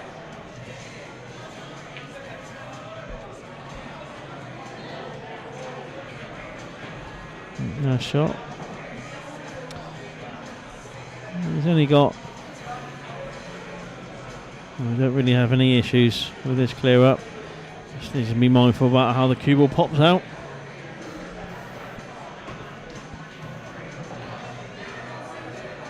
Which is. Is he going to have to take a plant here? Either pocket, it looks like it's a plant.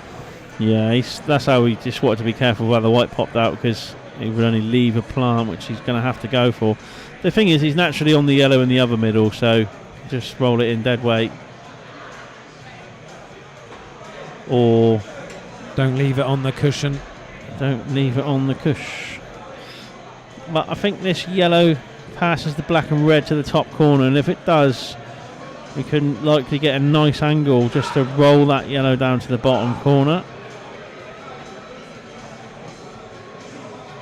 That's okay. That's okay.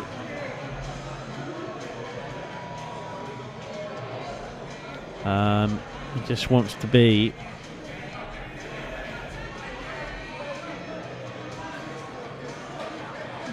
over that side, straight as he can be. Okay. Bit of a hamper with the red, and this is a tricky ball naturally because of where it is. He just wants to play this. Well, he wants to make sure he gets flick the cue ball out a little bit, obviously, but Just wants to leave this over the pocket if he's going to miss it.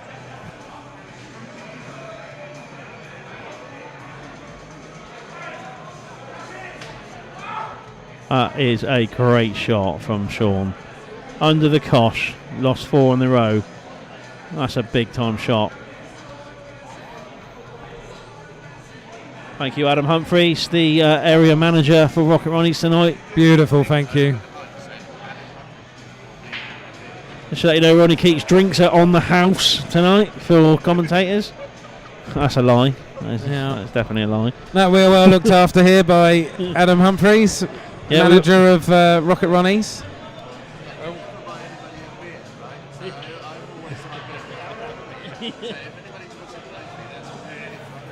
That's right, Adam has bought someone else a beer. If those of you listening thought it would never be possible. Hospitality's been great today. I ordered some food at 3 o'clock and got it at 5.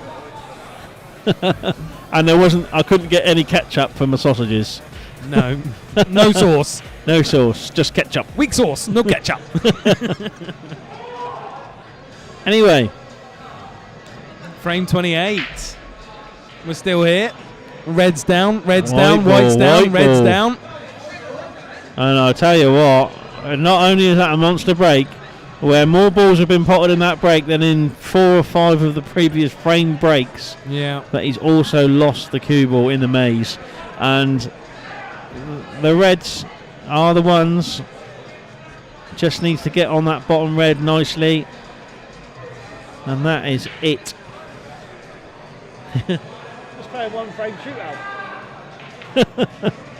Stevie Wonder's in the background. He said it's going all the way through a decider. They should have just played 1 frame at half 3 and just took the 10 grand. Winner takes all. Not quite how it works, Steve, but I like your style. You might feel a little bit aggrieved there. Yeah, breaking dish. Cheers, 10 grand. Yeah, 5 grand. Bye bye.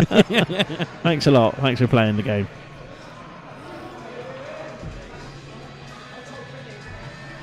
We're here for the long haul.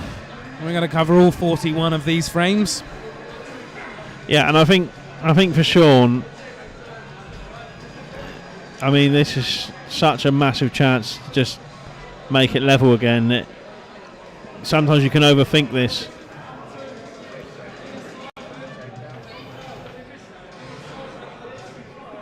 Back to 50 viewers on the stream. Thanks for tuning in and watching. We're in the final third of this match. Been tightly contested all the way. Jack was 5-1 up at the start.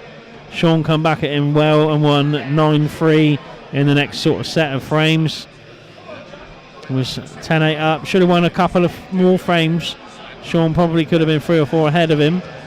However, Jack stayed with him. And we're here at 14-13 in the 28th.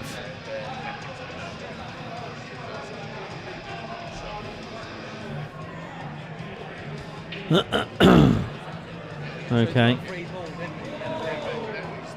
Shaun's used that as an insurance ball, but I don't quite think he wanted it there. As I said, you can overthink these. Yeah, that's what Adam was just saying. It seems like, to Adam's eyes, it was a more simpler proposition than Shaun seems to be giving it credit for here, and now he's got to arch over this yellow.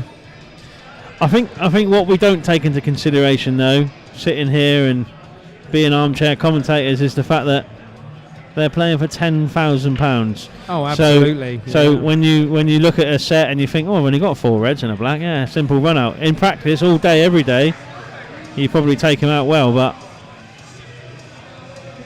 when you're playing for this sort of cash, and the cameras and the spectators and all that goes with this sort of cash, yeah, it's a lot of pressure. He's actually took the yellows here, which now that he's developed that yellow over the corner, seems like a pretty good option. So let's see if he can take them out.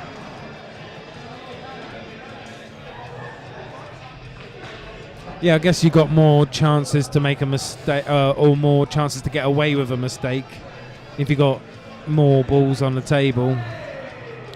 If you're not feeling the most confident and you want the most goes at it, I guess.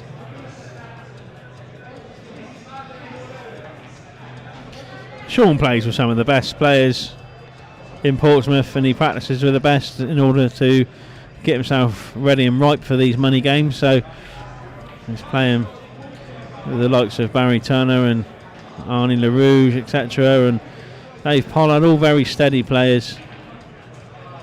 And he's got away with that. He's pushed that yellow in front of them 2 reds, and he's got away with it. But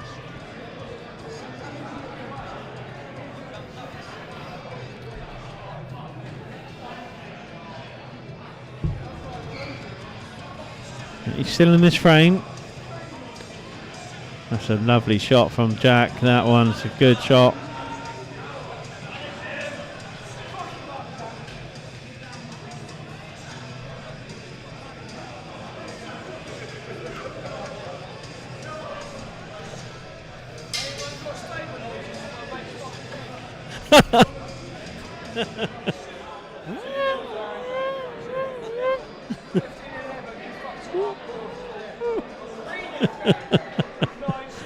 It was 8-6. It should have been 9-6.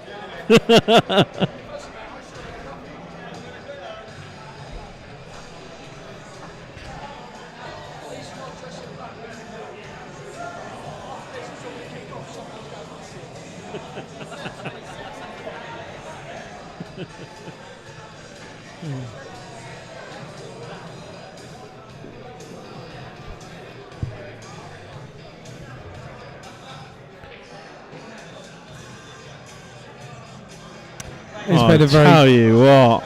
Yeah. What a shot that is. Brilliant. A snooker That's into a snooker.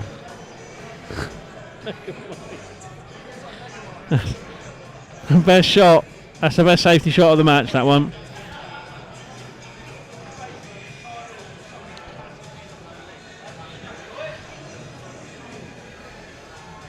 That was a good containing safety. He doesn't have a straightforward shot. I mean, he's got a long pot hampered by the cushion up to the top right pocket.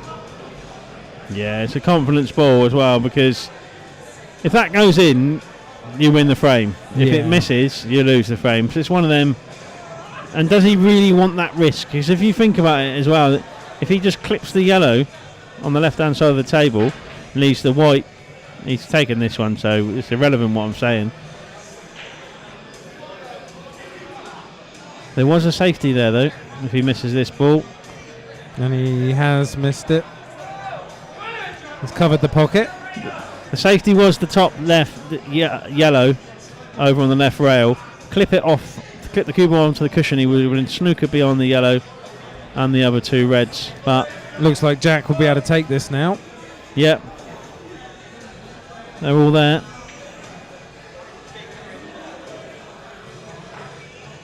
Yeah, I felt he just he couldn't see enough of the cue ball in front of him really to have a good go of that shot.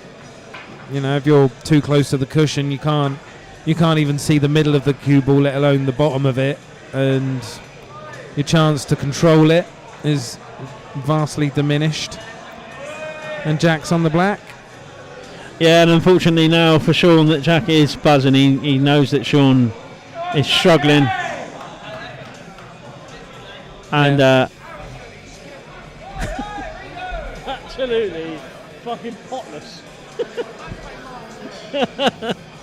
no, don't pay him. Cheers, mate. Thanks. Well, there you go. Jack Coupe 6 frames away from victory. Shaun Morris 8 frames away from victory. So we are closing in on the final chapter of this match. We played 28 out of 41 frames. Oh, don't even get to keep a lollipop. And considering that we played 28 frames, only 2 frames in it, that's a good match so far. Shaun's still got plenty of opportunity to turn the score around.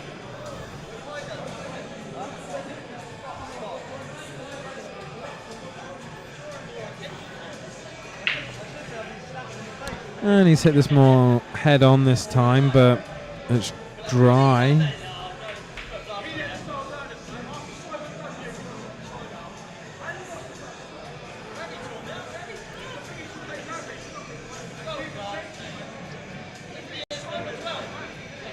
Yeah. I mean, you could go for either here, but reds do seem slightly more favourable. I think Shaun has got as much support here as he would have liked tonight. Just looking over in his corner, it looks a bit derelict over there. Probably need somebody to say, "Come on then, let's get amongst it." But I've been hearing the calls for Shaun from the crowd, especially when he was mounting his comeback.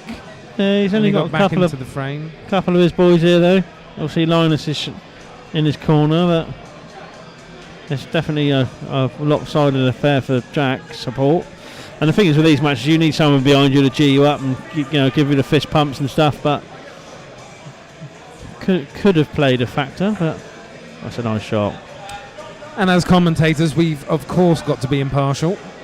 Yeah, Even though we'd like to see the lagging player catch up and make the match compelling, we can't start giving away our support to one player or the other. I just think that Shaun in the last sort of half dozen frames has just not really been at the races. And Jack's starting to now go through these balls like a bushfire, and it's hard to play someone that's buzzing. It's a lovely ball as well. He just needs to drop this one in, and the black goes in this top corner.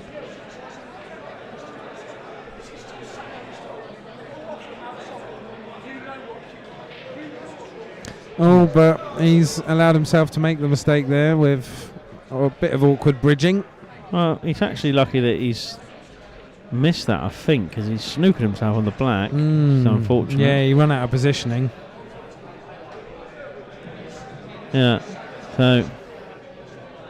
And he's got the red over the pocket, so his return is more perilous for Shaun.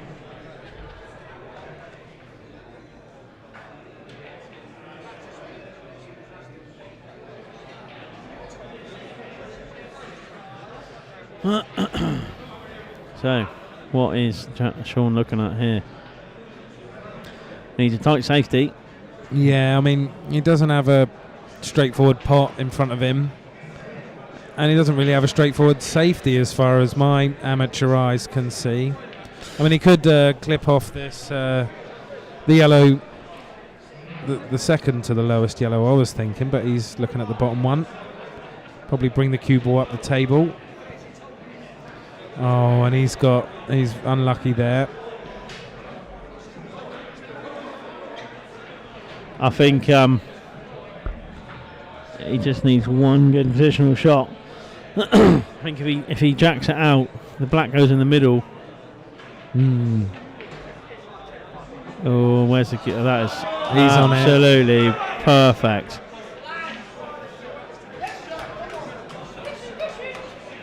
Okay, so this is what we were talking about earlier. It was 1 frame, 2 frame, nick and tuck. Now Jack's took a 3 frame lead. Back where we were at the start of the match, almost. Yeah, I think Shaun's now against the ropes, and he's either needing to do a bit of a rope-a-dope Muhammad Ali, or he's going to fall to the canvas. And for all you neutrals out there watching, we obviously want him to duck and dive and throw a few jabs back. So let's see what this frame brings. Frame 30. £10,000 money match. 3/4 of the way into it.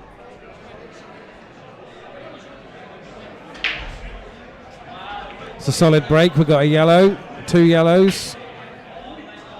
Yeah, and he's really hitting the ball now, and those yellows pretty tasty.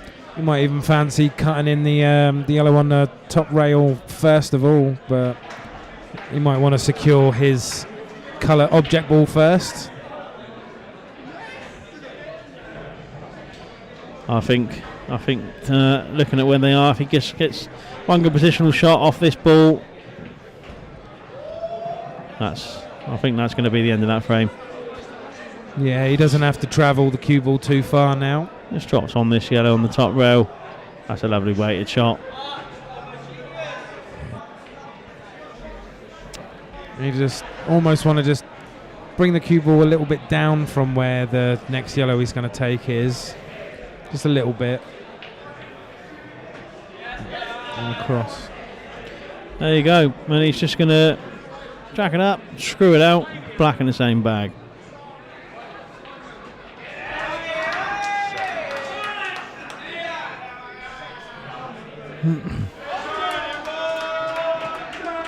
And that is 17-13, Jack. And a very swift break dish there. He only took 1 minute and 27 seconds to complete that frame. And it's a fag break. And a definitely.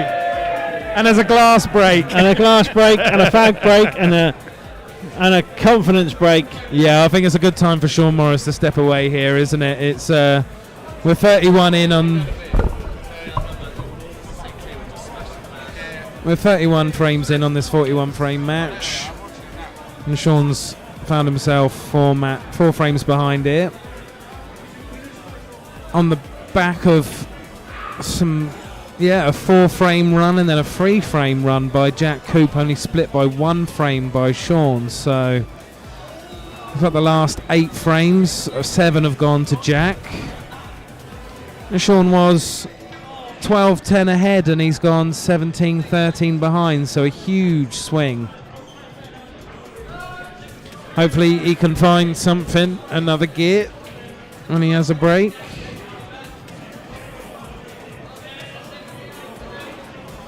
I'd like to give another shout out to Naomi House. They deal with people's lives in a way that you wouldn't even imagine. The tragedies that people face. And they're there to help bring people through what could be the worst moment of their lives. So if you're looking for someone to support, if you want to feel good about yourself, like you're contributing in a meaningful way to the world, then you could set up a regular donation to Naomi House and Jack's Place. As you can see, it's quite expensive, £31 only gets you an hour of vital nursing care for a seriously ill child. £31 1 hour. How quickly do you guzzle through that money if your baby's in there for weeks or months? Thousands of pounds.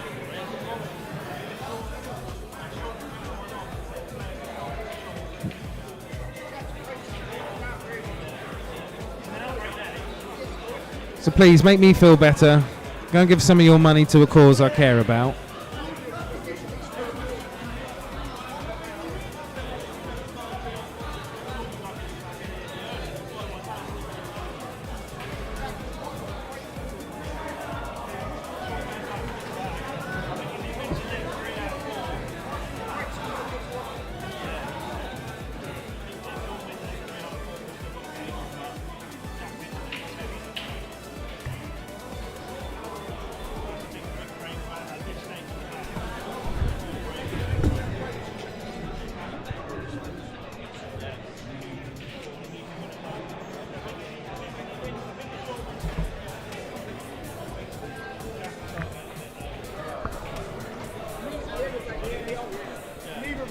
Right down to the wire. No. What are they doing about the side of them? Are they doing 2 clear or just 21? I'm not sure. I think it probably will just be to 21. Otherwise we'll go on all night. Little tap breaks. Too clear, think about it, in the middle of the match, about 7 frames are when it's weight. One. And the thing is, when Shaun was, I think it was 8-7 up, he should have went 10-7 up. Yeah. That 2 frames in a row. Yeah.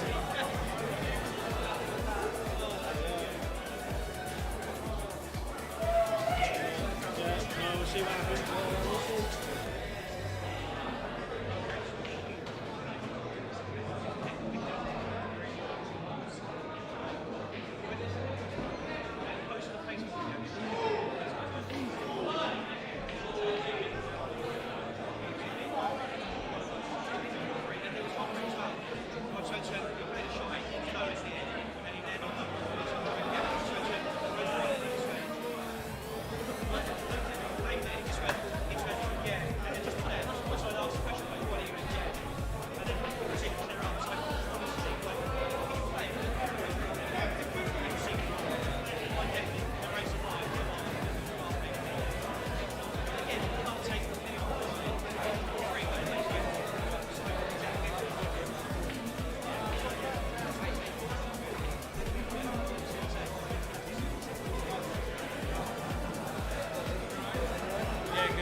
Well, I hope the shooting take we get more than 4 more frames.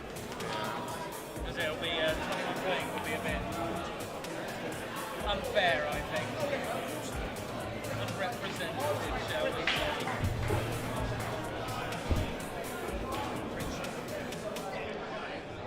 Well, hello everyone. I'm back from the rest room. Shaun Morris to break frame 31. And Aaron Jones has just returned on the mic too. Although Carly is calling him. That looks like 2 yellows off the break to me and a red. Did I see a red go in? No, my eyes are deceiving me.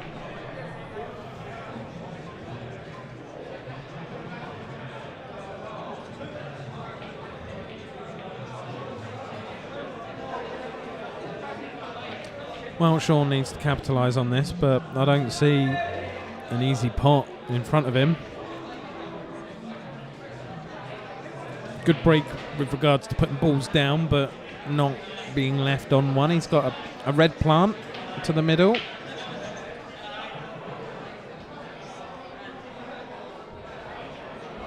He might try and cut this red. Maybe he can knock it off the black. He's thinking. Use the black there to increase the pocket size for what is going to be quite a tight cut. What'd you call me? Huh? I said, g'day, mate. Only how? You can't do that. Oh, you can do that. And he nearly got the red in off the black. Yes, a good effort that was. And he's back on these balls, and I think this could be 18-13. Yeah, Jack's got his arm in. He's in the ascendancy, isn't he? He's flowing like the rivers of Capistrano.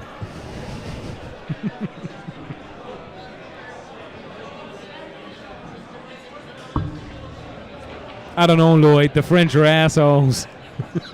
I was way off with Sam tonight. He's got a difficult shot here because it's not a natural angle to be on the next ball.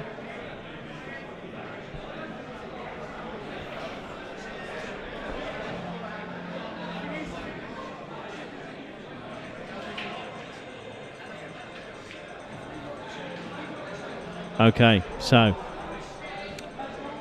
back to the game in hand. Shaun Morris, 7 reds. Yeah, and the First ball I'd probably take would be the one over the middle. Get yourself on this red by the black.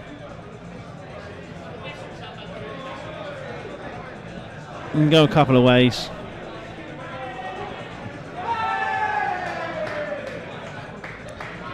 Somebody's won a fiver behind me. By chugging a pint of phlegm. Yeah, I don't want to do that. Everyone contributed. That, of course, didn't happen. That would be grossly against COVID policy.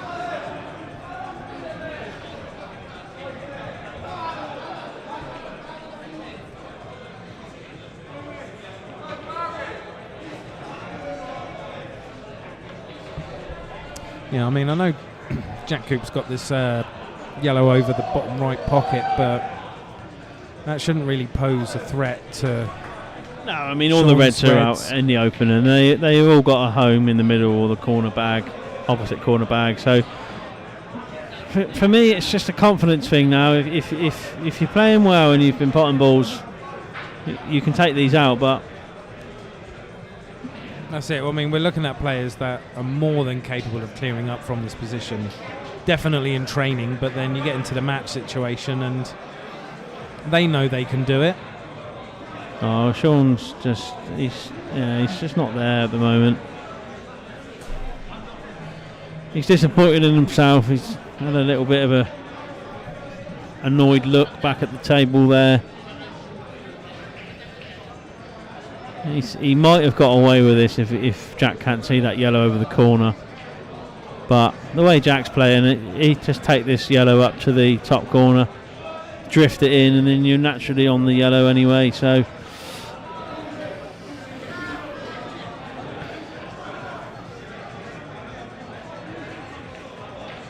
yeah, I mean, there you go. Look, and he's finished absolute plum duck hoisin sauce on this yellow. Extra crispy. Where's the white ball? Oh, wow. Well, it's going for you, and that proves that it is, because that looked like it was in to me. But as it is, the white is still on the bays, and he needs one good shot here.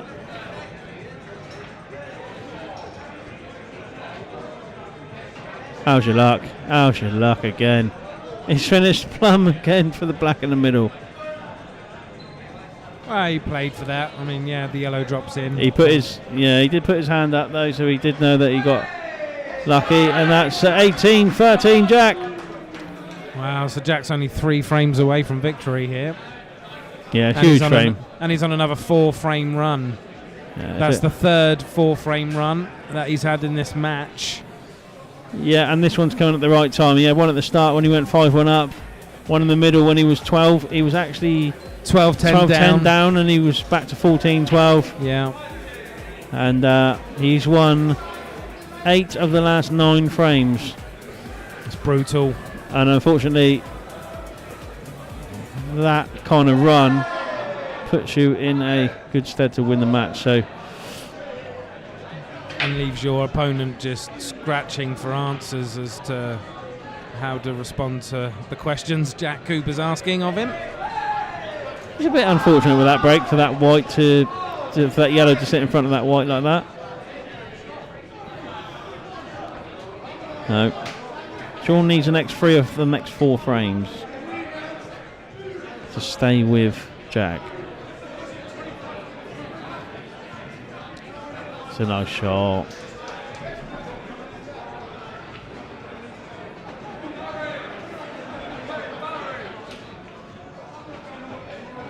Jack's really buzzing now, and the way he's playing, you would have to say that he's probably going to take these out as well. Yeah, and I mean, you look at the dispatch times once he gets on it, you know, he's looking at a couple of minutes tops to put Oh, he's lost the cue ball though. Okay, that's a big shot, that one.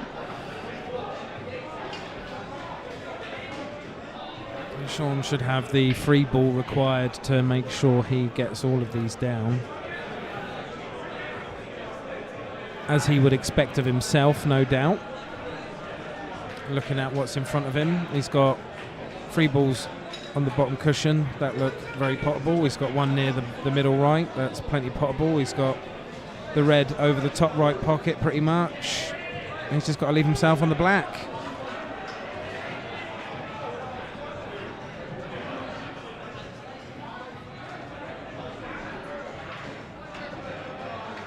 And he's going to develop the black now. That's a good shot. I like that shot. Push the black closer to the corner. Made it easier for it when he gets to it. And these reds, if Shaun's playing well, they're a formality. So he just needs to take these out. He desperately needs this frame to stop the rot.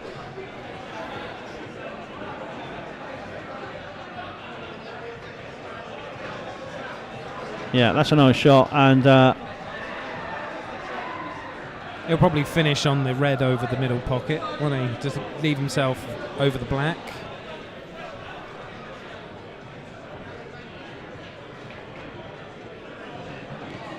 yeah. Okay. Oh, he needs to be careful. No, he's done That's well a good ball. there. That's a good ball. There's the Shaun Morris come back on. It needs to be. It's a good place as any to start. Yeah, it's a good shot. Perfect.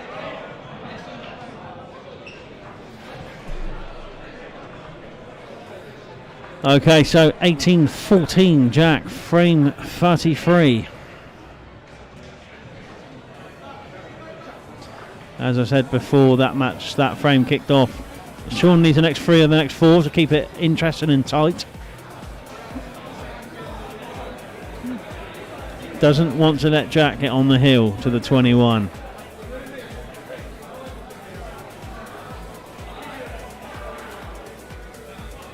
This thing you have a quick look at the stats, and it would suggest that Shaun was having a better time, but just from dishes and dry breaks and such. But Jack has definitely been better at carving out the victory in a frame. Yeah, I think looking back on it, this run currently Jack's been on, winning the 9 of the last 11 frames. That's been a big turning point. Plus, Shaun had an opportunity to win a couple of the middling frames. He was 8-6 up. He probably should have pulled away by a couple then. And the dry breaks play a factor as well. Jack's had 9 dry breaks. He's had 2 break dishes, so you've got to believe that if 4 or 5 of those dry breaks he potted, he might have had some more dishes, and we could already have this wrapped up. Because Jack is capable quite clearly of clearing. So those are the stats on the scorecard. However, the match is still live. It's 18-14 to Jack. Shaun's still in it, and we hope to get it nice and close. Ultimately, what we want is a decider. That's what every neutral sports fan wants. A 1-frame shootout for £10,000.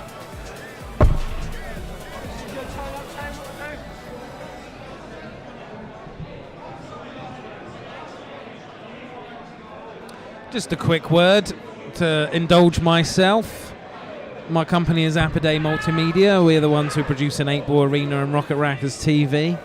And I would like to earn a little bit of extra money. So if you've got a creative or digital job that needs a touch of genius, then get in touch with Appiday Multimedia or me. You can find me on Facebook.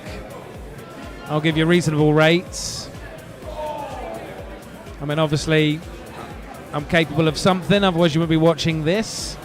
So, yeah, if you need a poster made up or a new logo or a website, maybe a little clever script that takes a spreadsheet and puts it into another spreadsheet like magic, then get in touch.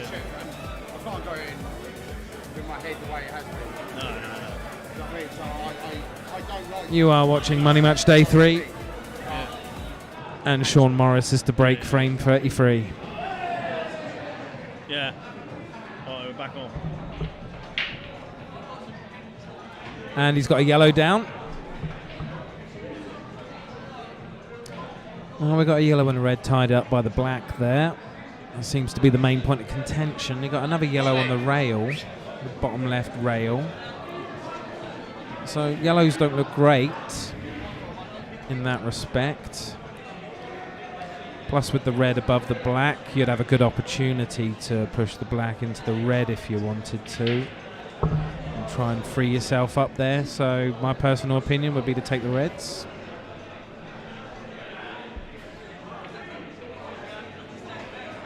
Well, where's the black? Where's the black? Ooh. He has covered his own pocket with that. Look, I tell you what, where that black's landed, these reds are now all on because he can use the black to clip the red into the middle. Yeah, and clear on the next space. shot. Yeah, and they all go. He's missed the ball into that middle bag again. That's the third shot of this match I think I've seen him miss that corner, that middle bag. He doesn't like it. So as it is, Jack's back to the table on the yellows. This is a difficult shot he's taken on here. What do I know? I'm straight in the hole.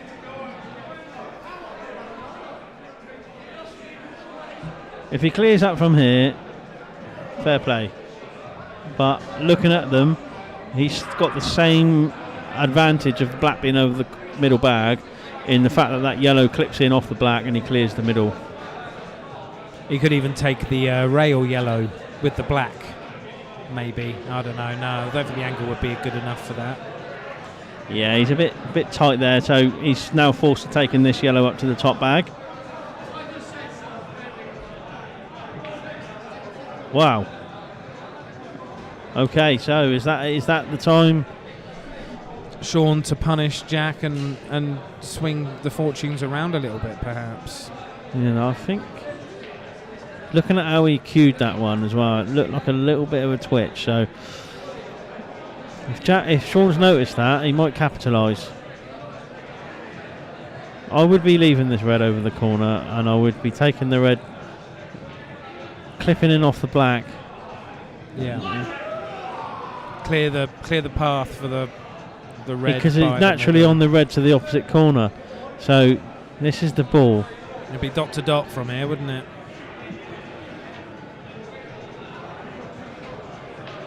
Yes. Well, he's going to have to go up to the top right pocket now because the yellow's in the way. But it's not the worst thing in the world. He can just tap that and be on the red above the black. Oh, he's going to go for the red above the black. Yeah. Good shot. And the thing is, the reason why he took that red is because he knew if he did rattle it for any reason, he would cover the bag for that yellow. Yeah, he already had a healthy angle on it. Why try and come back to that point later on when you're already there?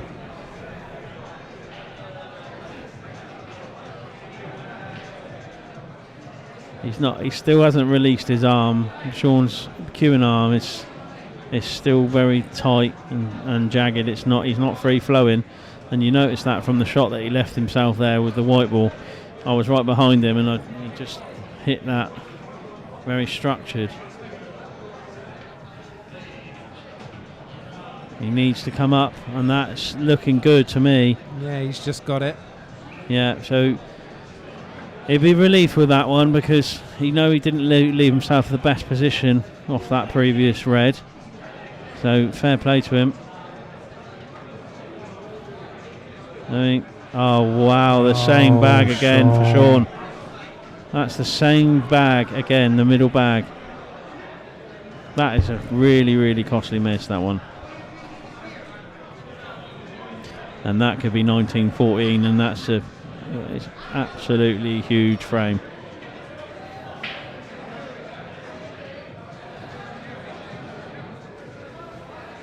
I thoroughly expected Shaun to finish this one from Yeah. where he was. No, totally. Oh, And that only just found its way in. yeah, and he's got a nice angle on this yellow to leave himself on the same rail.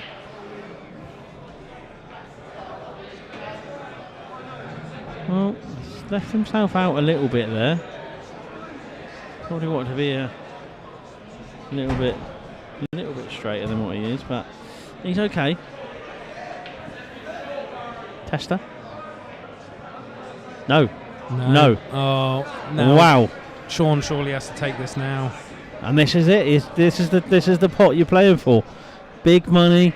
Start twitching a couple of shots that you'd never normally miss in practice.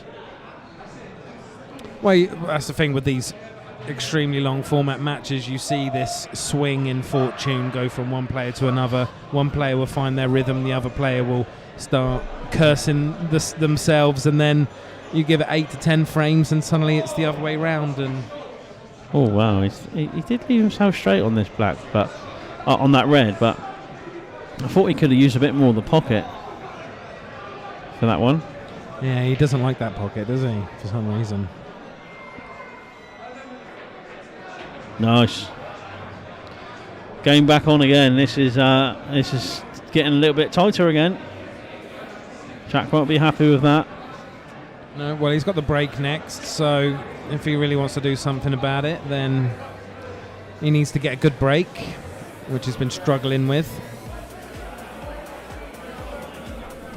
But it's not really impeded his ability to keep a lead in this match, because Shaun's made enough mistakes that they kind of balanced out. But Jack Coupe breaks frame 34.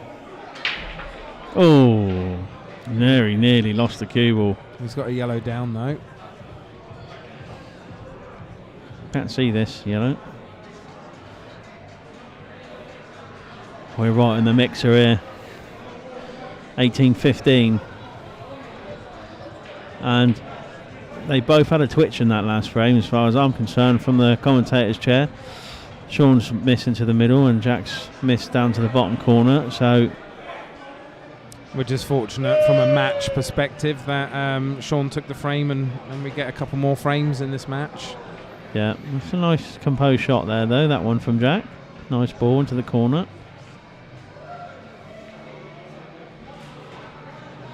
Okay, so key shot coming up here, using the yellow he's on now to develop the yellow over the other corner. He might even get the cannon and pot it now. No, it's one of them shots where you think if I just play it controlled, I'm going to naturally develop it nicely. But no, if I hit it too hard, it could go safe. It's just one of them judgment balls. Well, he's played it a bit clever there, I guess. He's dominating that pocket now. Yeah, but Shaun can definitely jam the red into the bag. It might flick in off the yellow though, so he needs to be careful. Yeah, he could flick out a yellow.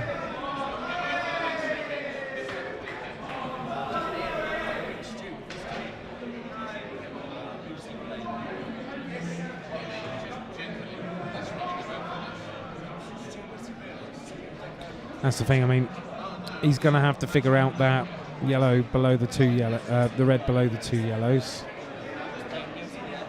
I'm not sure how that's going to happen unless he tries to play the big pocket with the left of the two reds. Try to flick the yellows out on the way in. I mean, he can actually go for it and use the two reds at the top, the one by the left rail, to flicking off the yellows to develop the other red, but that is a very high risk shot at this stage of the match, and Shaun may opt against that, but that's the thing. It's a big target, the two yellows. If Jack was snookered and needed to try and just touch them, and then he would also potentially get a pot. So I don't think it's a pot you can miss, but it's about how the other red develops. That's the problem. I'll tell you what. Well, let's put him in control of that frame. Yeah. That red is right over the bag. Swarmed those yellows. Nowhere. So Jack's probably likely to try and leave this yellow on the table somewhere. Yeah, he doesn't want to pot until we can access the other two. He's not. Or is he playing it with loads of side? Here we go. And he's stuck down the bottom. Yeah, and that's his attacking nature. He wanted to try and find something flash there. Now he can see the whole ball. He can see full ball. Jack can't Flash. I found his new nickname. Jack Flash. And that's 2 shots to the Morris. he? Indeed. And if he leaves the yellows where they are, like they are, they don't go in the pocket. And that other red on the top rail, I think, goes past. So he might opt to just pick them off. drop, and go about his work. But that's the way I would be looking at it. He's just got to consider then dropping on this red on the bottom right rail. Now he's got the free ball, so he's used it in that miss. Yeah, and he's just going to cover the. Wow, he might not cover. He might just go for it. They all go. Just drops it in. Yeah, like saying if they all go, then it's a matter of confidence and driving forward and pursuing victory.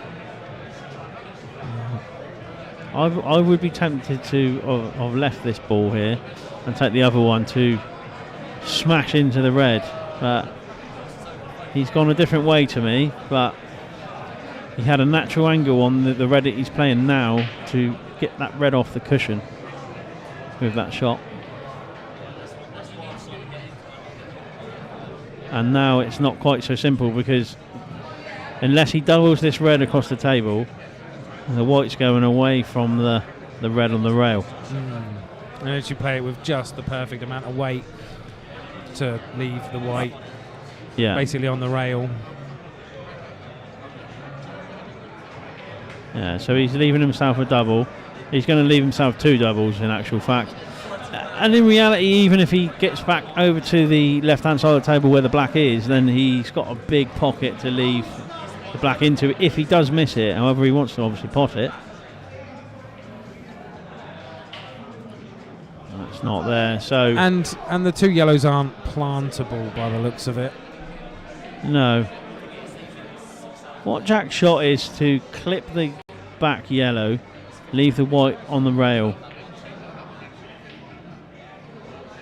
Yes, he might get away with one here. He's definitely got away with one there, because that's the worst place Shaun would want that white. He needed more apart from behind the black. Yeah, he didn't want the top of the cue ball to hit. He wanted maybe the middle or the bottom of the cue ball, and he's stuck with the top now. Shaun just wants to play this dead weight, because if he does miss it, he's going to cover that bag for the yellow. Big shot.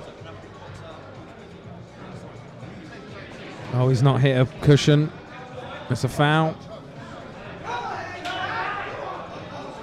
That's a huge, huge miss off the cush there, because if that hits that cushion, I think that Shaun probably wins that frame. But because it's now 2 shots, he could just clear this red as a free ball and crack on with his day. Yeah. So the key ball is to get a good position on the black.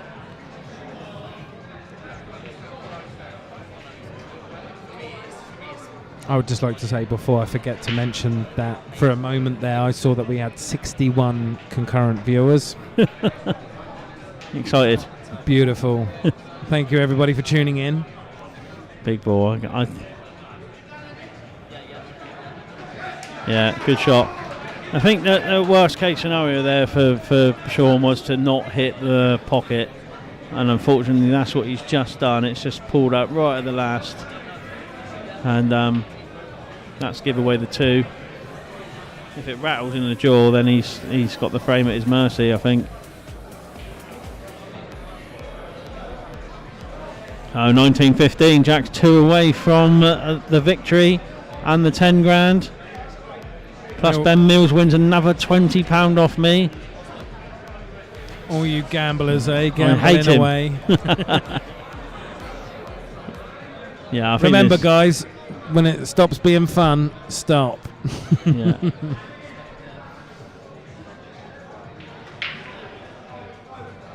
Oh, it looks dry. Yeah.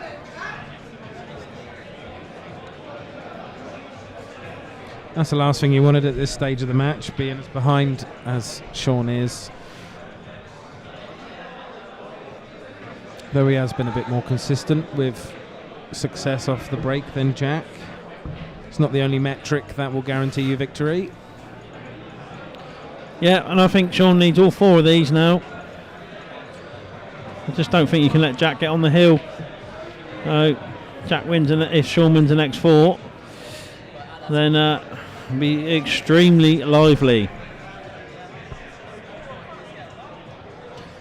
Tailed off a little bit in the supporters' room. They're all looking at Facebook and checking out Grindr. Especially Martin Clifford. Grindr, that's the app for stonemasons, isn't it? Yeah. Stop looking at that geezer. That geezer is a hot jet of water shooting out of the ground. It's definitely not. Oh, you meant geyser, not geezer. Looks like he's got 3 eyes. It's a Cyclops. Okay. Jack's going about his work.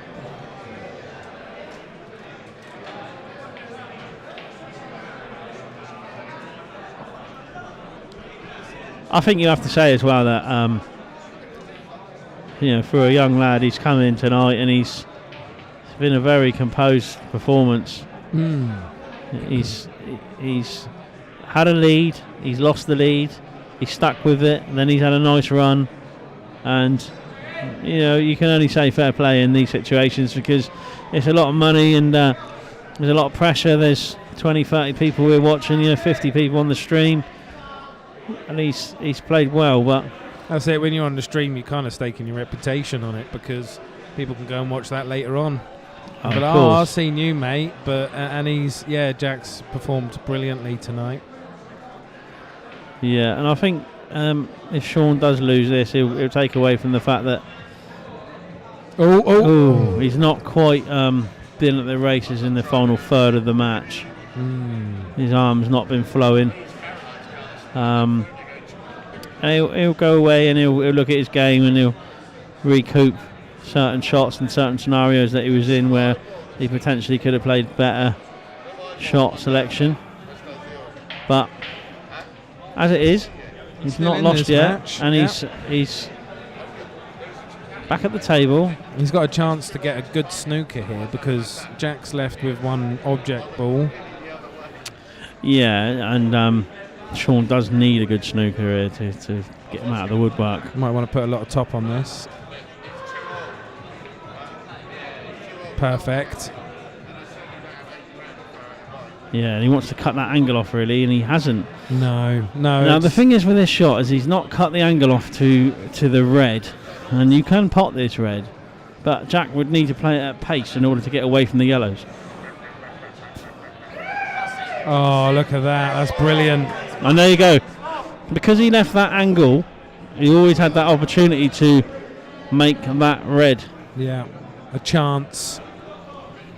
And that's what happens when sometimes you play the negative shot. Shaun played the percentage shot, and sometimes the opponent can get a bit fortuitous with their luck on the ball.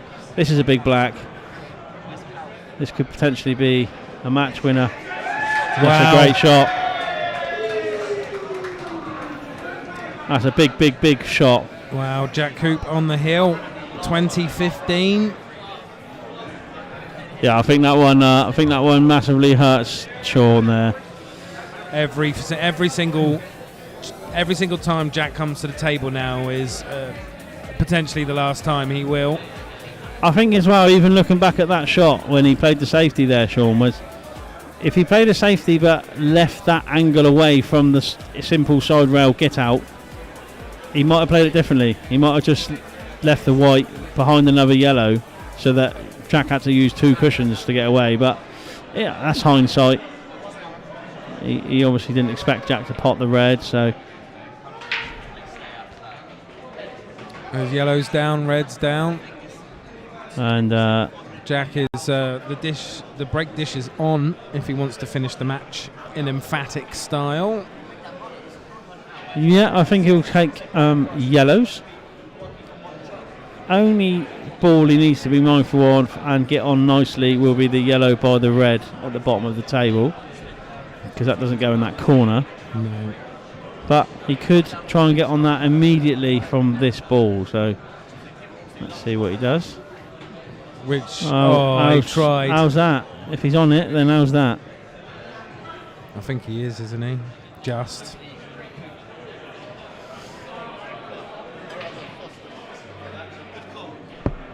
Yeah. Well, the rest of this frame should be a matter of course. The black goes in the top right pocket, sneaks past that red. Oh, no. I shouldn't say anything ever. Yeah, so Jack's won the last 10 out of the last 13 frames. Huge swing. Yeah, it's a frightening bit of form to fall into for Shaun to face. And even this, I mean, that one there is just not come out nicely for Shaun, unfortunately. It's just fighting all the way. Yeah, he's just popped it, and he's left with a difficult shot to the middle or a long one down the rail. We cut this one in across the top rail, but It's even a then he's got a horrible- long bridge. He's going for it. I think he's all or nothing now, Shaun. No. And yeah, just that middle bag. That middle bag is definitely not going to get a Christmas card off Shaun Morris because he's had 5 or 6 misses in that bag now. It's not his friend. Yeah, maybe it's the next part of his game to master his confidence into the middle pockets, because he's definitely an incredibly competent player. To take 15 frames off Jack Coupe isn't an easy proposition, I imagine, at the best of times.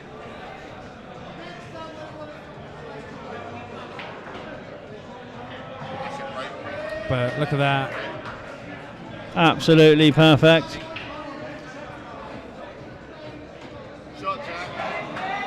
Two more shots and this match is probably done. I think that's your lot. That is Charlotte. Ladies and gentlemen, it has been a pleasure streaming for you today. Yeah, it's a great win for Jack Coupe.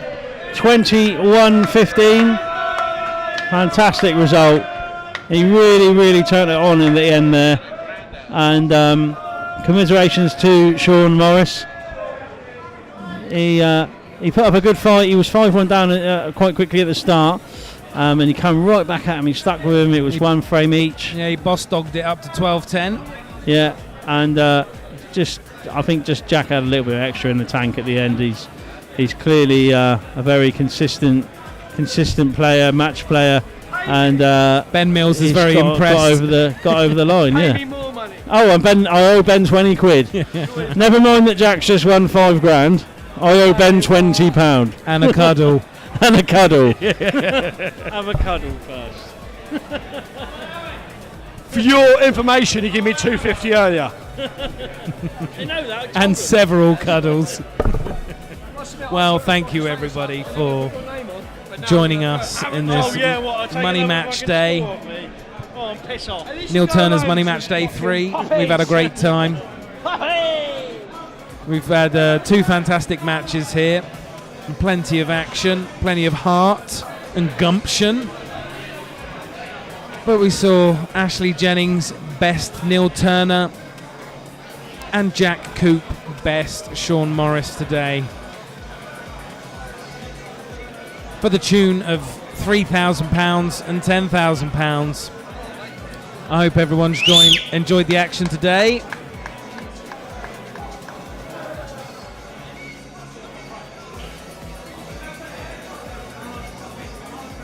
So let us know in the comments what you think. Ryan Harper said what time. Oh yeah, I already answered that. Dark Devil Plays. Come on, bro.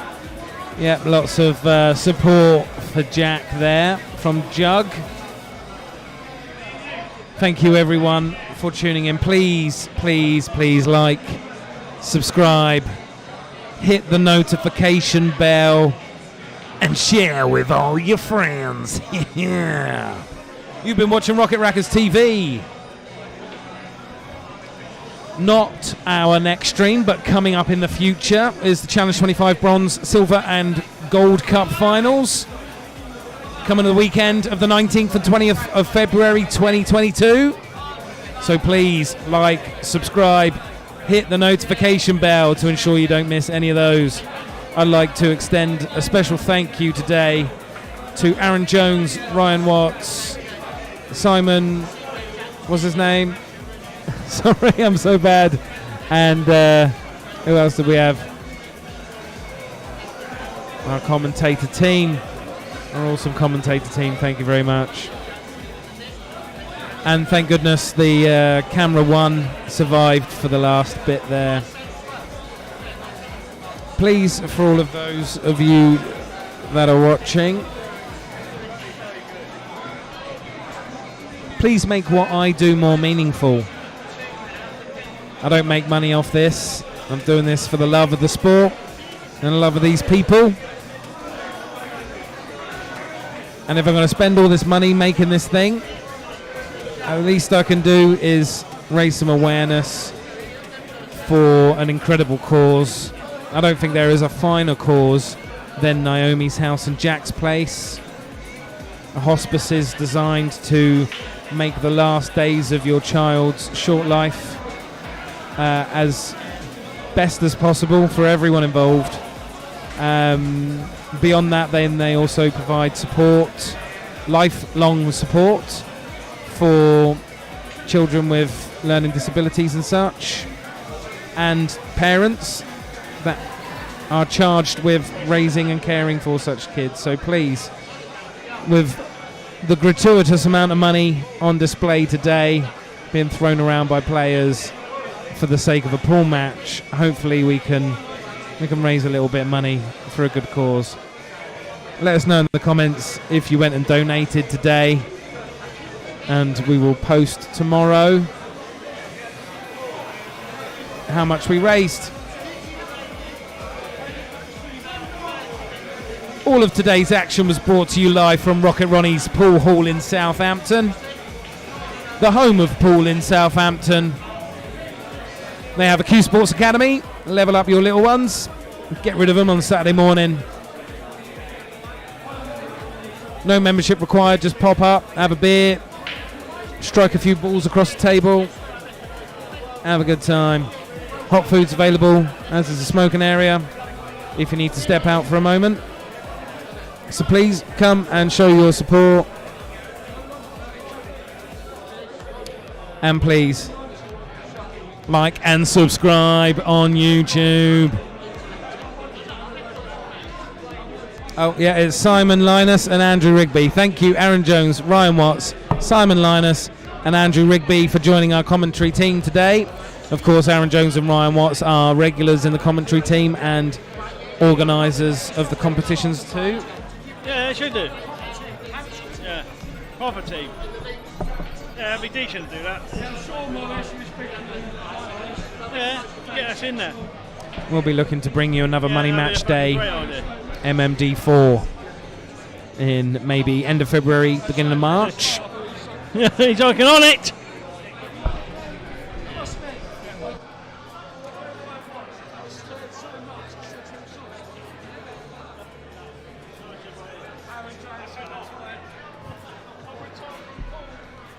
Right, thank you everybody. Thank you for tuning in.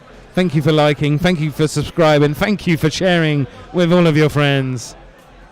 And we will see you next week, hopefully, with a Challenge 25 match. I'll get talking to the lads. Hopefully we can make that happen. Thank you and good night.